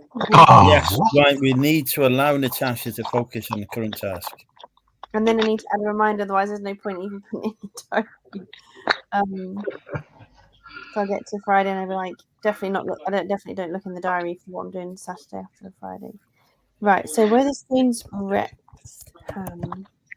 will calendar pick that up, or I have to disappear into Google Maps? It's not come up. Ross. It's I called do the have some radioactive stuff here. The Ellen Blue Loyal. That doesn't sound right. I'll type it in the chat for you. Well, to be fair, Phil, most houses in Aberdeen have radioactive stuff in them. Granite. And that's just radioactive. I'm talking about something that's a little bit more powerful, and you probably have it in your house as well. Do you have a smoke detector? Yes, it's got thingy. Is it radium in it? No, it's got American in it. It's got Americans in it. Bloody Americans get everywhere. American is incredibly radioactive. It's got a very small source on it. How they work is there's a gap between it and a detector, and if a smoke particle goes in there, then the detection rate goes down, and it notices this through a microprocessor and assumes there is smoke in the vicinity and then sets the alarm off. However, it's still radioactive. Very. You get a Geiger counter, even a cheap shit one. It will go batshit if you put it near a smoke alarm. Why does mine just go off fucking randomly? Oh, it's well. Because particles go into it that probably trigger it. It only has an algorithm. If it says if no particles are in the way, don't sound the alarm. Particle in the way, sound the alarm.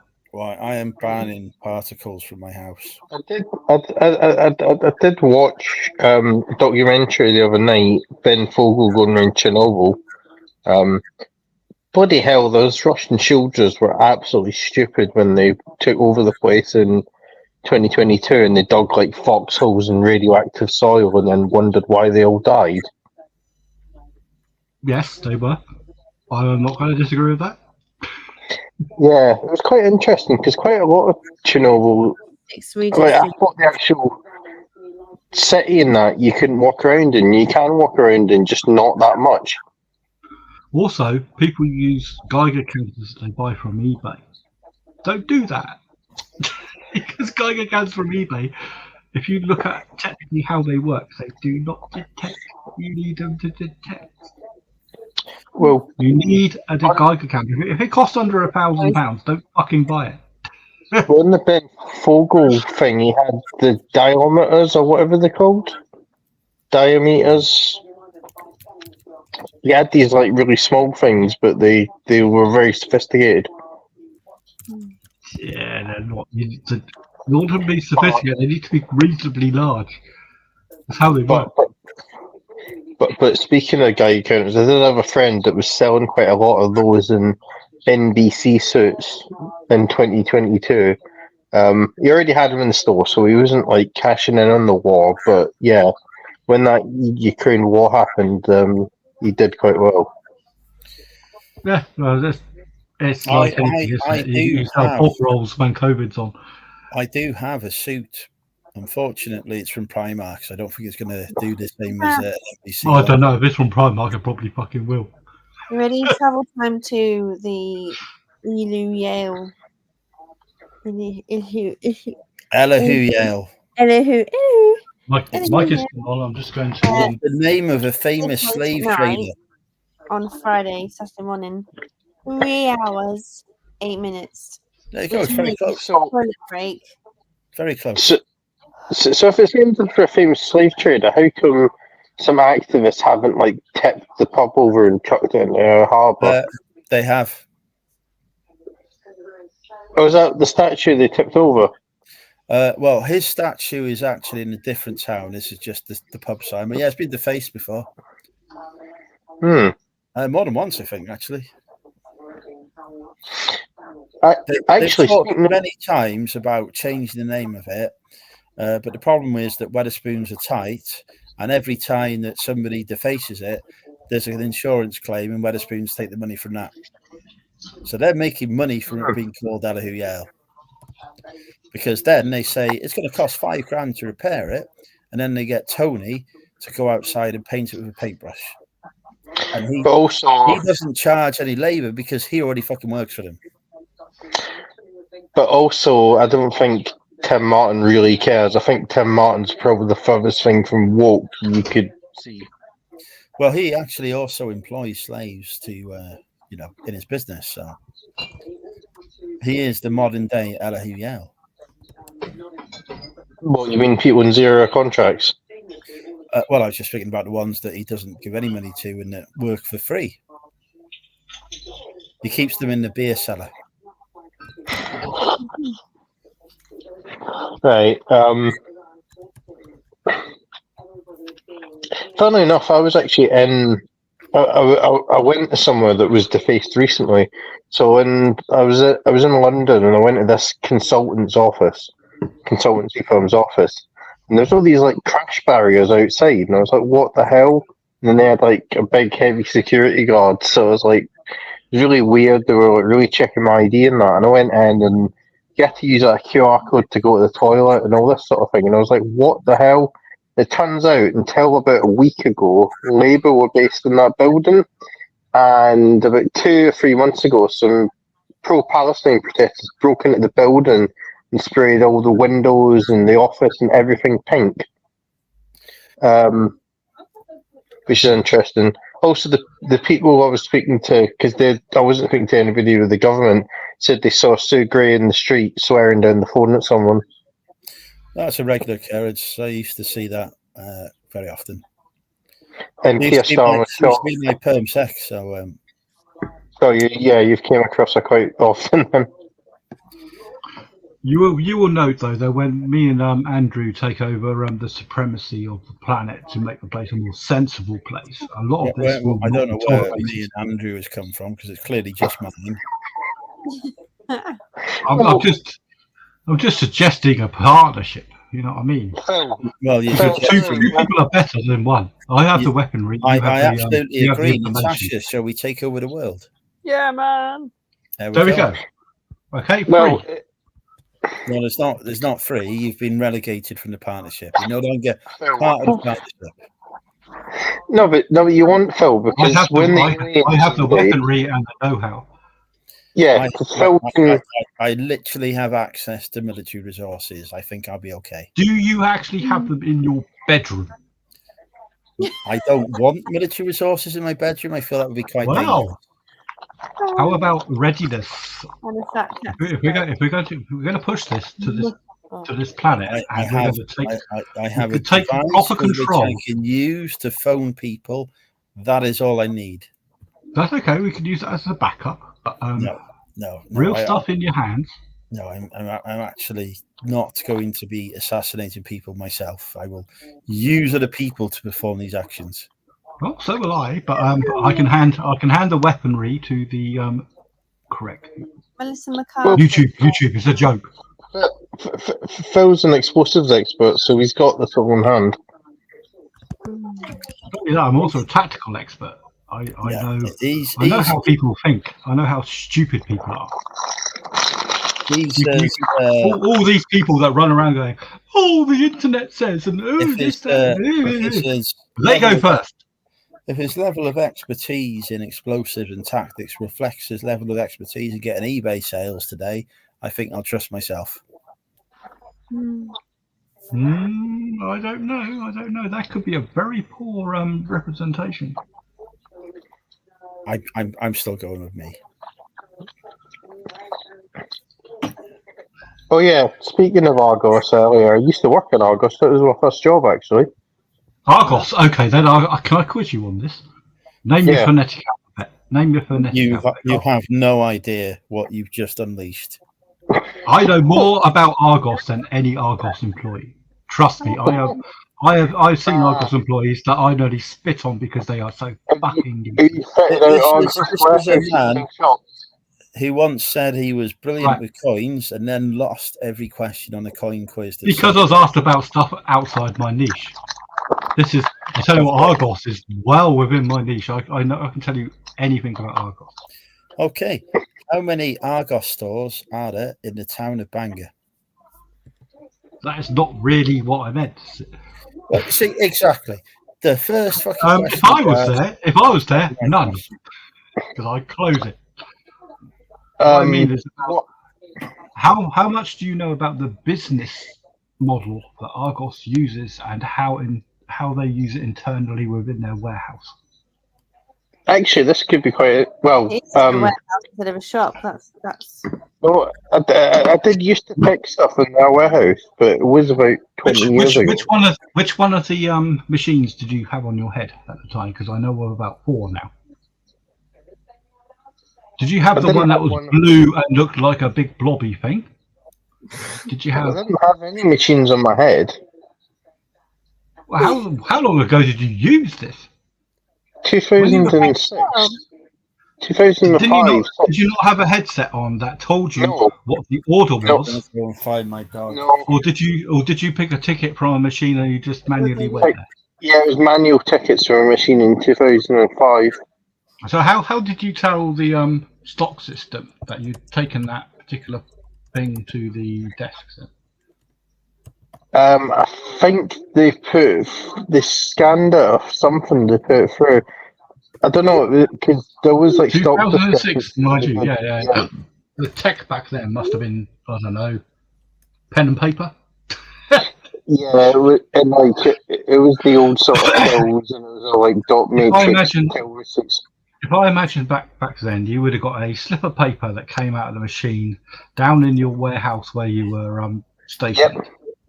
And it would have had a 4-digit code, which would have given you Alpha Romeo 75 or something like this. And you go to that shelf, and that shelf would have that item on it. You'd then have to physically pick it from that shelf because there's more than one item on there. Am I correct? Yep. Tick-toom. There you go. See, I know Argos. These days, it's a lot more complicated. But the amount of stuff they have in there at the moment is fucking ridiculous. It still works at the same basic level. Argos works still today. The only reason Argos exists still today is because their original business model was very, very sound. It was the first online sales site, and it was the first catalogue go pick it up site here was first in a lot of key areas. They were very silly along the way. They could have still maintained it, but it still exists today. Oh no, yeah. Like the thing is, like recently I bought a tablet and I bought it from Argos because I could go and actually physically get it and pick it up. And Do you know how that works now? Do you know how that works now? Because because Sainsbury's have taken Argos. If you want the historical, because if you look at the historical way that the retail industry worked for that, Kingfisher Group used to own B&Q, Argos, and Sainsbury's. Yes. A long time ago. Yeah. They then split into their three separate companies. It wasn't B&Q they owned, it was Homebase. Homebase, sorry. Yeah, you're correct. Yeah, Homebase. Yeah.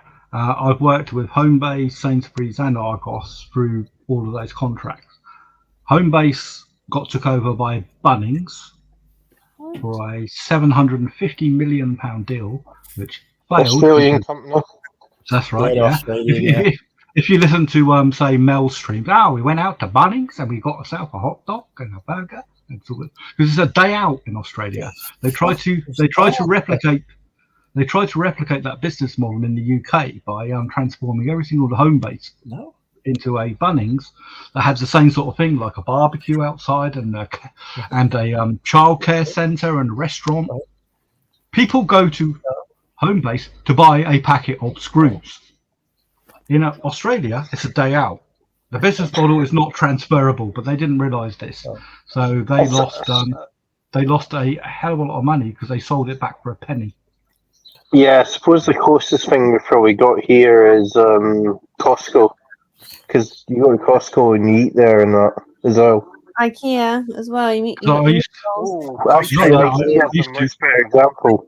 Costco. I used to work with the liquidating companies that took all the other home bases that just failed after this, and they just liquidated all their stock, and we were selling it off for fucking silly money. If I wasn't reselling at the time, it's so annoying. If I was reselling at the time, I had resellers that I didn't know were resellers coming in the shops at the time, and they would just take photographs of the stock, run home, list it, and literally take orders, then run back in the evening and pick all their stock, and then just fucking post it. They just put labels on it as they're going out the shops. Oh, well, fucking hell. If I'd known that at the time, I would have made a fortune. Would have been good for Amazon as well, man. They may well have been doing that as well, but I used to, especially around Christmas, I was closing a clearance centre in somewhere in Kent somewhere, and we literally had about 1,000 Christmas trees, artificial Christmas trees in boxes, and they were selling them like about 70% off, and the next day they'll be 80% off. And this man went in there, eyed up how much stock was there, and made a guesstimate and a risk, went home, put up a listing, and whatever sold, he came straight back, just got them with the labels and stuck them on there in front of me. I'm watching him going out the door. I said, "What are you doing there, then, boy?" He says, "I'm on eBay. I'm making a fucking fortune, I am." And I said, "Fair play to you." I said, "I'll tell you what," I said, "if you're making a fortune, I'll tell you what's going down tomorrow." Because I had all the list of all the how the stock's going to reduce. And I said, "I'll tell you what's going down tomorrow," and all that. And I thought, but this was long before I was actually doing reselling myself. And I thought, you lucky bastard, back then he made a fortune. But He's even then coming the thing is, he's buying very all the different fucking now. screws for £1 or something like that.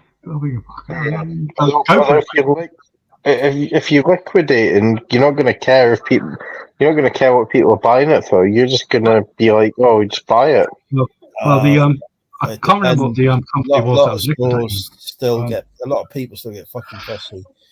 Oh, you can only have 2 of this or 3 of this because you're buying it. No, the company I was working for wanted the stock cleared, but they wanted to make as much money as possible. So they had a sliding scale of discount. And so basically, you're it's like making people see if they're going to come in and buy it on this day, are they going to risk it's going to be cheaper in 2 days' time? One of my merchandising jobs for that company was I was in front of the window display and I was taking down posters that said 30% off and putting up 40%, 50%. And it was up to me to say, which range of products do you want me to advertise the most at the moment? Which ones do you want me to try and clear? And I also had to go through the entire store and do all their point of sale stuff, trying to highlight all the stuff that was going down at a particular price. Like I say, I've been in a retail trade a long time. It gives you quite a good insight if you're going to resell, because you know how the retail in general works. You get an idea, don't you? Yeah, I did work for Tesco for a few years, although it was more food retail. It doesn't work for a lot of people. The trouble is a lot of high-end people in companies don't understand retail. They're just bought in because of a particular reason or something, and they don't understand. This is when they get liquidated. But the liquidating companies do know what the hell they're doing. And all they'll do is they'll buy your company. They'll buy your company for a silly amount of money, and they'll make a shitload. Yeah, because I mean because that's the thing. Like Timson's were kind of saying, because they've got quite an interesting business model, but they view head office's role is to support the people in the store. The people in the store are best placed to make decisions about what sells, how they know their business. Because the problem is quite a lot of like CEOs and that basically just get high on their own success and are completely sort of cut off from reality. It's always been the case. It always will be the case. There is a certain cut-off point of common sense where people just don't understand, losing money from throwing money at stuff that doesn't work. Like you say, salaries to high-end people in businesses that actually don't know what they're talking about. Some of them do. Some of them. You put a CEO into a certain company that says, "Look, you're doing this completely wrong. This is how you got to do it. Change your entire business model right now. I'm in charge," and it'll bang off it flies. Sometimes it doesn't. Most of the time, they're just there, like you say, for the money. So I've got a proven track record. Put me in charge, and I'll just sit in my chair. Yeah.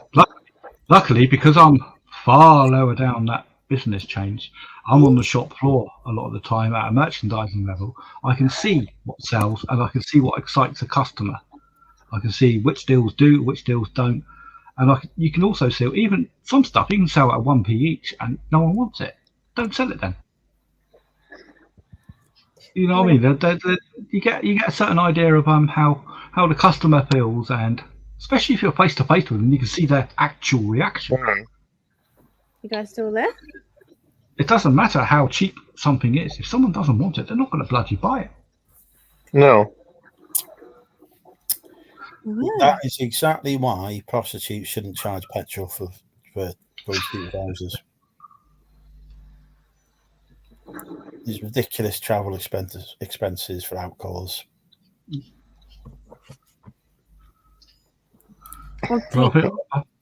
I've been in. I think it's a business model you probably understand, then, Andrew.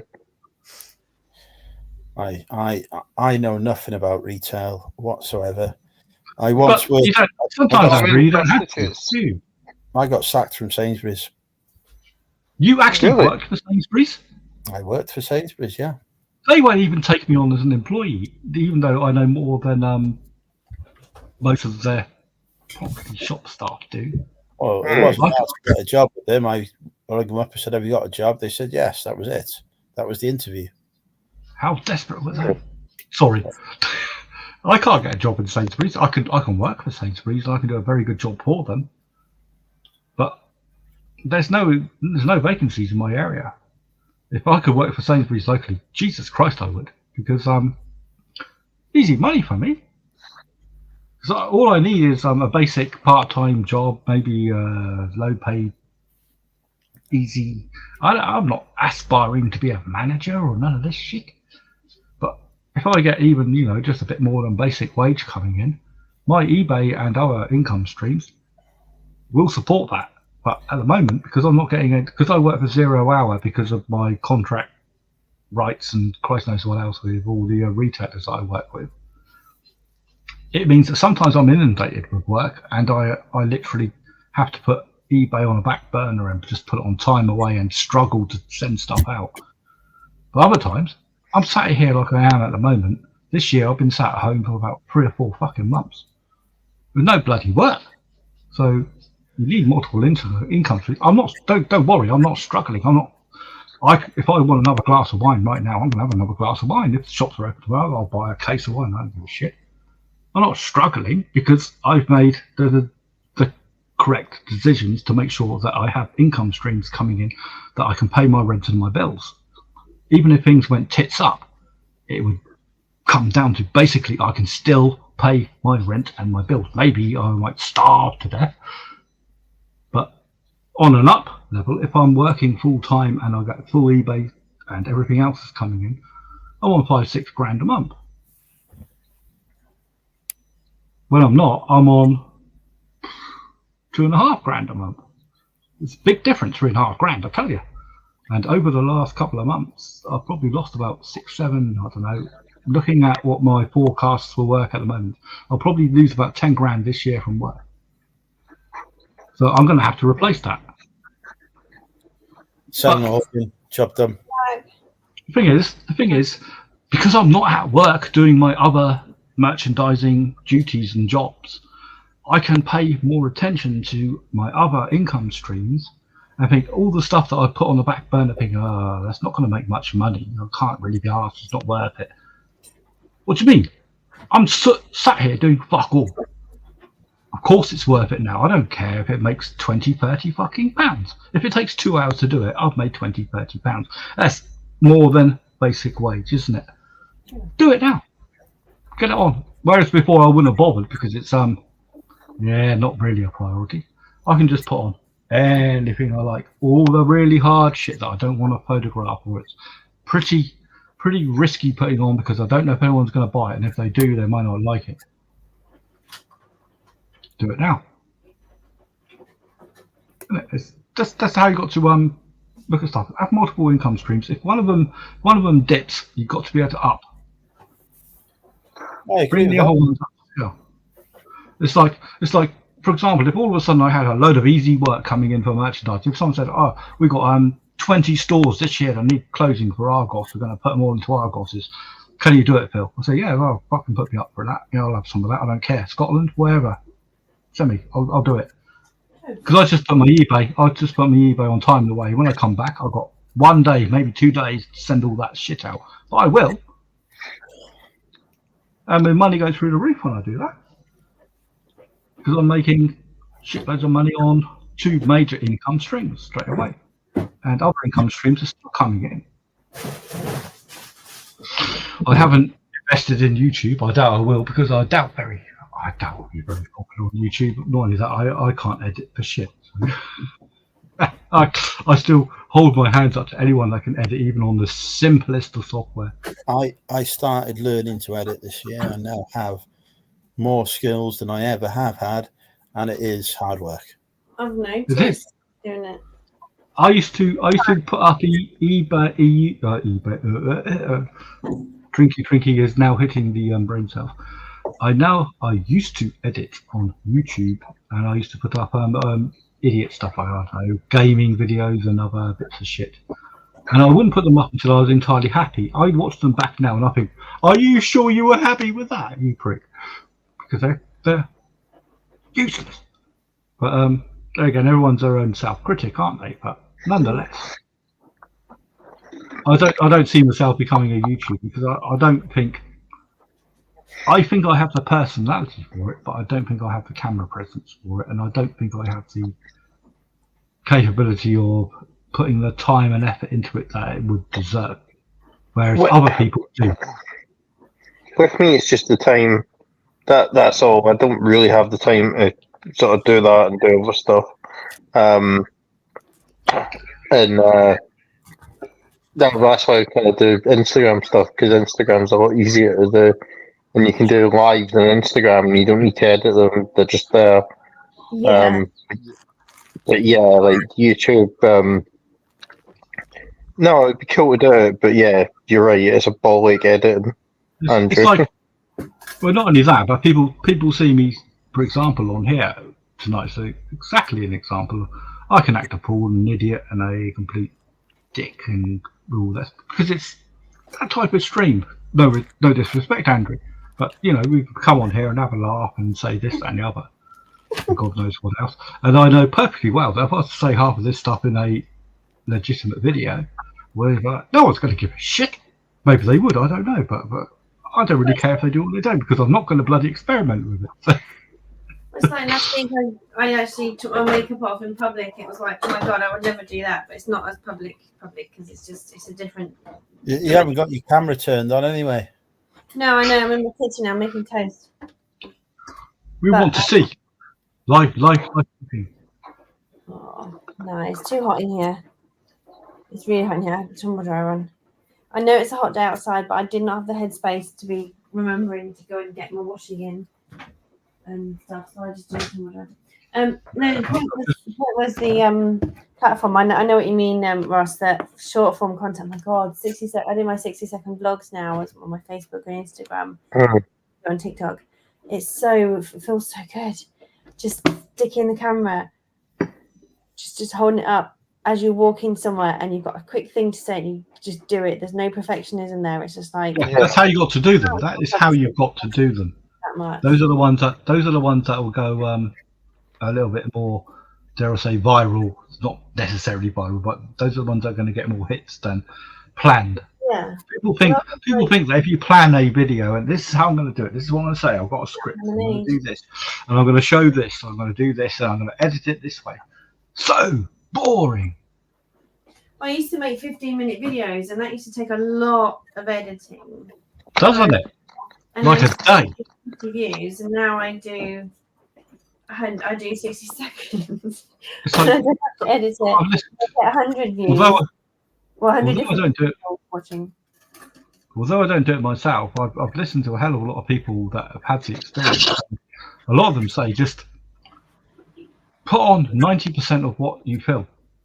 Even if some of it is a bit, sus, or you make yourself a little bit look like a fool or something. People appreciate that. Obviously, edit out all the superfluous bollocks that is irrelevant to the video. Because that is me. Yeah, people want you.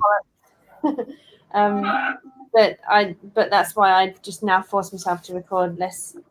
Not content that's not so long. Not only that, but it cuts your editing down if you put in more of you, because you don't have to edit it out. Well, people appreciate it. Edit the ums and the ahs, and it's like, I'm gonna be. You can go too far, and it's like, well, you are who you are at the end of the day, and you hear your ums and ahs more than other people do. And I haven't heard you say and ah once now, and now I'm going to listen. No, but I just did now. I just didn't have that conversation. That's because so you conquered it. So you conquered it. She's in a relaxed environment where she feels comfortable.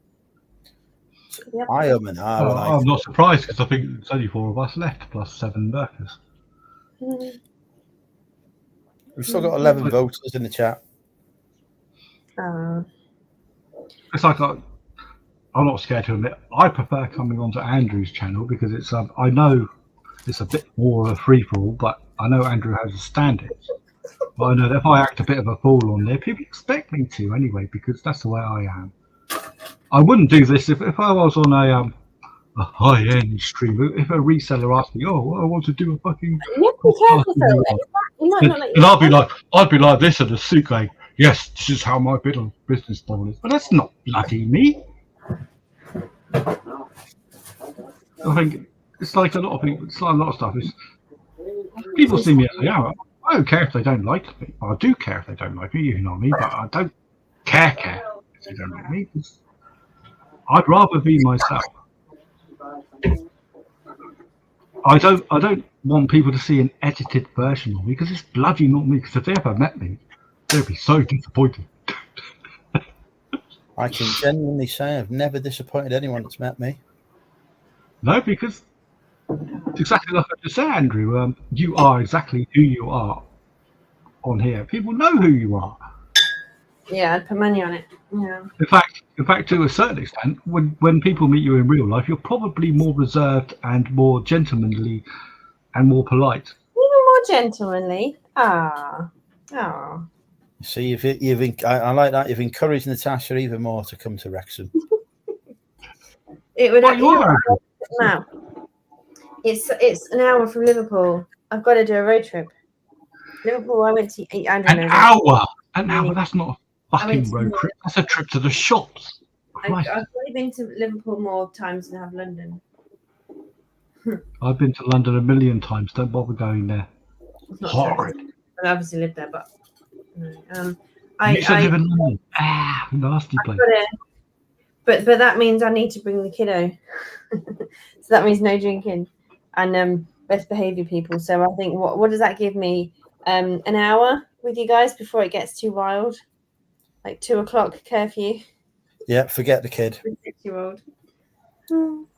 Abandon the child somewhere. 4 hours on a Saturday to drive up. It's gonna be longer than that because I can't do what we're doing hungover and wear nappy all the day, so I don't have to have a wee. You have to pull over. Natasha, the question you need to ask yourself is, how many times a year am I 40? Only once. Only for a split second, really. Time with me for my 40th birthday. I didn't do a special thing on my 40th. It was just celebrating being free. Yeah. I didn't even think about the 40 thing. It was just a birthday. Sorry, it's not about me, it's about you. So what are your 40 goals? Well, you're on the list, don't worry.